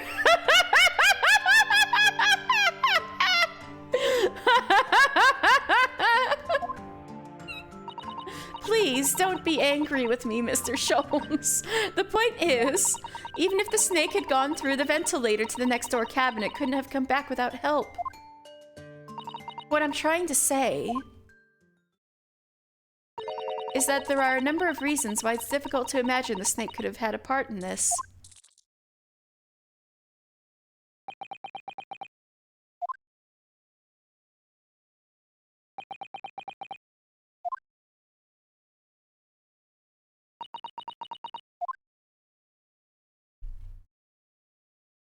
I think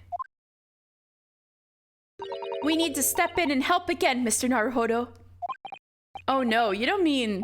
Yes, we need to modify Mr. Sholmes' latest deductions and turn them into the great ones they ought to be. I had a feeling that was coming. All right, let's give it a try. Just what I was waiting for, Mr. Naruhodo. He enjoys this too. Yes, right. So, cast your eyes down to your wrists again. What?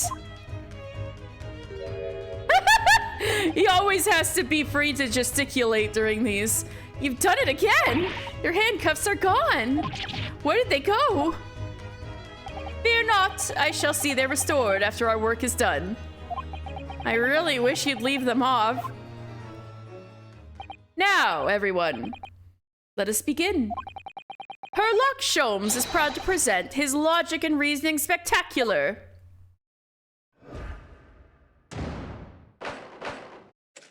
Course correction. Hold it, Mr. Sholmes.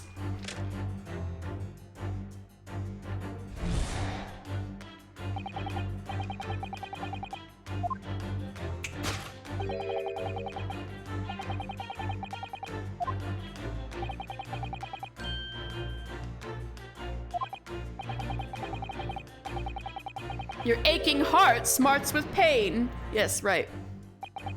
She does have a pained expression on her face. Yes, that's true.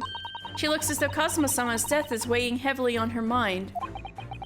But you're not sure Mr. Sholmes has read her quite correctly, is that it? Could there be some other way to interpret her expression then? She has a headache! Like all y'all. let's take a moment and really look very closely at Miss Pavlova.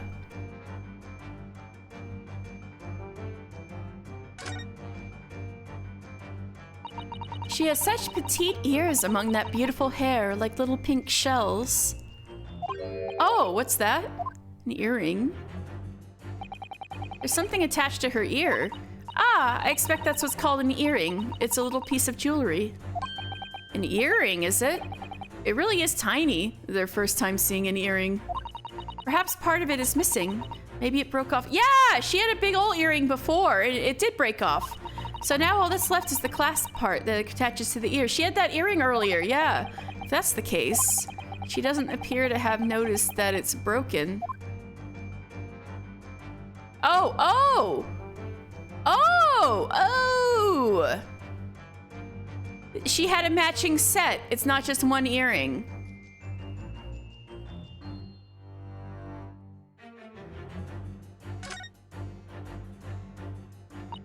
She has such petite ears among the beautiful hair, little pink shells. Oh, what's that?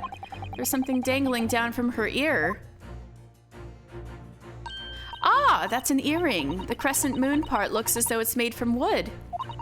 It's charming, isn't it? Women do seem to love adornments like that. In their hair, around their necks, on their fingers, and even hanging from their ears, it seems. Well, jewelry is beautiful, Naruhodo-san. Right, but it's this that's paining her, right? Her hand. Claw scratch. So, it's a cat, isn't it? They said everything but cat. Maybe cat is what her friend is. Oh, Naruhodo-san, look! That looks like a very painful wound. It looks like a scratch made by some kind of small animal. And fairly recently, too. Well, whatever scratched her doesn't appear to be around here. I believe that's what's aching. Yes! That claw scratch smarts with pain. Yes, when you recall those horrid events, that claw scratch smarts with pain. Indeed, and simple observation reveals that the wound is fresh. Miss Pavlova, did you in fact receive that scratch? Sometime last night? Ah!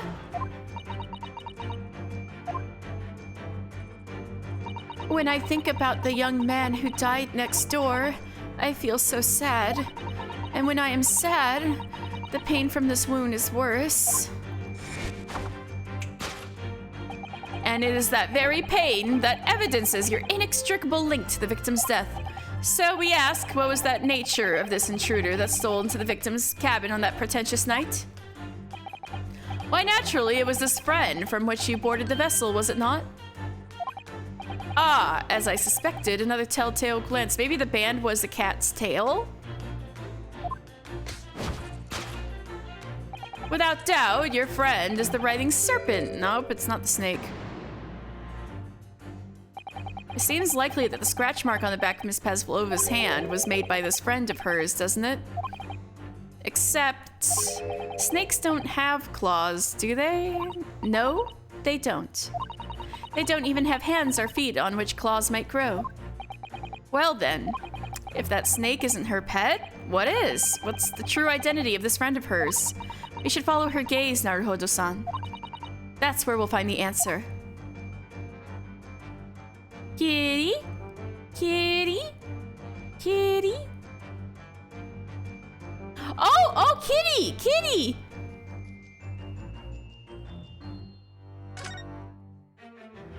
Kitty! Oh, wait! That's her bell! The bell on the collar was the pink thing in the other room. Where'd the other half go? Is it still on her collar? Oh, look at the photograph in this frame. This must be something Miss Pavlova brought with her when she ran away. She is exceptionally beautiful, isn't she? Yes, that's true, but personally, it's the little black creature she's holding that's caught my eye. Maybe we'd better get a closer look at this. Kitty!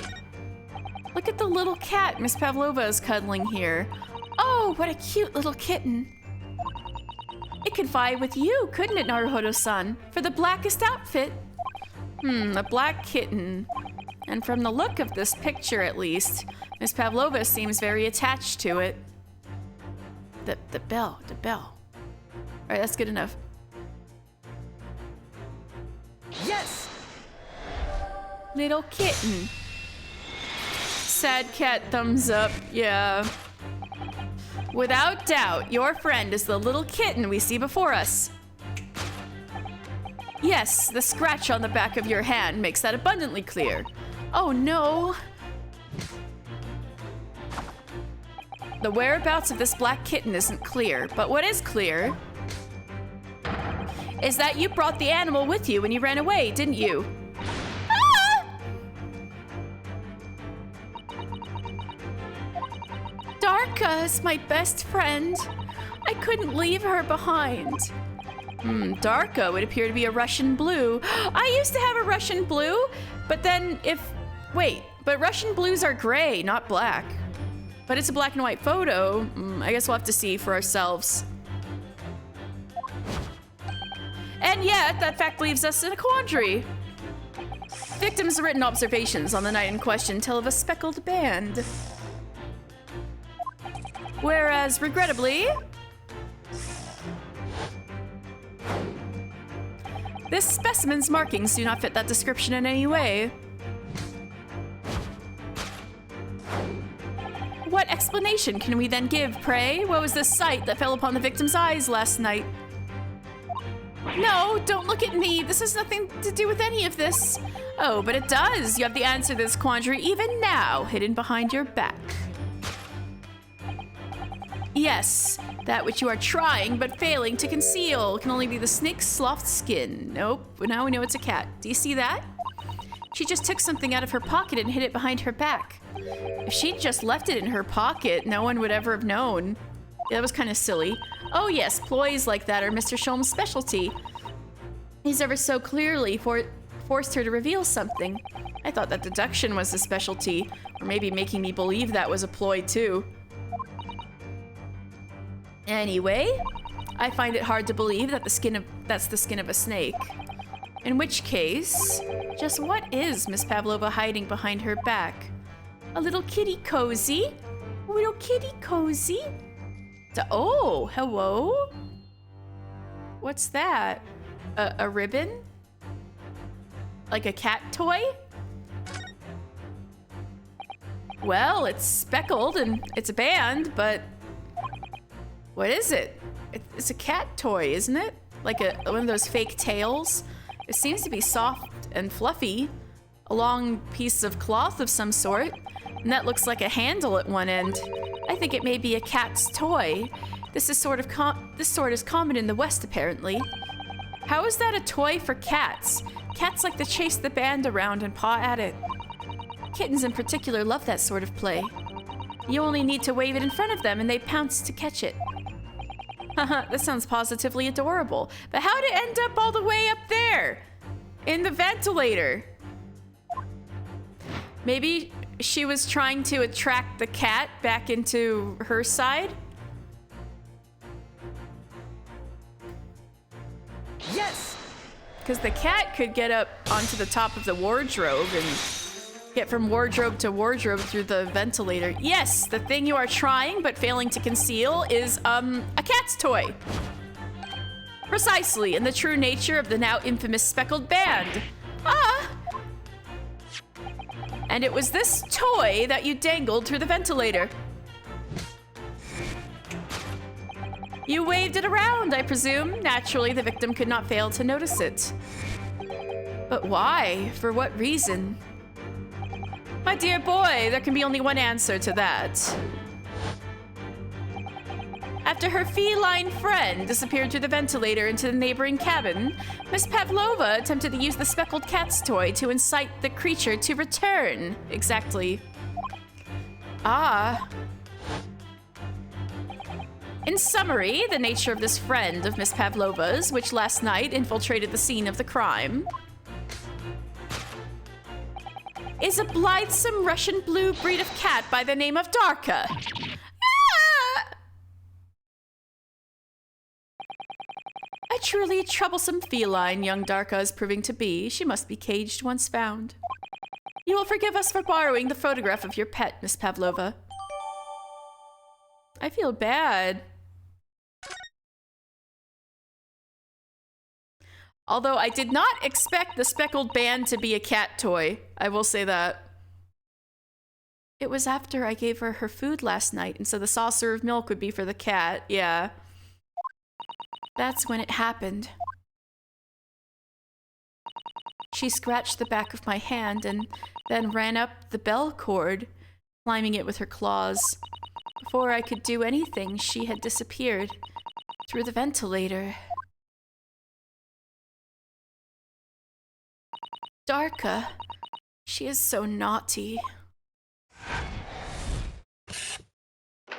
A beloved kitten.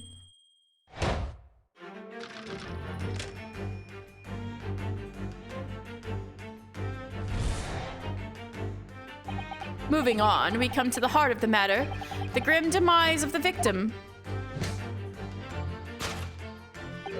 How did this young man lose his life, and why? According to the data of which I've been apprised, it would appear there had been no visible signs of injury.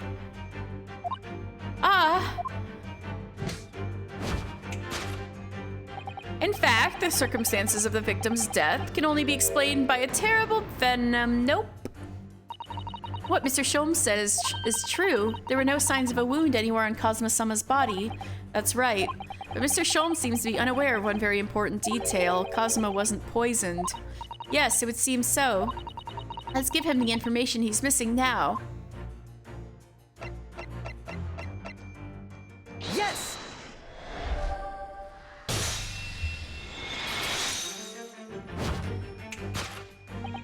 In fact, the circumstances of the victim's death can only be explained by the post-mortem report. Ah, yes, I knew it was one or the other. His neck was... Indeed, the breaking of the cervical vertebrae is fatal. Only that Goliath would be strong enough to survive that. Seaman Stroganov isn't some immortal freak, you know. Oh, he's doing the Phoenix Wright face. It's hereditary. The jury is out. Anyway, we have it on good authority that the victim's neck was broken. Now, if we take that as fact, we can reasonably imagine that there remains evidence to affirm it at the scene of the crime. Oh no, could there be? Yes, an examination of the deceased's body will prove that... Nope. Kazuma died because his neck was broken. In other words, he was probably struck by something. Or someone. Yes, that's a distinct possibility. As of yet, no weapon has been found, though. I mean, if it's a little kitten, I don't think it would be heavy enough to, you know, kill someone like that. Landing on their neck. If it was like Stella, yeah, I could imagine that breaking somebody's neck, but not a little kitten. As of yet, no weapon has been found, though. Presumably, Darko didn't silently creep up behind Kazuma and deal him a fatal blow. I suppose it's possible that he had a fall and hit the ground awkwardly. Although, that could be it. It wouldn't be the cat landing on him. It might be a fall. It could have been a terrible act of misfortune that he broke his neck completely by accident. Oh, yes, a bad fall could explain it. That's so sad! No! It's rather hard to believe of Kazuma-sama, though. He wasn't a clumsy man. Well, we need to fix this deduction somehow. Is there anything from the scene that could explain what happened? I believe this. Yes!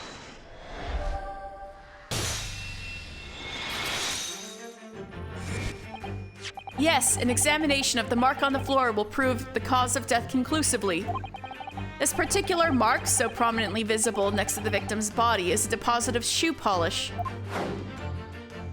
Shoe polish?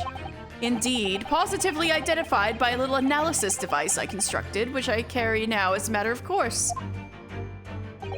beeswax, tallow, and dye were my results. The undeniable ingredients of shoe polish. And the color of the polish is a perfect match to the color of Asogi's leather-laced shoes. Looking at this mark, it's not hard to imagine what happened.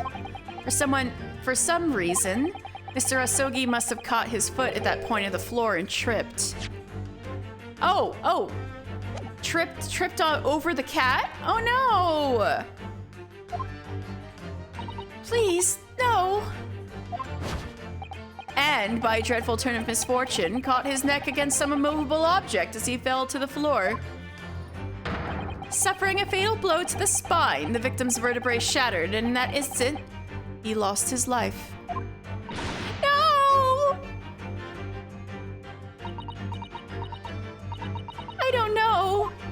I don't know anything about this.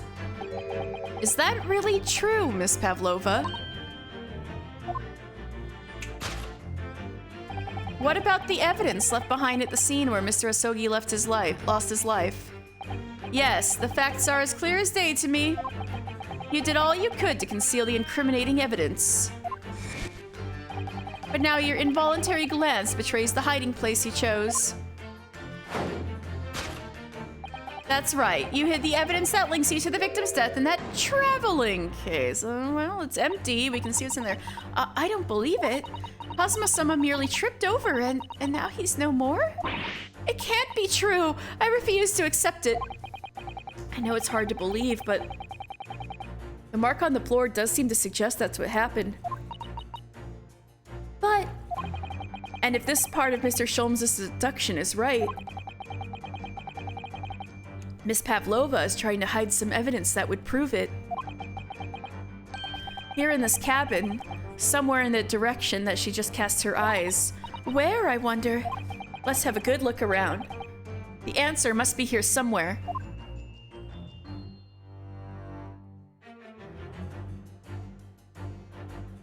Not the tiara.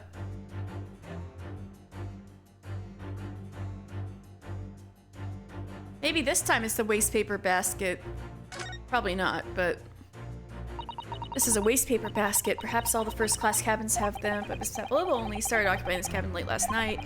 Presumably there's not much rubbish in there yet. There's just oh! That wasn't there before! Oh, what's that? It's a broken piece of glass, isn't it? Yes, it is. And I feel like I've seen it somewhere before. If it looks familiar, perhaps it's more than your mind simply playing tricks on you. That's it! Yes! It was worth it to check it again!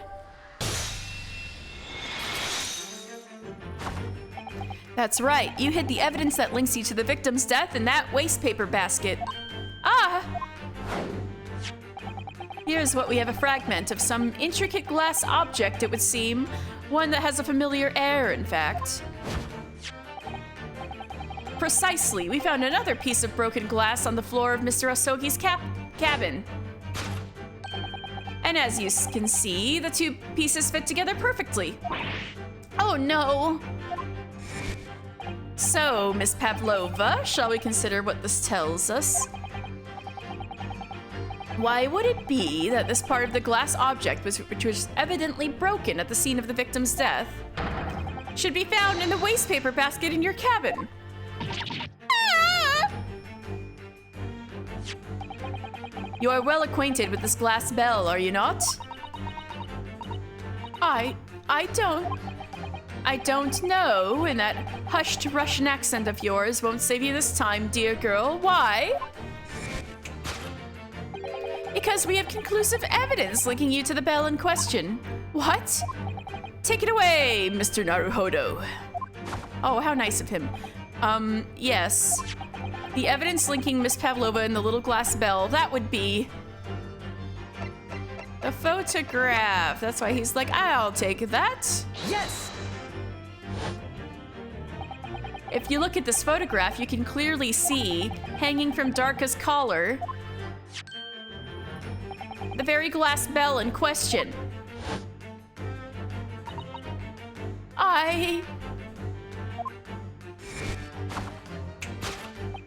The truth has caught up with you, Miss Pavlova. The young man who lost his life last night did so after a truly inauspicious fall. And the cause of that fateful stumble?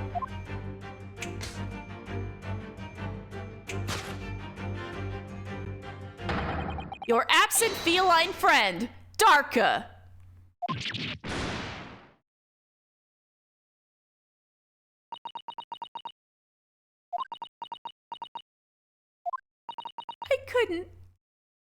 I couldn't tell anyone. I'm sorry. No! Why'd this have to happen to Asogi? And that cat! Death by tripping over a cat! No! Deduction complete, elementary, but I'm sad.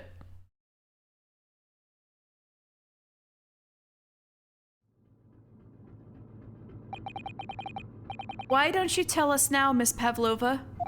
Tell us exactly what happened last night. It was a little after 1 in the morning.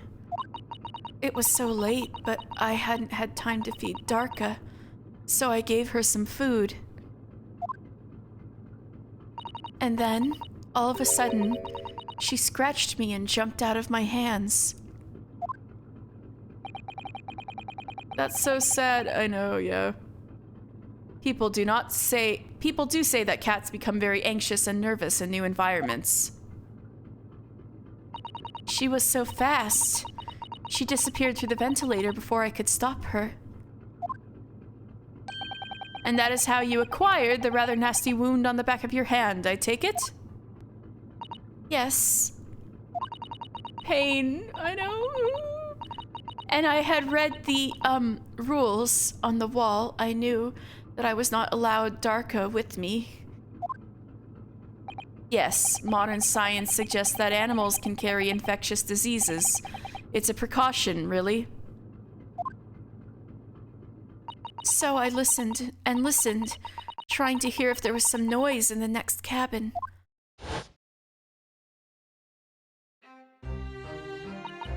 It was very quiet.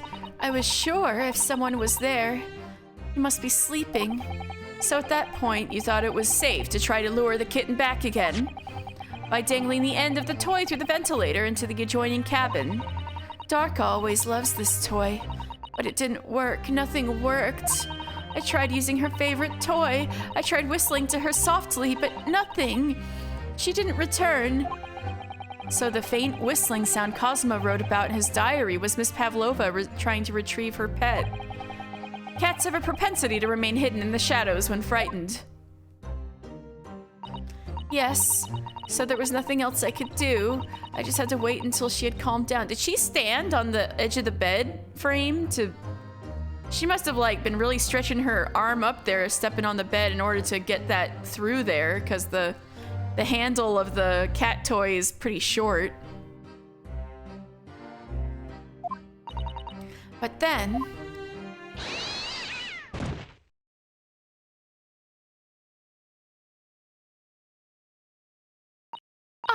I nearly passed out with shock. I heard her cry out and then... Oh, it was such a dreadful bang.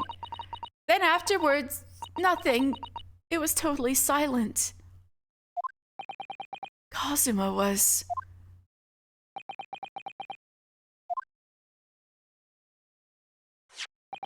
From the appearance of the brown mark on the floor, it seems likely that what you heard was the victim stepping on the glass bell and tripping up. The SS Burya is a large vessel, but even she can pitch and roll violently without warning. If Mr. Asogi was already off balance as a result of the ship lurching when the kitten got under his feet, the combination of unfortunate factors could have easily caused him to fall over. But what became of the kitten afterwards?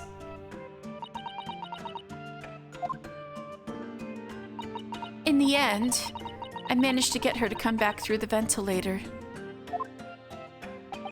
Yet Darka is nowhere to be seen. I must have forgotten to lock my case, and now she's disappeared again. gracious, that cat is as unsufferably restless as I am. Well, he knows something about himself at least. When I woke this morning, I heard that a young man in the cabin next to mine had died, but I couldn't bring myself to tell anyone what had happened. I was too scared. Scared that they would send me back. Oh, hold on a minute. What about the snake? You're right. Where is it? If the snake isn't your friend, Miss Pavlova, then whose is it and where did it come from? What on earth is such a dangerous creature doing on board this ship? Oh, you're not the only one carrying an illegal pet, huh? Oh, I didn't say? Snake is my friend. His name is Piroshko. Huh? What? What? That snake belongs to you? He escaped from cage when emergency alarms sounded. I was looking for him. I did not expect to find him in here. Oh, so that's why he's got those red marks on his face. They're from the snake. I thought those were weird. I thought there was like a striped sunburn or something. But it's from the snake squeezing his head. That's why he's got the stripes on his face. Oh my god. Yes, how did that snake get into this cabin? But animals are not permitted on board. Ha! We are at sea for 1 year. You want to be so long without close friend, without someone who understands. Couldn't you find someone a little more human who understands you better? But my dear burly fellow, a gargantuan venomous snake. Surely you can appreciate the danger you're putting everyone in. It's clearly a constrictor, my dude. No venom. Piroshko does not have venom. He is harmless, very long, but very gentle. He is adorable, like Granny. He is adorable, it's true. It's venomless. Yes, now he is hungry, so he is in bad mood, but once I feed him, you will see big smile. And you feed him what? Okay. Oh, is that why the rat trap is around? So he can feed? Very adorable, very much like Granny, I agree. So that's why he has the mouse traps around to feed him rodents. Ha! Like they say they milk chickens? Ridiculous. Snakes that drink milk are only in stupid stories. Piroshko eats mouses. Big, fat, round mouses. Ah, oh, so is that what the mouse trap in the passageway out there is for? Of course. How else can I catch my friend's favorite food? Nothing says top of the food chain like the look in their eyes right now. How many mice are on the ship for that to be a reliable food source? I think you guys need, an inspection on this ship. It refuses to drink milk. It can't hear a whistle. It can't climb up a bell cord, and it's not even venomous. How the deuce did something so inept land a starring role? It's not my fault. I do not make up stories. My Piroshko has nothing to do with this incident. So that's what happened. That's the truth behind my best friend's tragic death. No. We maybe get him to a hospital in Hong Kong. Maybe they can write his neck and he's actually not dead. I don't know.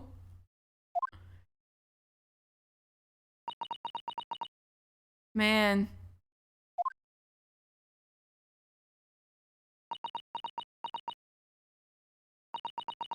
Miss Pavlova. I understand the difficult situation you found yourself in, and I do sympathize. But please remember this. A young man lost his life.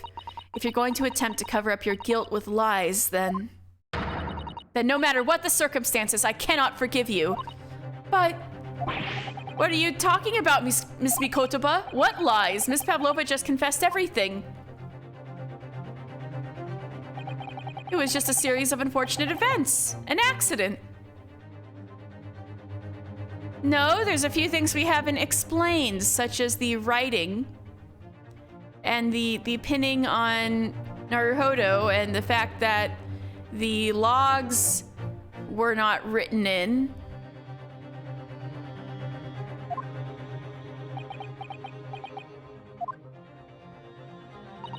I'm no great detective like Mr. Sholmes.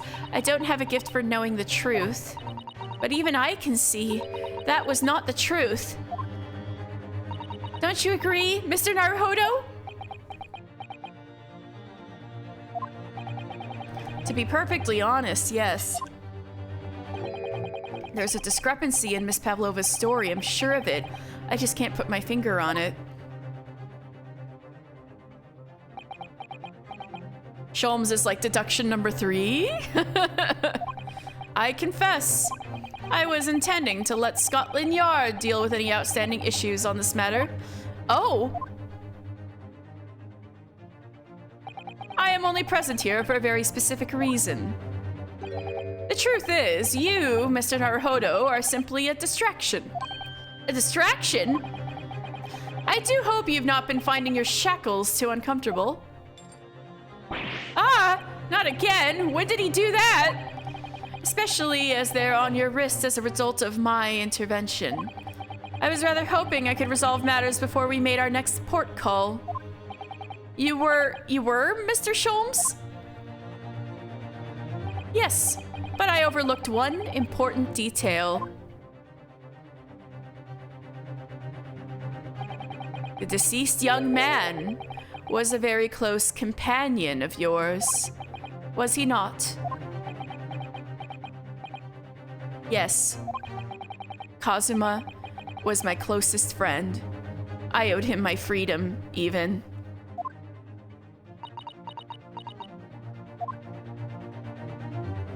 In that case, we must follow this to its conclusion. No further distractions. You must uncover the real truth here, Mr. Naruhodo. Yes, whatever that may be.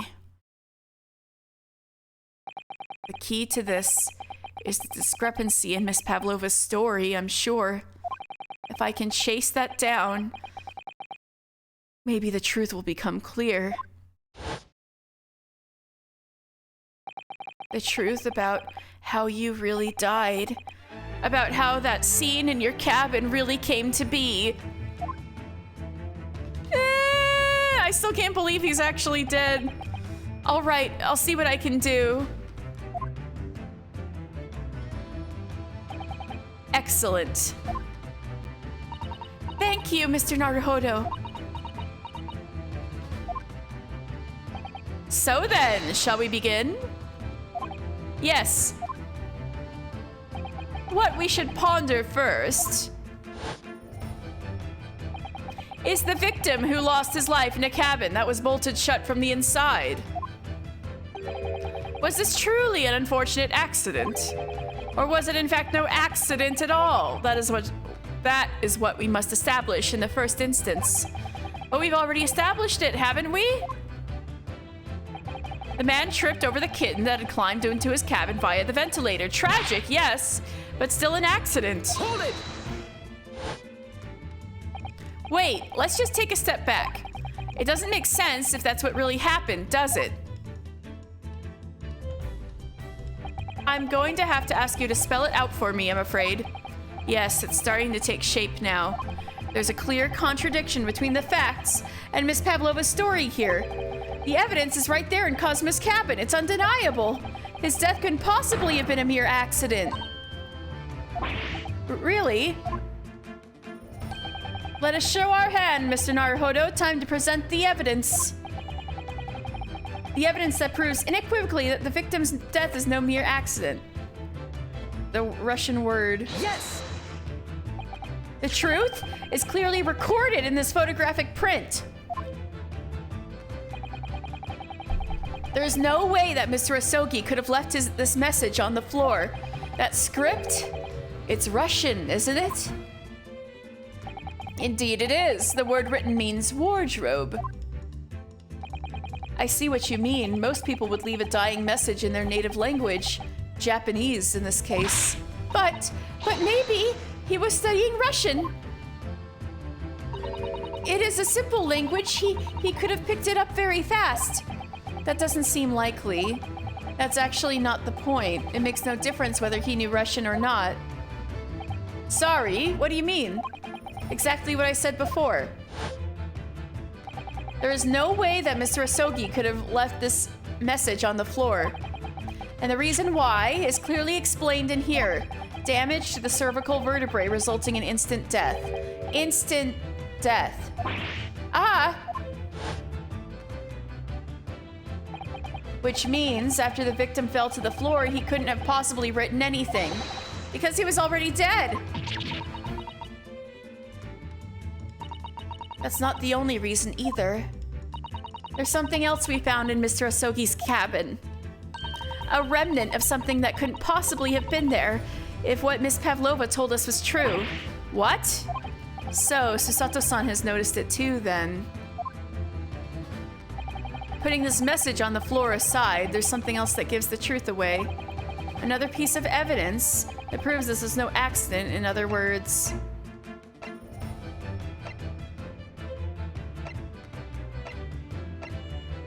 Oh, the log, right? Yes!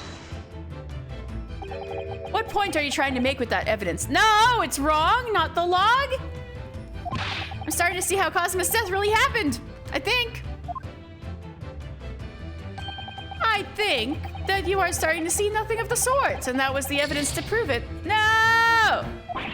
Ah! If it was no accident, then what should we be looking for is one of two things. Either the absence of something you would expect to find at the scene of an accident, or the presence of something that you wouldn't. Oh, okay. Most compendiously put, dear madam. Ah, I see. I confess your rather languid I see doesn't fill me with confidence, Mr. Naruhodo. Don't worry, Mr. Naruhodo, I believe in you. Well, more than Mr. Sholmes does, anyway. Yes, it's starting to take shape now. There's a clear contradiction between the facts in Miss Pavlova's story here. The evidence is right there in Cosmo's cabin. It's undeniable. I think in the message of the floor aside, there's something else that gives the truth away. Another piece of evidence that proves this was no accident.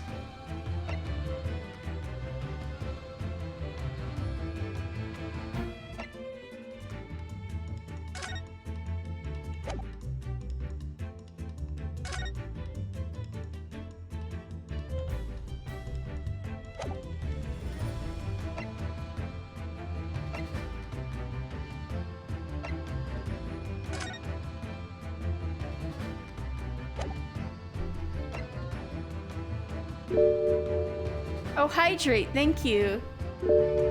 And stretch, oh yeah. Thank you. Actually, this is probably a good opportunity for me to be away for just like 1 minute. So like just 1 minute is like gonna be really fast. All right, just a moment.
Okay, back. Let's see.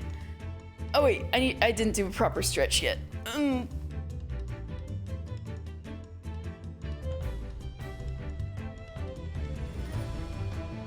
That was good. Ooh, all right, stretch, done. No accident.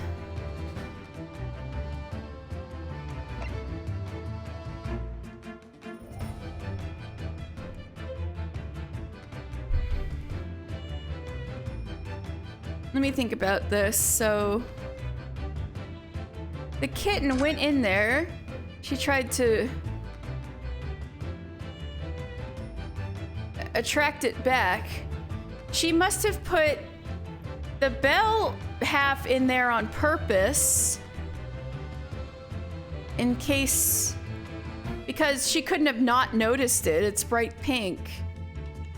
If she went in there and fixed up the crime scene. And that's why she has the other half, right? Or it doesn't make sense why she has the other half to begin with.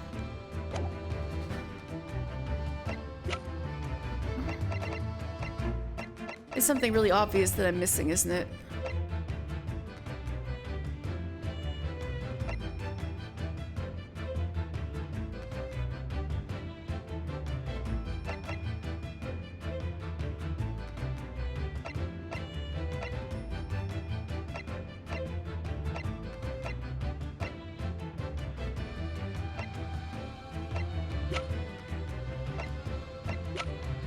I'm gonna try it. Yes! This, the piece of broken glass next to the mark on the floor. But that's the glass bell the kitten had around its neck. We already know all about that, but it's strange that it was there. It was broken in half when the victim tripped over the cat and fell. So we already have a satisfactory explanation. Where's the flaw in that logic? Both halves should have stayed there. Unfortunately, there's a very big flaw, a fatal flaw. What? If that's really what happened, then how did one half of the bell end up back here in this cabin? Yes, exactly. Yes, remember that we found the other half of the glass bell in that waste paper basket. Would you care to explain that, Miss Pavlova? Oh, no. Both these pieces of evidence clearly point to the same conclusion. That when Mr. Asogi died last night in his cabin, there was someone else in the room. And that same person deliberately arranged the scene to disguise the truth in order to cover up his or her own guilt. Yeah! Yes, there was someone else present in Mr. Asogi's... Oh my god, you are wasting time. Someone else was there? Duh, of course, we know this. What are you talking about? Now he's covering up for her. Bulkhead was bolted shut from inside. There was no way in or out. Oh, yes. No, I can explain that now. The boat pitched. And only other person in cabin when young student died was you. Yes! It's true. I was in the cabin when that happened. You were shut inside the cabin wardrobe, to be precise about the details. But I don't know Russian. There's no way I would have left that message. Not would have. There's no way you could have left that message, to be precise about the details. Would you mind? Ah! Forgive me, my dear fellow. As I was saying, the person in question wrote the word wardrobe in Russian on the floor. In an attempt to incriminate me for the crime, even though I'd been asleep in there the entire time. And then, the same person picked up the broken glass bell that had fallen to the floor, for fear of it becoming evidence that would show how Mr. Asogi really died. But why wouldn't the person have taken all the pieces of the bell away? That's what I'm wondering. Leaving half behind was always going to raise questions. Yes, well, it was past 1 o'clock in the early hours of the morning. The cabin would have been quite dark. Oh, that's it. Wow, thanks, Sholmes. The single small lamp suspended from the ceiling would have barely have cast any light onto the floor there. Little wonder then that the culprit failed to notice a fragment of the tiny item. You all suspect me, don't you? Hold it! Seaman Stroganoff?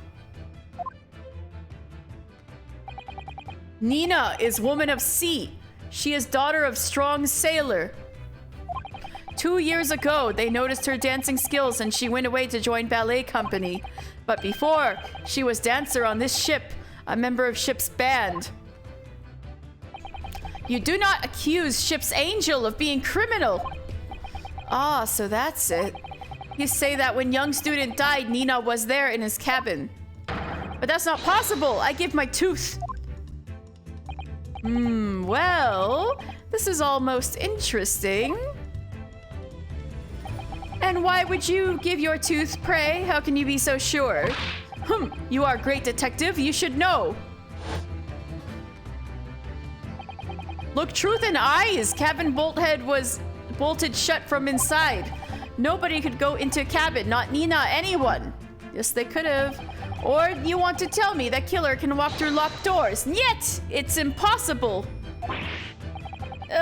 He's right. But wait, I've read about this in detective stories. People often tie thread around the door latches so they can open and close them from the outside. Thread? Are you stupid? These bulkheads are not barred doors. Certainly not. These are watertight doors, as one would expect to find on any modern steamship. Constructed of heavy steel with not a gap in sight, no threads or needles or magnets could have been used. No, of course not. I thought so too. Susato, come on. But Mr. Naruhodo suggested it earlier, so... Susato-san, how could you shift it onto me like that? So, Seaman Stroganoff has a valid point. The cabin door couldn't have bolted shut from the outside. It was gravity, my guys. Not necessarily.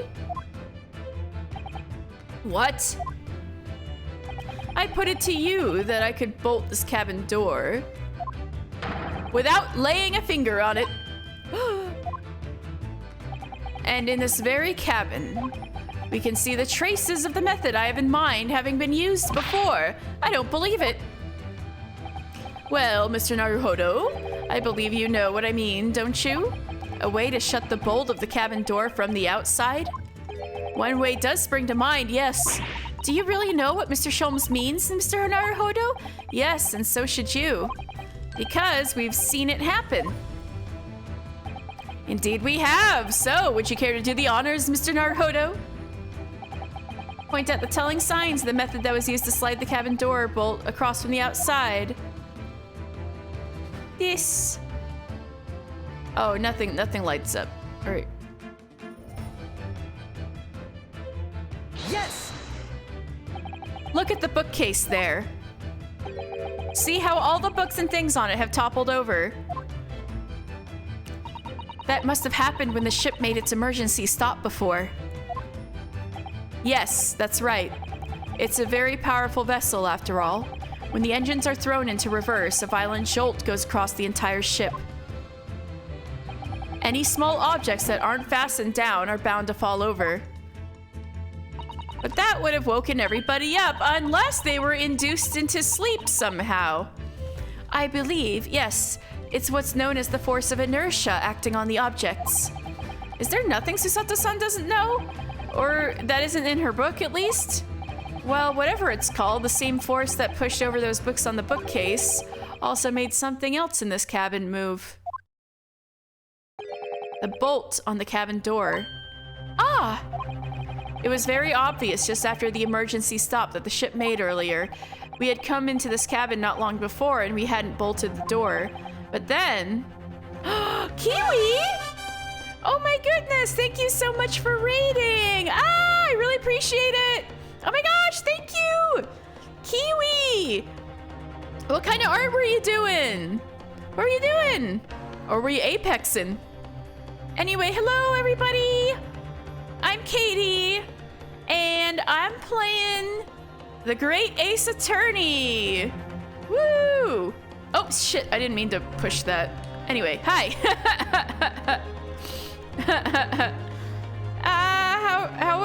What were you doing?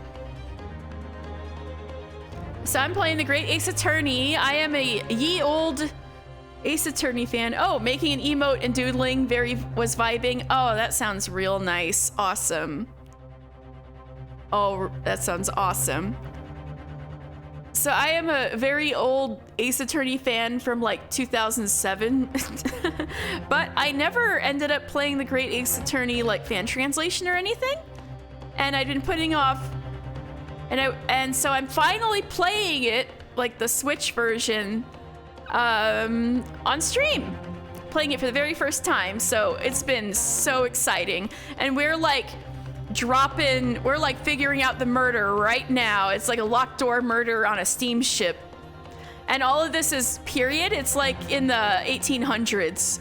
It's really cool. So I hope you guys are excited for the reveal. But then, it is pretty comfy. Also, Sherlock Holmes is in this, but they couldn't get the copyright, so they called him Herlock Sholmes, but he's awesome. Hello, is anybody in there? Shout if you need assistance. Oh, that sounds like Inspector Hosonaga. Oh, yes. That's it. When the ship stopped suddenly, the bolt threw across and locked the door. Yes, welcome, raiders. Yes, it's made of metal, but it's small and light enough to be moved by the ship's sudden change of speed. Ooh, you're just watching Enola Holmes 2 this morning. Oh yeah! I see that on the streaming channels. I still haven't watched it myself, but that mystery stuff is so good. Or the first of Ineptia, if you want to call it that. Inertia, my man, inertia. Are you trying to say that last night, after Mr. Asogi was killed,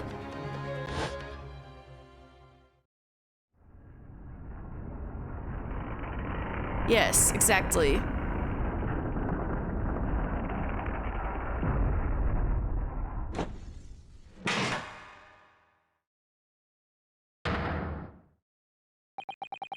The SS Burya made another emergency stop?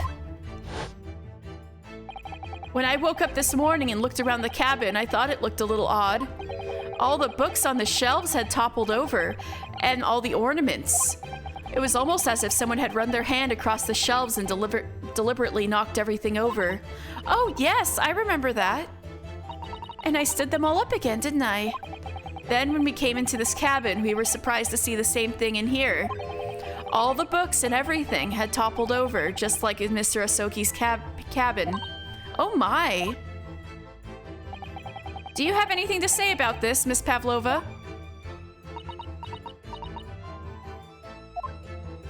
Are you out of your mind? You say Burya made emergency stop? It does seem a little far-fetched. How could that have possibly happened? Unless you're saying that the culprit is actually someone from the engine room. Oh, it is simple enough. Are you forgetting the button in the passageway outside, used to trigger the emergency alarm? Oh, awesome. I'm glad you're playing some video games yourself. I hope you have fun. And yeah, if you need to split, get yourself food and water and get your game on, absolutely. Go right ahead, and thank you so much for raiding. I really appreciate it. Oh yes, of course. There was a notice, wasn't there, telling you only to press the button in times of emergency.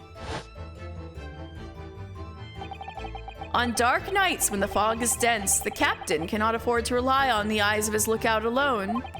Hence the placement of a number of buttons around the vessels to allow any crewman to raise the alarm. The sort of button one is almost compelled to press to satisfy one's curiosity. Yeah, like Ryunosuke almost did. Wait, it was you? When the button is pressed, two things happen in the interest of safety. The emergency alarm bell rings and the vessel comes to a complete stop. As indeed it did a little earlier today.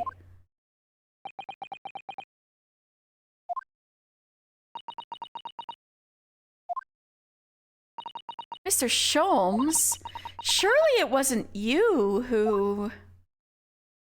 As I always say, a button has but one purpose in life. Of course he fucking did. Oh my god. To be pressed, whatever the occasion. He sounds almost proud of himself for setting the whole ship into chaos. How dare you mess with ship? I report you to Captain. You are in much trouble now. Now, I'm sure that can wait until later. Let us not overlook the fact that we have now learned a valuable lesson. When the vessel makes an emergency stop, the bolts on the cabin doors slide closed.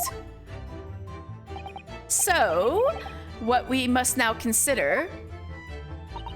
Yes, it all comes down to one thing now.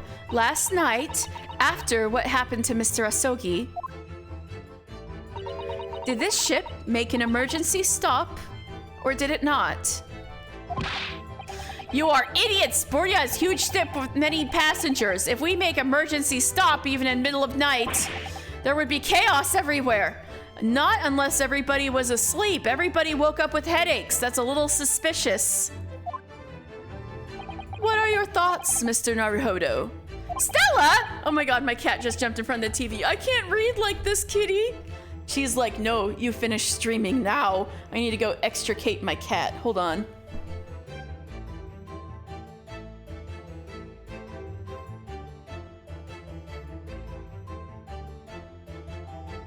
She's probably gonna jump right back up there again.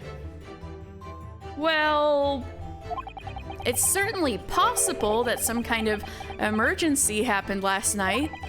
We have evidence to support that idea. Really? What evidence, Mr. Naruhodo? Fascinating. Do show us, my good man. What evidence promotes the theory that some emergency gripped this vessel last night? That would be... the ship's log.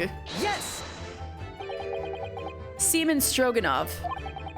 It is your duty to patrol the first class area of the ship, isn't that right? Oh yeah, I need to show you guys. Raiders just coming in. This guy's name is Beef Stroganov. Well, actually, I haven't looked at these yet.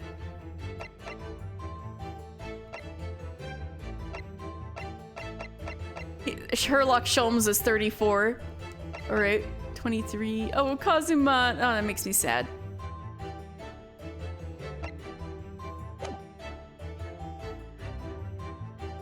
It's your duty to patrol the first class area of the ship, all right? I know, I could go for some of that food. I know, right? Beef Stroganoff, you're making me hungry. Da! That is correct. Why? And the ship's log here, this would be where you record the details of your duties. What are you doing with that? That is mine! Ah, you rather carelessly left it atop the little makeshift bureau in the passageway out there. But as responsible passengers, we took it into our care with a mind to return it to you later. I left it there on purpose. That is where I put it always. The point is, looking at what you usually record, it's clear that under normal circumstances, you write the phrase "nothing to report" every 30 minutes. And from 2 o'clock last night until the first light this morning, nothing was recorded at all.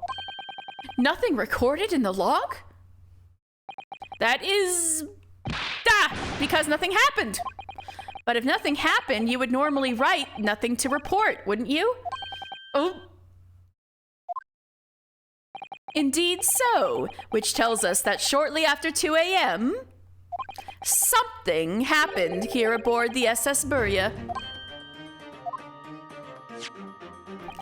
Something sufficiently significant to make you forget to fill in the ship's log, in fact. Are you suggesting God damn it, Stella! I can't read when you jump up in front of the screen. Hold on, I gotta get her again.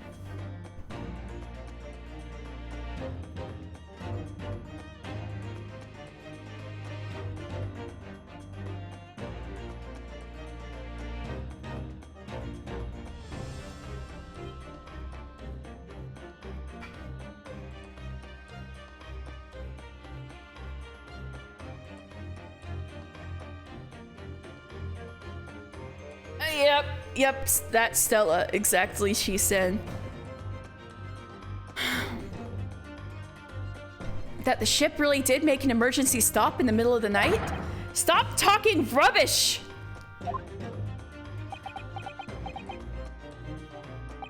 If I'm perfectly honest, I find that a little hard to believe myself.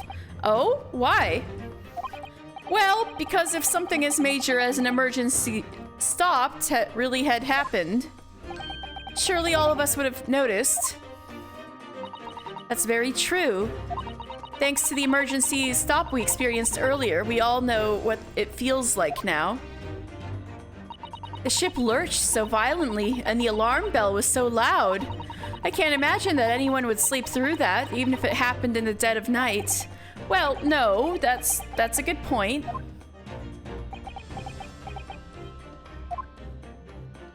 What of the throbbing? That sounds so weird out of context, but Sholmes, you're right. That's what I'm talking about. What of the throbbing? Y'all woke up with headaches, and apparently, at the very least, Ryunosuke slept through a murder, so... Sorry. What do you mean? Your head, man. The throbbing of your head since this morning. We have all suffered with it. Ah! Oh, yes. I have had a headache. You're right. In fact, I haven't been feeling myself since I woke up today. Nor have I! My head has been feeling heavy ever since dawn. Yes, you've all been afflicted, haven't you? Just as I suspected. He's right. My head's been throbbing today, too. And since eating dinner yesterday evening, everything has felt sort of hazy.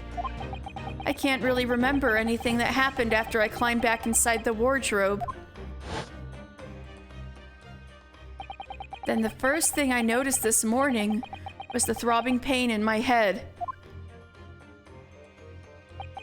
I had already been dragged out of the wardrobe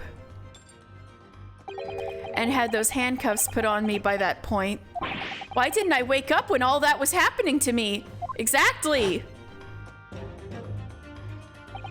Tell me, Mr. Naruhodo.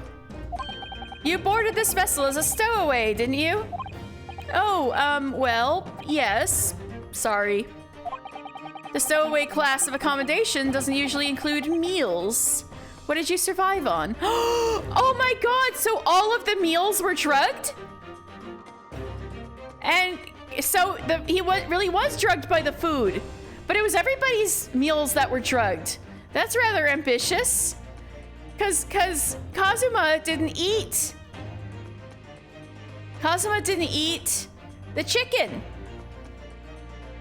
They all apparently the chicken was delicious. It must have not been a sedative that was you could taste, but oh my god.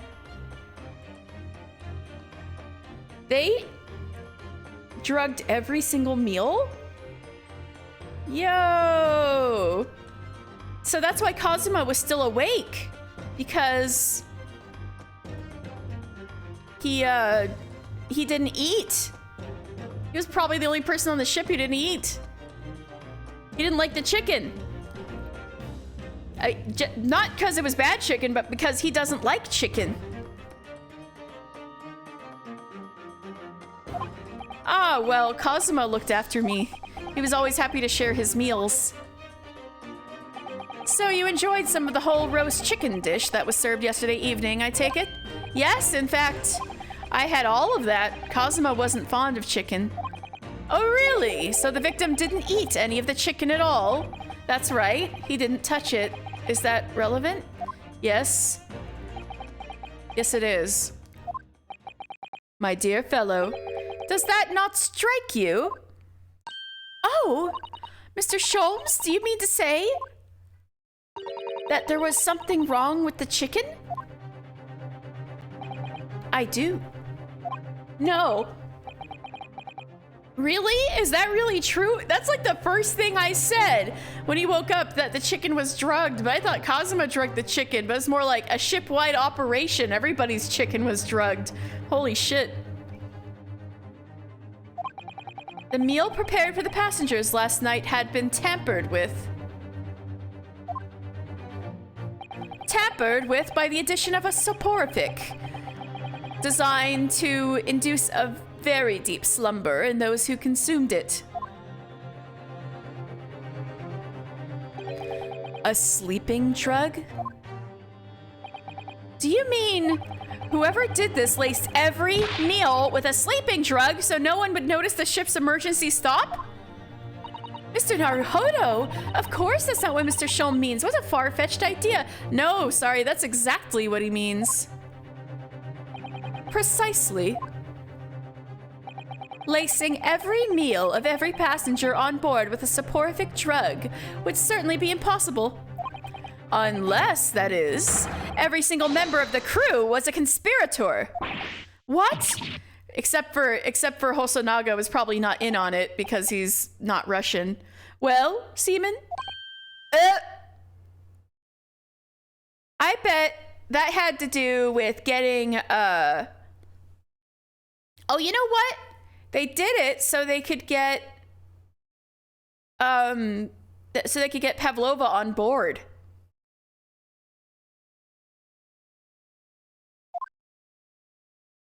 Because she apparently got on board last night, but they weren't at a port last night. And she said she descended like an angel. So maybe the emergency stop was to get her on board. And because she used to perform on the ship, the Russian crew knows her and loves her, so they were helping her get away. So maybe that's why they hatched this plot. But would they really have to kill Kazuma? I guess we're gonna get to that. Maybe it was an accident, but all right, we'll see. We'll get there. We'll get there. I'm sorry to say that any more deception in this matter will get you nowhere.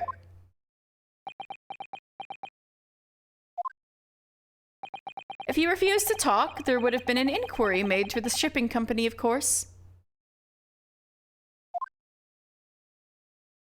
And were that to happen, every member of the crew and the captain himself would be hauled over the coals. For aiding and abetting a renegade.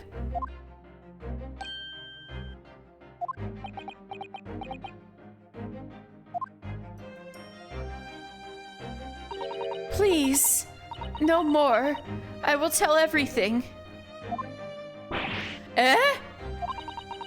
I cannot make problems like this for everyone anymore.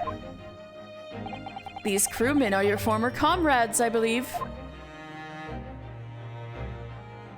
Yes. So when I decided to run away, I asked them to help me. We all agreed to help, everyone together. She threw away everything, her fame and the ballet, Mother Russia. We wanted to help our angel. I don't believe it. You are right. We put sleeping drug in chicken last night. Yes, I remember now. I did notice chewing on a lump of something strange and bitter at one point. Oh, Alan was right. There was something that didn't taste good in the chicken. We could not make all drug, how do you say, dissolve? Talk about heavy seasoning. At midnight, in waters near Shanghai, we brought our angel on board. She was helped by comrade on shore with small fishing boat. While all the passengers of the SS Burya slept soundly, thanks to the almost magical effects of the slumber-inducing potion their evening meals had contained. So if that's what happened, the only people awake on the ship last night were the crew, people who dislike chicken, and the newly boarded passenger, Miss Pavlova. And that means it would have been possible for you. You could have used the emergency stop trick to lock Cosmo's cabin door. So there were 2 emergency stops last night? But how does that make sense? Surely every cabin door would have ended up locked in that case, and there would have been a complete chaos. Oh, I wouldn't say so. What? Oh, of course, because everyone was sleeping. Just like us, all the other passengers would have eaten their evening meal of chicken in their cabins, after which they would have been overwhelmed by tiredness because of the sleeping drug. Quite. And accordingly, all passengers were already in their cabins for the night. Yes! The overwhelming majority of passengers would habitually sleep with their cabin doors bolted anyway. And so not one of them would have found it remarkable to find the door locked in the morning. In summary, in order to fasten the bolt of a single cabin door on the ship, the culprit brought the entire vessel to an emergency stop in the early hours of the morning.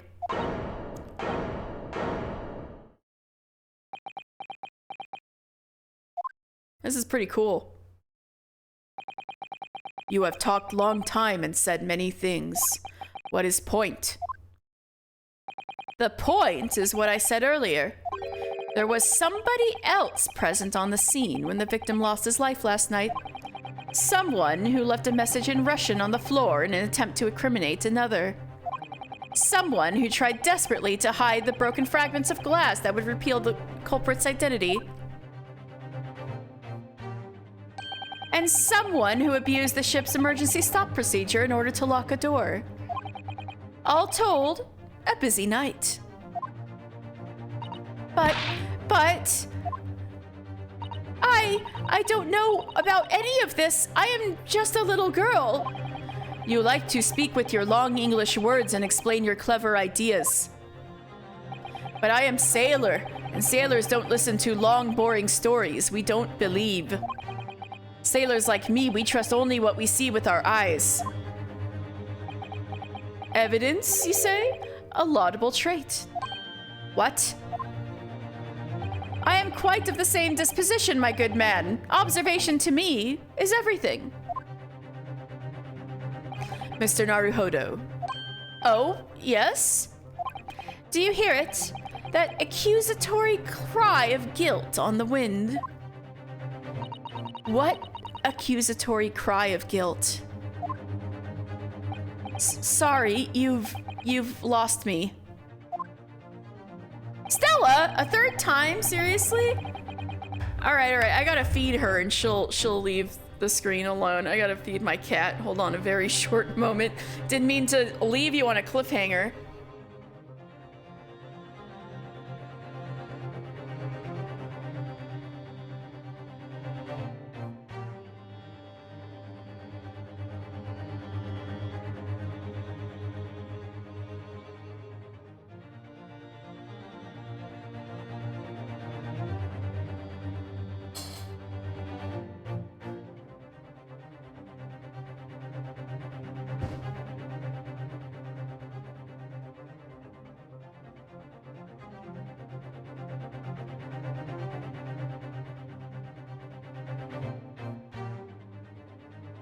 Okay, that should distract her for a while. All right, let me have a sip of water. Proof of involvement, man, but you can't hear such a call with your ears. No, you must hear it with your eyes. You know, hear with your eyes, like a normal person. For observation is the basis of all deduction. What are you talking about? I believe the time has come for one final logic and reasoning spectacular to expose the truth. All right, Song and dance number 3. Let's go. Deduction number 3. So, Mr. Naruhodo, your assistance, if you please. With what exactly, Mr. Sholmes? With observation, my dear fellow, just as I said, of these two prevaricators. Prevaricators. Prevaricators. Observation?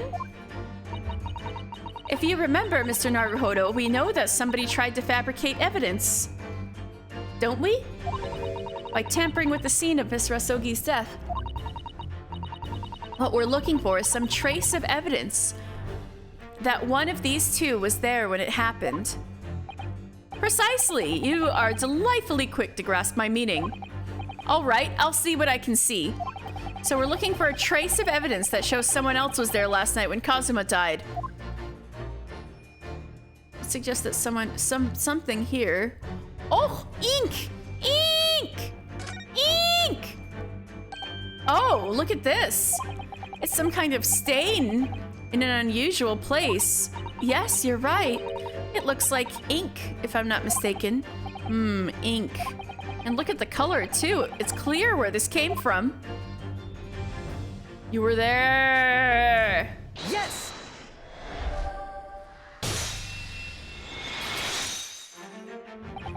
Seaman Stroganov. You seem to have quite a large purple stain on the back of your white uniform there. Eh? Ah, yes, I don't know where the dirt comes from. So nothing in particular comes to mind about the stain. What are you trying to say? It would appear that the significance of the stain has escaped your attention, Seaman. Allow us to make it plain. It's a very large purple stain on the back of Seaman Stroganov's uniform, and I think what made it is clear. Indeed it is. So, Mr. Naruhodo, present the evidence that proves it. My pleasure. All right then, the evidence that proves what that stain on the back of Seaman Stroganov's uniform really is.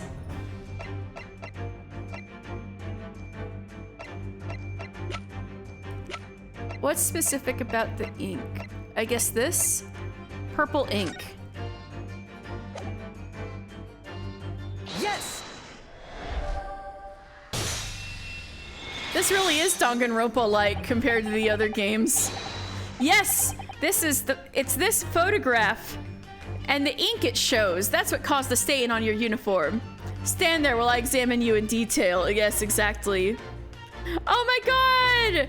The detective is so cute! That's the perfect emote for right now. Oh, I love it.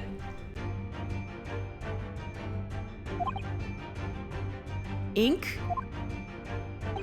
A rather unusual color of ink, purple. Ah! Ah, the penny drops. At last. Now you see the significance. The Russian word on the floor next to the victim's body was written in purple. Oh, that's Ryunosuke. The Russian word on the floor next to the victim's body was written in purple ink. And the stain on the back of your uniform is ink of exactly the same color. If the ink had been dry, it couldn't possibly have stained your uniform in that way. Which means you must have been present in the cabin in the moments immediately after the ink was spilt. Oh, right. Yes. It was me. I did it. Everything. Oh, she totally did it, and you're covering for her now.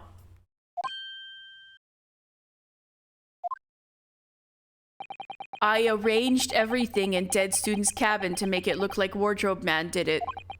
When I pressed the button to make Burya do emergency stop and bolt cabin door shut. I did everything so no one would suspect our angel. Beef, please. Don't worry, Angel. Let me do talking. It was after 1 in the morning. I was on duty patrolling passageway. Then our angel came to me. She was white like sheet. Beef, please, you must help me. I went with her. The door to cabin number 1 was open. Stella! I just fed you! Why are you disrupting again? I just gave you dinner!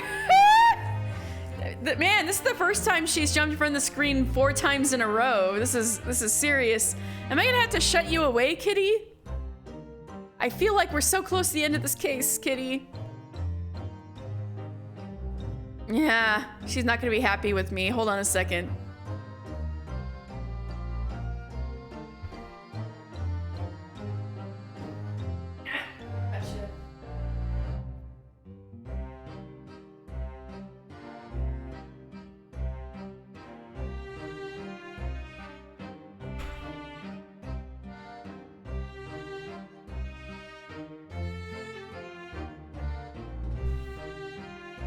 No more kitty. When I looked inside, I saw student boy on floor.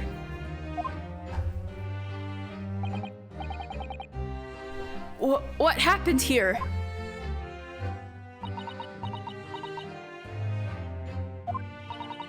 Please, don't tell anyone.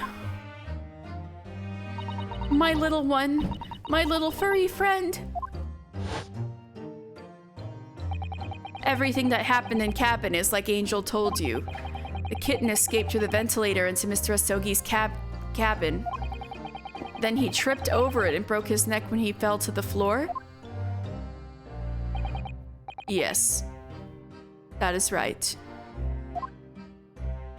So after the incident when the cat ran away, Miss Pavlova then visited the cabin next to hers. Only to find its occupant lying lifeless on the floor. She said she was worried when she heard sound of something falling on floor. That is when she went to look. No, Angel?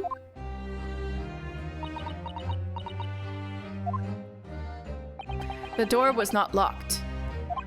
So she opened to look, and you already know what happened after.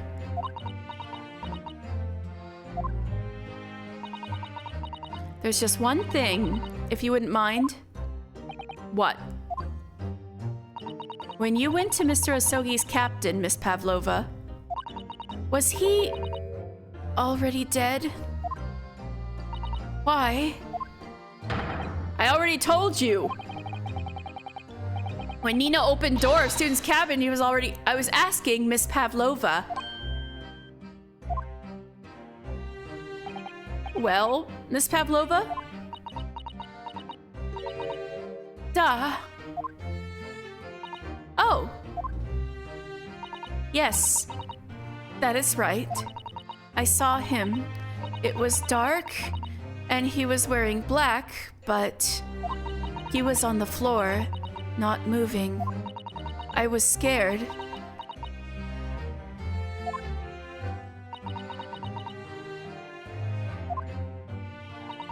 I understand, and I believe you. So is that finally it now? Have we discovered the real truth about Kazuma's death at last? Where's the cat, though? Ah, something very nearly slipped my mind. Oh, Mr. Sholmes? This photograph. Yes, I took this myself, you know. The cause of death was a broken neck, therefore the victim died instantly. And the unfortunate incident that precipitated these events, a kitten on which the victim stumbled. However, if those are the facts, there is one particular area in this photograph that seems to me somewhat unnatural. What do you mean, unnatural? What are your thoughts on the matter, Mr. Naruhodo? Oh, well, wasn't he arranged? If Kazuma tripped and fell, and by some terrible stroke of bad luck broke his neck, which part of this photograph, the print seems unnatural?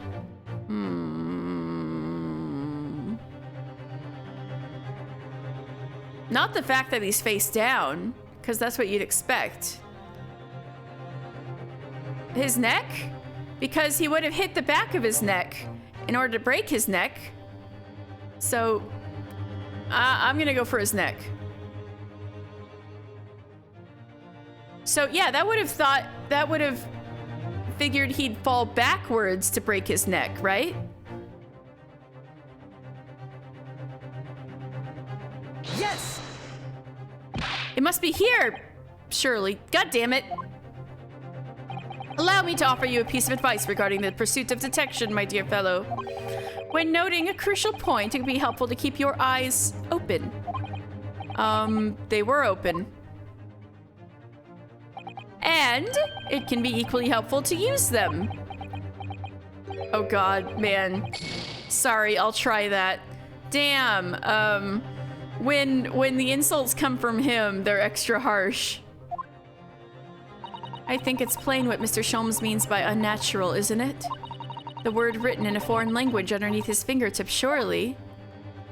That particularly crass detail was orchestrated by the culprit. No, I mean to identify another point. Imagine, if you will, losing your footing yourself. Would you land, as the victim has, one of your hands? You look like the sort of fellow who stumbles with some regularity. Wow. This would be an easy task. Why do I... Oh, the fact that his fist is balled up? It's Kazuma tripped and fell by some terrible stroke of luck broke his neck. Which part of the photographic print seems unnatural? The fact that his fist is balled up, right? Because you would put your hands out flat to stop your fall. I should save just in case.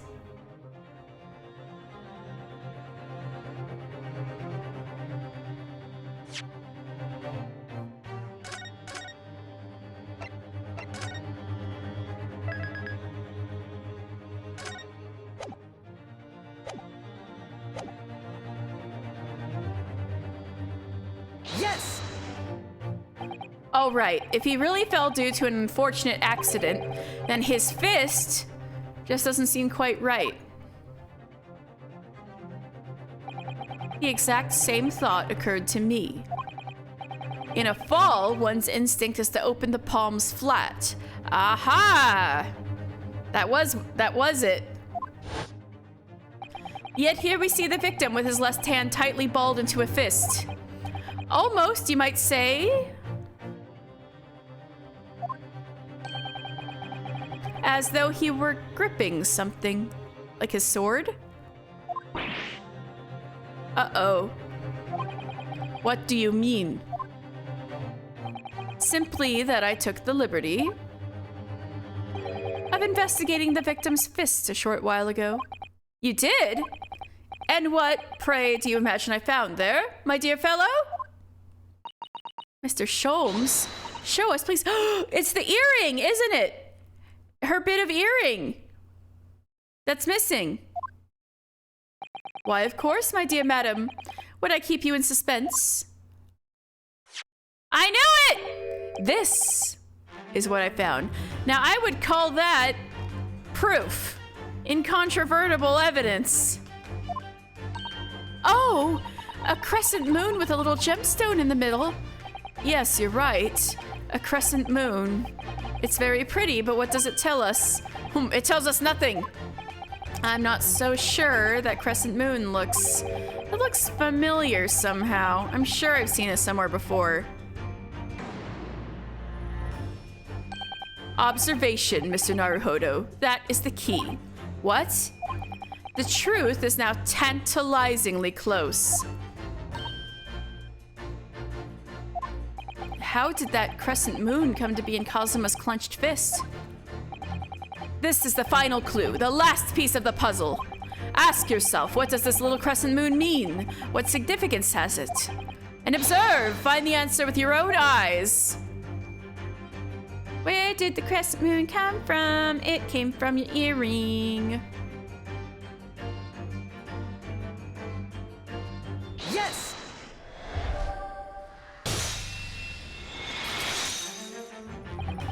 Miss Pavlova, I noticed that on your ear, even though you have a metal earring, the decorative part of it seems to be missing. The little link holding onto it must have broken, I suppose. Eh? What? But looking at your other ear, I notice a crescent moon. Ah! I don't believe it. Now, the missing crescent moon was found in the victim's clenched fist. Clearly, there is only one logical conclusion. They had an altercation. Wouldn't you agree, Mr. Naruhodo? Yes. Miss Pavlova, Mr. Asogi must have grasped that crescent moon and pulled it from your ear. Perhaps just moments before he fell to the floor. In other words, last night in Mr. Asogi's cabin, you witnessed the moment when the victim fell with your own eyes. In fact, you were quite literally at arm's length from him. But then the question is, why did Mr. Asogi do that? Why did he pull your earring from your ear and hold it in his clenched fist during his final moments? Oh no! Angel? No one can protect you now. Please, Miss Pavlova, tell us the truth. Last night, what did you do to Kazuma? Ah! Ah! I couldn't read that. Or yet, that was no, right? Like, yet! When I think about everything that happened yesterday, it was too much. Running away, the fishing boat in the middle of the night, trying to climb onto this huge ship. And then, when I was at last in this cabin, and I could relax after this horrible, long day. Darka, wait!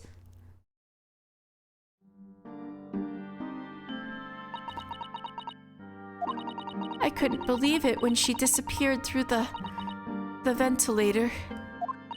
I tried to call her with a little whistle. I tried waving her favorite toy, but nothing worked.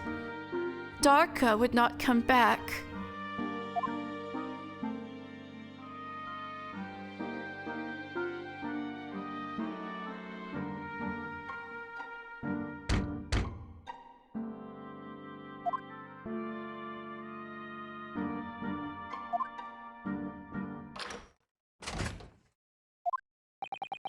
What are you doing here at this time of night, Inspector?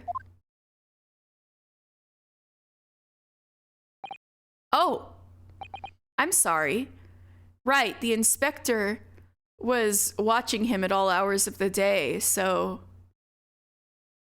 instead that's who he thought was at the door. Oh, I'm sorry. I thought it was a friend of mine. God, he's so cute. Why did he die?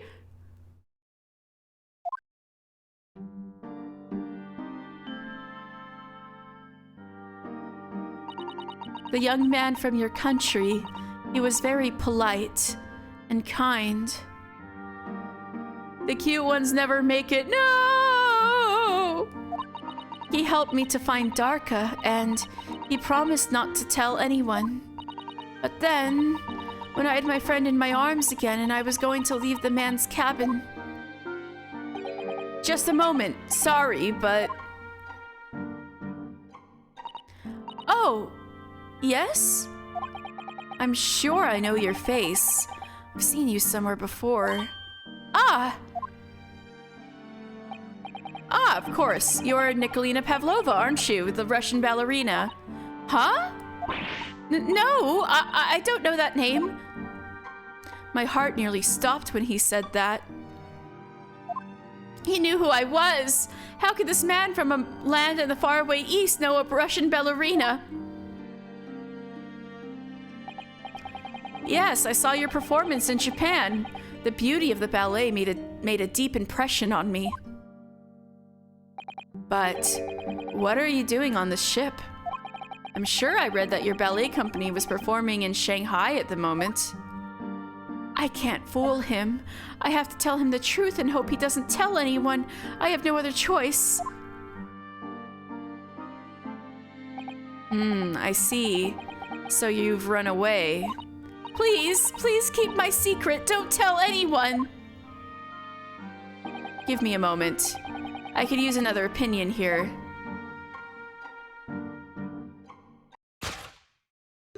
He's going to pull that cord. He's going to tell the captain. Why did I think I could trust him? Oh no! He was going to wake up Ryunosuke. This is so sad. What?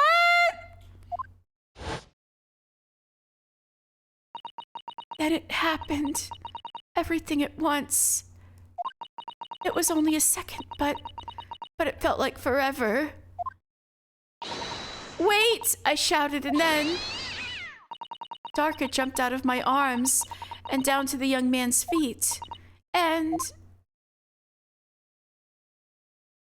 as he turned around to look at me... Ah! The corner of the bed? I pushed him. I don't even know why. I don't know why I did it. I was just so scared. And I had to stop him from telling anyone about me.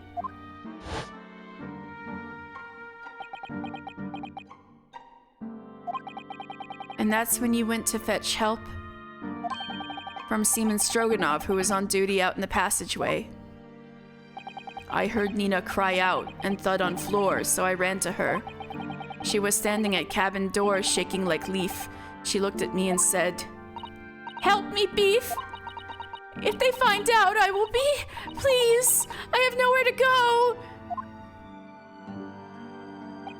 So you decided to help. And that's when you arranged things in Kazuma's cabin to make it look like I did it. So that no one would suspect the passenger in the cabin next door. Yes. I went into cabin and I looked around to make sure there was nothing to show Nina was there. And then I found Stowaway in wardrobe, still sleeping. Right, that's when he found me. So you worked out a plan to lay the blame on the Stowaway. I closed wardrobe doors and put back Strange Paper's sign. Luckily for me, that's the only reason Sato-san started to believe me when I said I was innocent. I dragged young man's body to a good place and used ink that was spilling to write on floor. I wrote, "Wardrobe." I can't read that. To make, so a person who found him would look inside wardrobe and find Stowaway. And tell me, what of the glass bell? It was by my feet, so I picked it up. I see. But it was dark in the cabin. I didn't notice the other half. Then Angel went back to her cabin, and I finished job. By pressing the emergency alarm button in the passageway? Yes. Accordingly, the SS Burya did indeed come into an emergency halt at a little after 2 a.m., thus enticing the bolt on the cabin door to slide shut, creating the locked room mystery.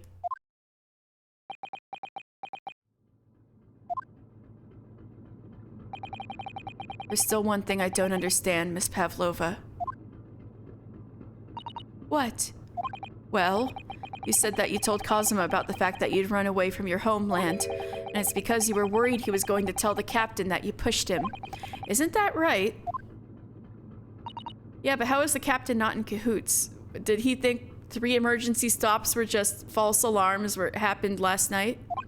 But even if he had pulled the bell cord and called for the captain of the ship, aren't you friends with every member of the crew?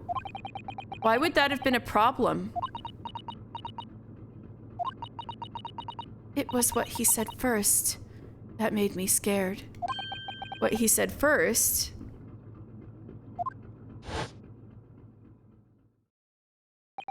What are you doing here at this time of night, Inspector? Oh! Oh. I'm sorry. I thought it was a friend of mine.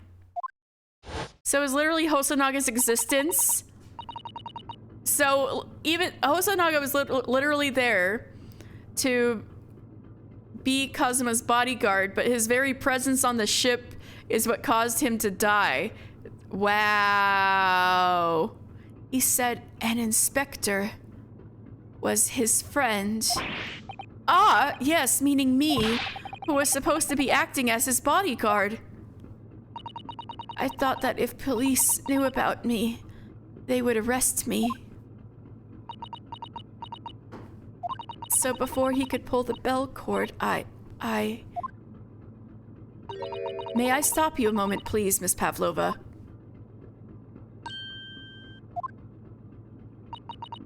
It just doesn't seem to make sense. I mean, was Mr. Asogi really going to pull the bell cord? I don't know. He was heading that way because Ryunosuke was in the wardrobe. What do you think, Mr. Naruhodo? He was trying to get me. He was trying to get me. Well, I'm not Kazuma, so I can't know for certain, but he was a man of his word. If he told you he wouldn't give your secret away, then he wouldn't have done. No, he was walking over to it. He was going to pull the cord. He was going to make them send me back. Well, Mr. Naruhodo, the day's work is not yet done, it seems. There is one more deduction to make. What? Another deduction? I mean, I know what it is, but... I know what it is. Yes, what action the victim was really about to take at that moment. He's gonna wake you up? Can we determine whether the young man's gaze was directed? Yes, I can. No, the music is just gonna make me sad. First, consider the victim's location within his cabin. That's easy. I remember every detail of that room. I mean, yes, I spent quite a lot of time in the wardrobe, but still. That cabin has been my home for this entire voyage. So this is how the cabin looked last night when Miss Pavlova visited Kazuma-sama? Yes, it's exactly how it was. Are you ready then, Mr. Naruhodo? Yes. If there's one thing I've learned today, it's that a simple gaze can reveal all manner of truths. And not only that, in order to draw the right conclusion, you can't afford to be out by even a little bit when you're following the gaze to where it lands. So, when he turned away from Miss Pavlova, what exactly was Kazuma looking at?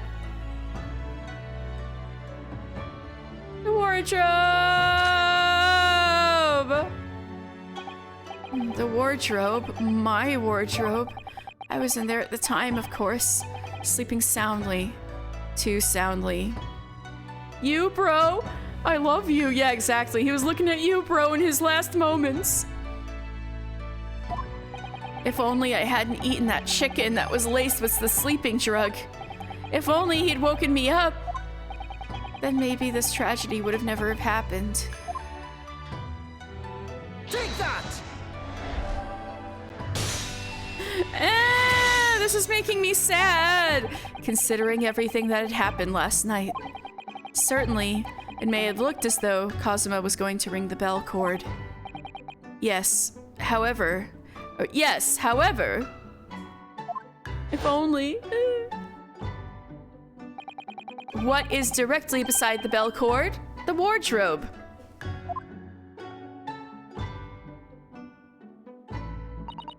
The wardrobe?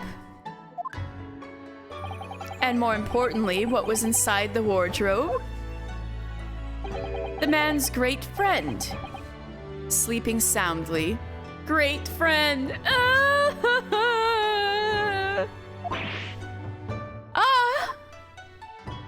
Miss Pavlova, please think back very carefully. What were Mr. Asogi's exact words last night? Give me a moment. I could use another opinion here. Another opinion? Yes, but not from a member of the crew. No, Mr. Asogi intended to consult his close friend on the matter. To see if, between them, they might be able to help in some way, no doubt. Oh, no! Sadly, we can't know the truth for certain now. It's too late for that. But I wish you had made sure of what Mr. Asogi was looking at. Things may have ended very differently if you had.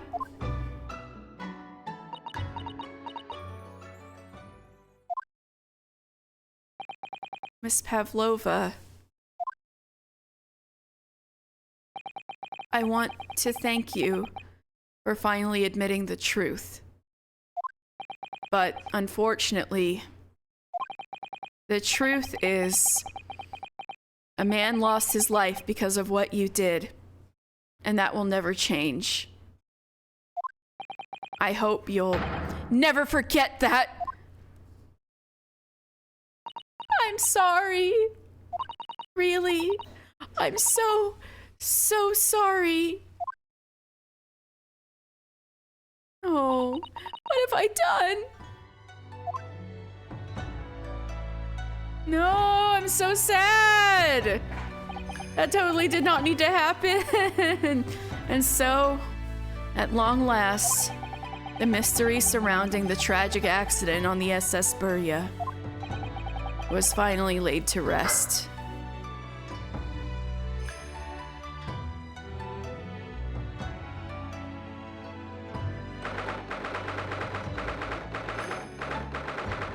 "7:14 p.m. What will happen to Miss Pavlova now, then? Once we reach Great Britain, she'll be handed over to the British police at Scotland Yard. What about the fact that she ran away from Russia?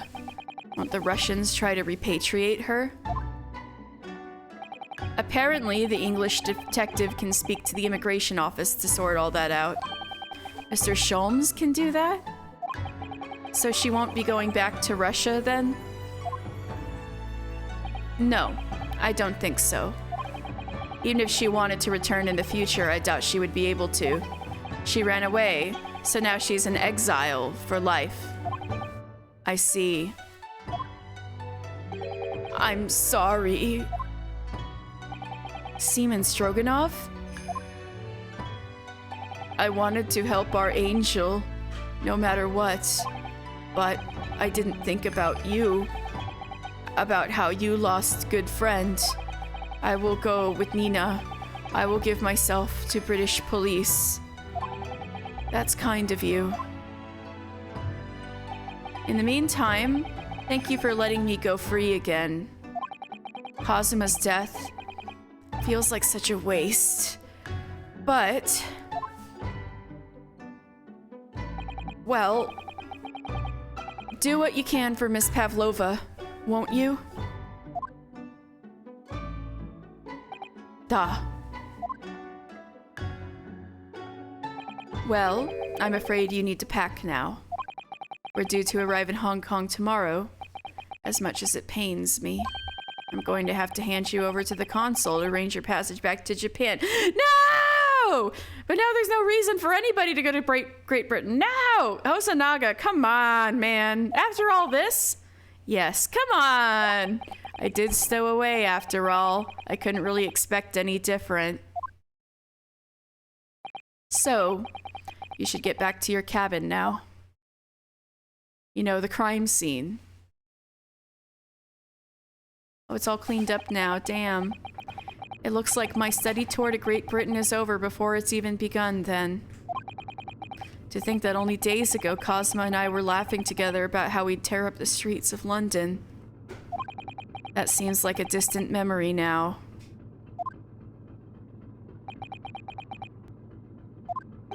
Oh, what's that?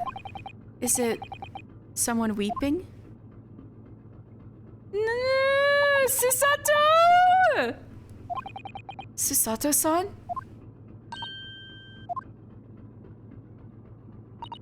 Naruhodo-san, I didn't know you had returned.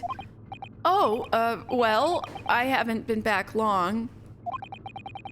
Inspector Hosonaga just told me I should pack, you know, ready to leave the ship tomorrow and all that. Yeah, Susato doesn't have a reason to go there now, too. Unless she comes up with something. Susato, no! I still can't believe this has happened. I can't believe someone's life can be over just like that. Susato-san.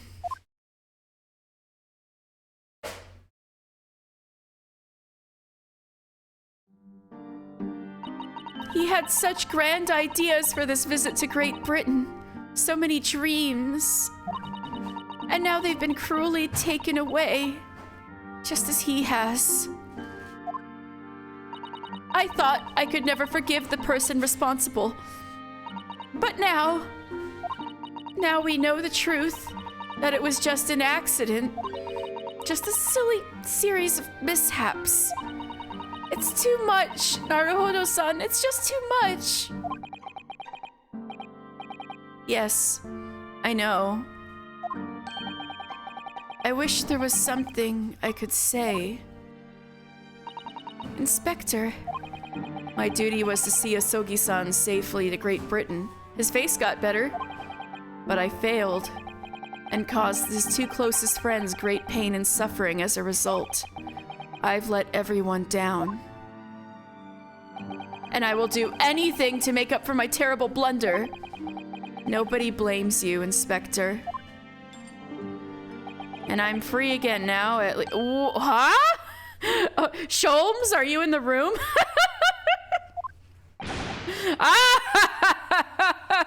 Wow, I guess he's brightening up the mood. Thanks, Sholmes. Surprise, Mr. Naruhodo. What is the meaning of this? Oh, a trifling matter. Simply that in my head, I think I shall always picture you wearing those shackles. Oh my god. Without them, the balance seems all wrong. It's distracting. Sorry? So I decided to restore them, for old time's sake, shall we say. You are a stowaway, after all. He thinks this is funny. Wow, thanks a lot, Sholmes. Mr. Sholmes.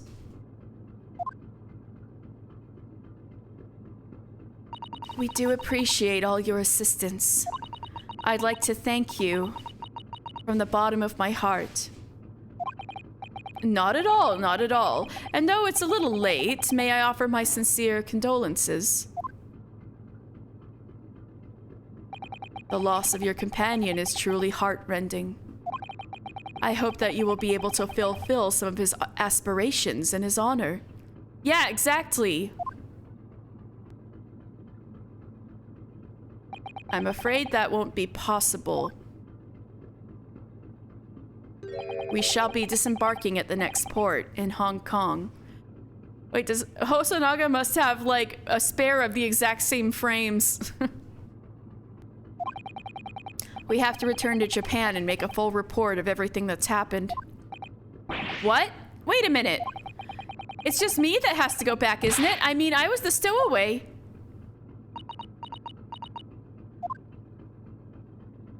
The terms of the study tour were negotiated by the Department of Justice in both Great Britain and Japan. It was to be one lawyer and one assistant. Oh! One lawyer, one assistant. Hey, you just gotta call yourself a lawyer, Ryunosuke, and you can go. Was to be? In the light of Mr. Asogi's unfortunate death, I'm afraid the study tour can no longer go ahead. Oh no. I don't care for me, but... Poor Susato-san. My dear fellows, the majority of problems have an extremely simple solution, you know? All you require is one lawyer. And the study tour continues, surely. Yeah, Sholmes is thinking like me. But there is no one else with the necessary qualifications, Mr. Sholmes. We know of no other lawyer. Qualifications, you say? Any qualifications obtained in your own country will be of little value in Great Britain, I'm afraid. Oh, but anyway, the voyage to London still promises a good month of time.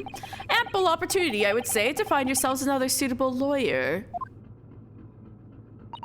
Yes. Miss Sato? Yes.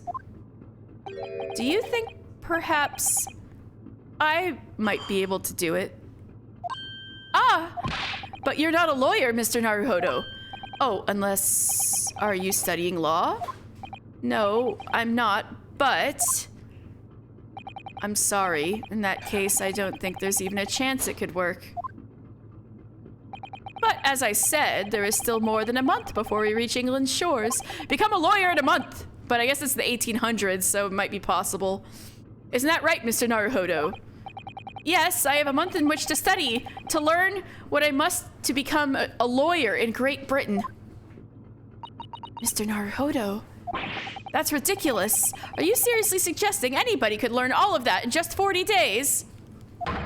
There's only one way to find out. I would work my fingers to the bone, Inspector, every single day. Will you let me try? Do y'all have the books? Wait a second. Wait a second. Asogi probably has the necessary books with him because he would need to be a qualified lawyer in Great Britain too, and he's not. He's only a qualified lawyer in Japan. So he probably has all the study materials that Ryunosuke needs. Oh my god. And if by the time we reach Great Britain I haven't learned enough to become recognized as a lawyer, I'll take whatever punishment is deemed appropriate. But why put yourself in such a difficult position? For Kazuma. He said that there was something he had to do in Great Britain, and that he would sacrifice anything to make it happen. He was passionate about it. I can't let all that passion just come to nothing. And anyway, it's for my own benefit too. I will become a lawyer. I have to. What do you say, Miss Sato?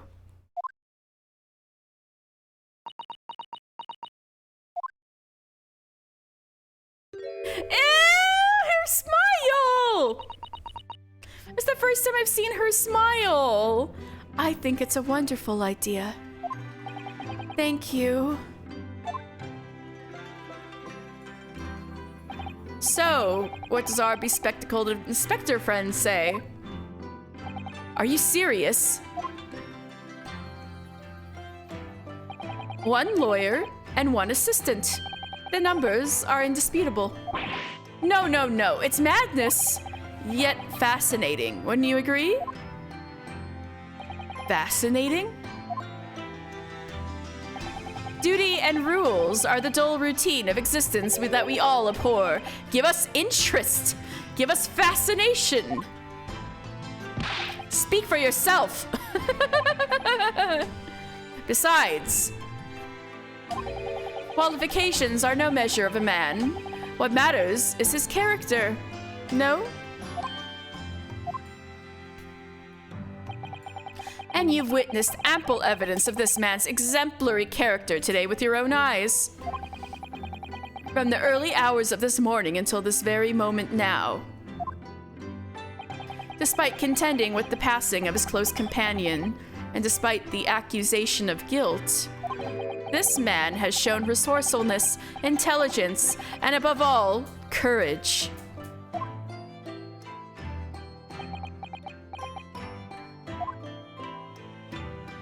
Very well.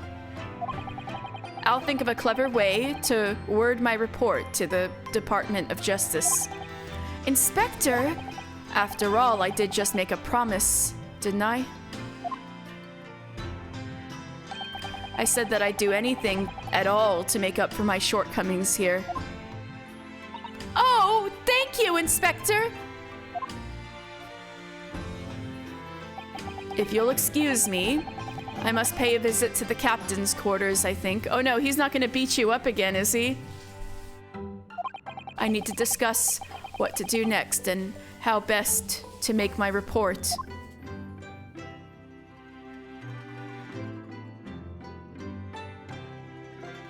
Are you really prepared to attempt this, Mr. Naruhodo? Yes, I'm going to try. I wonder, would you consider teaching me what I need to know? Everything about being a lawyer?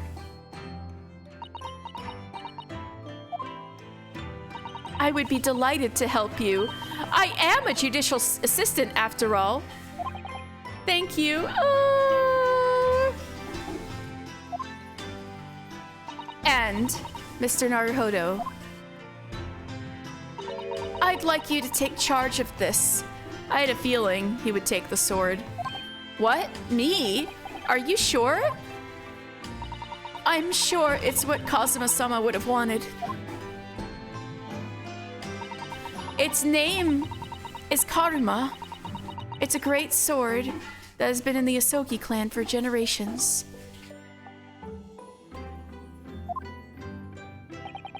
Very well. I accept. I'll treasure it. Always. There's a few things I could say about the Karuma name, but it would ruin the mood, so I'm gonna leave that for some other time. So then, Miss Susato, it seems we'll be working together for some time to come yet. It will be an honor, Mr. Naruhodo. And for the next 40 days, I shan't grant you a single minute of freedom. We shall fill every spare moment with study. Yes, that's exactly what I need. But before we begin, I have an earnest favor to ask of you, too. Goodness. What is it?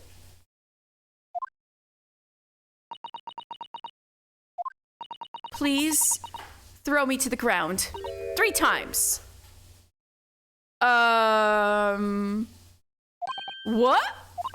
I should never have doubted you. You were Kazuma-sama's closest friend. Of course you would never have done anything to hurt him. That should have been obvious to me from the start. But I allowed suspicion to get the better of me. And no matter how upset I was feeling, it was completely unforgivable behavior. No, you were in shock. You just found out about me stowing away, and the cabin door was locked from the inside. No, I won't let you make excuses for me. Whatever their circumstances, I should never have thrown you, and not just once, but 5 times. That number keeps creeping up, doesn't it? Please, you must. Just take a hold of me and throw me. Do it. Don't even think about it. No. I don't even know how. I've never thrown anyone in my life. Very wise, Mr. Naruhodo. It isn't a skill one acquires without considerable training. Oh, Mr. Sholmes. I observed your throwing technique several times with great interest. I confess I was most impressed. When did he see that? I presume that would be a form of Japanese wrestling. Oh, well, in a way. It's not wrestling, but my own interpretation of an ancient jujutsu technique. Apparently, it's called the Susato takedown, and it leaves your head swimming, believe me. How beguiling. I'm a practitioner of the combative arts myself. I am a somewhat accomplished boxer. There he goes, dancing around again. I wonder if you'd be so kind as to instructing me on the technique of your arresting throw. Yes, I'd be honored. Then let us not dally. Demonstrate, my dear madam. Oh, of course. Demonstrate on Sholmes, not Ryunosuke. No, she's gonna demonstrate on Ryunosuke. Are you ready, Mr. Naruhodo? Sorry? Hiya! A 6th time, I guess. As you can see, you throw from the abdomen. Oh yes, arresting indeed. And that's what you term the Susato takedown, is it? Actually, no, that was a Susato squash. She just kicked our butt, yeah. In my groggy state of consciousness, he probably should have a concussion by now. A scene from an evening recently spent with Kazuma flickered into my mind.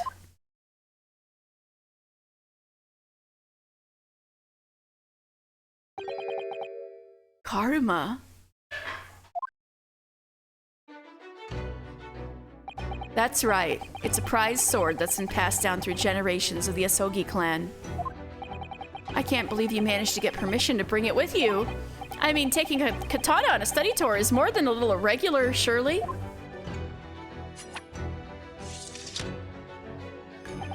A Japanese man's sword is his soul, Ryunosuke. I can't be parted from my katana. Karuma guides me.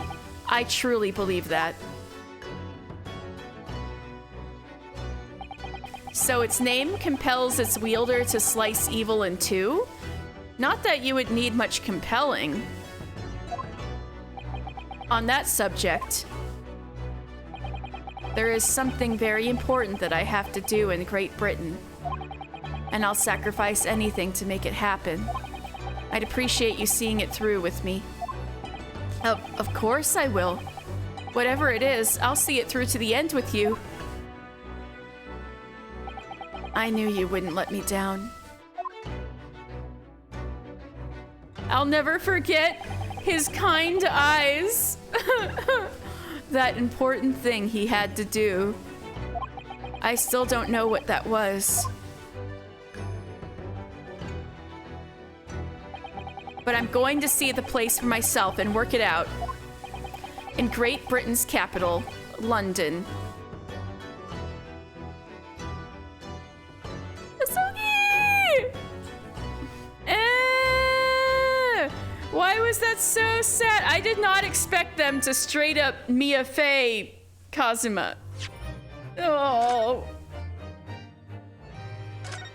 Wow. Anyway, that's definitely it for today. Wow, we've managed to do He Will Be With Us in Spirit. That would be a true Mia Fey, but we don't have any spirit channelers here this time in this game, so we'll have to see how that goes. Maybe Susato is secretly a spirit channeler, a medium. Anyway,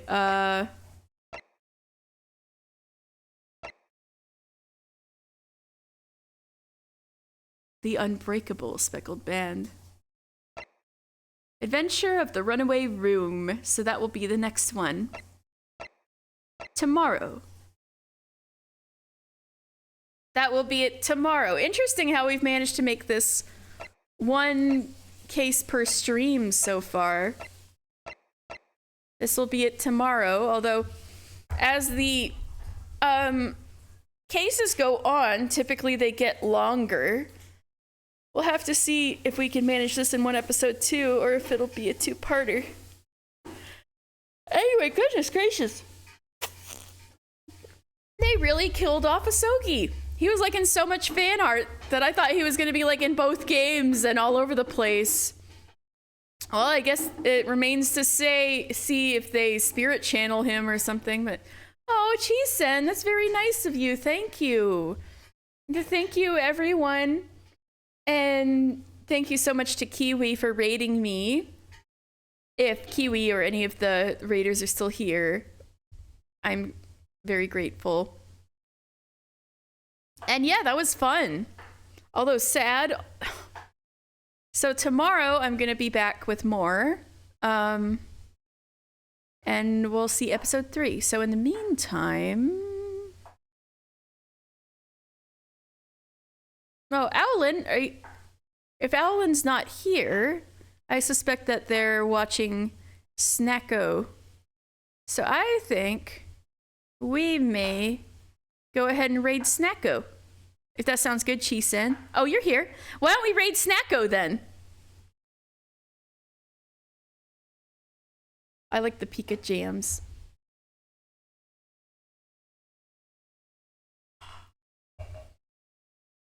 I'm gonna write that in here. Snacko. Racco. Hidden Owlin. I tend to be so slow when it comes to like opening it up and being able to hear the channels I raid into, so I'm just gonna be smart for once and open it up and mute it before I raid. Okay. There you go. All right. The raid is going out. Ninja Owlin. Thank you guys so much. That turned out to be very sad. I have a feeling we're going to be in for it. We'll have to see what episode 3 is. Presumably we're going to actually be in London this time. So we'll see. Thank you so much for the stream. Thank you for... Oh, you guys are so sweet. Thank you so much. I'll be back tomorrow with Adventures of the Runaway Broom. Thank you all so much. I really appreciate it. Have a great evening. Bye.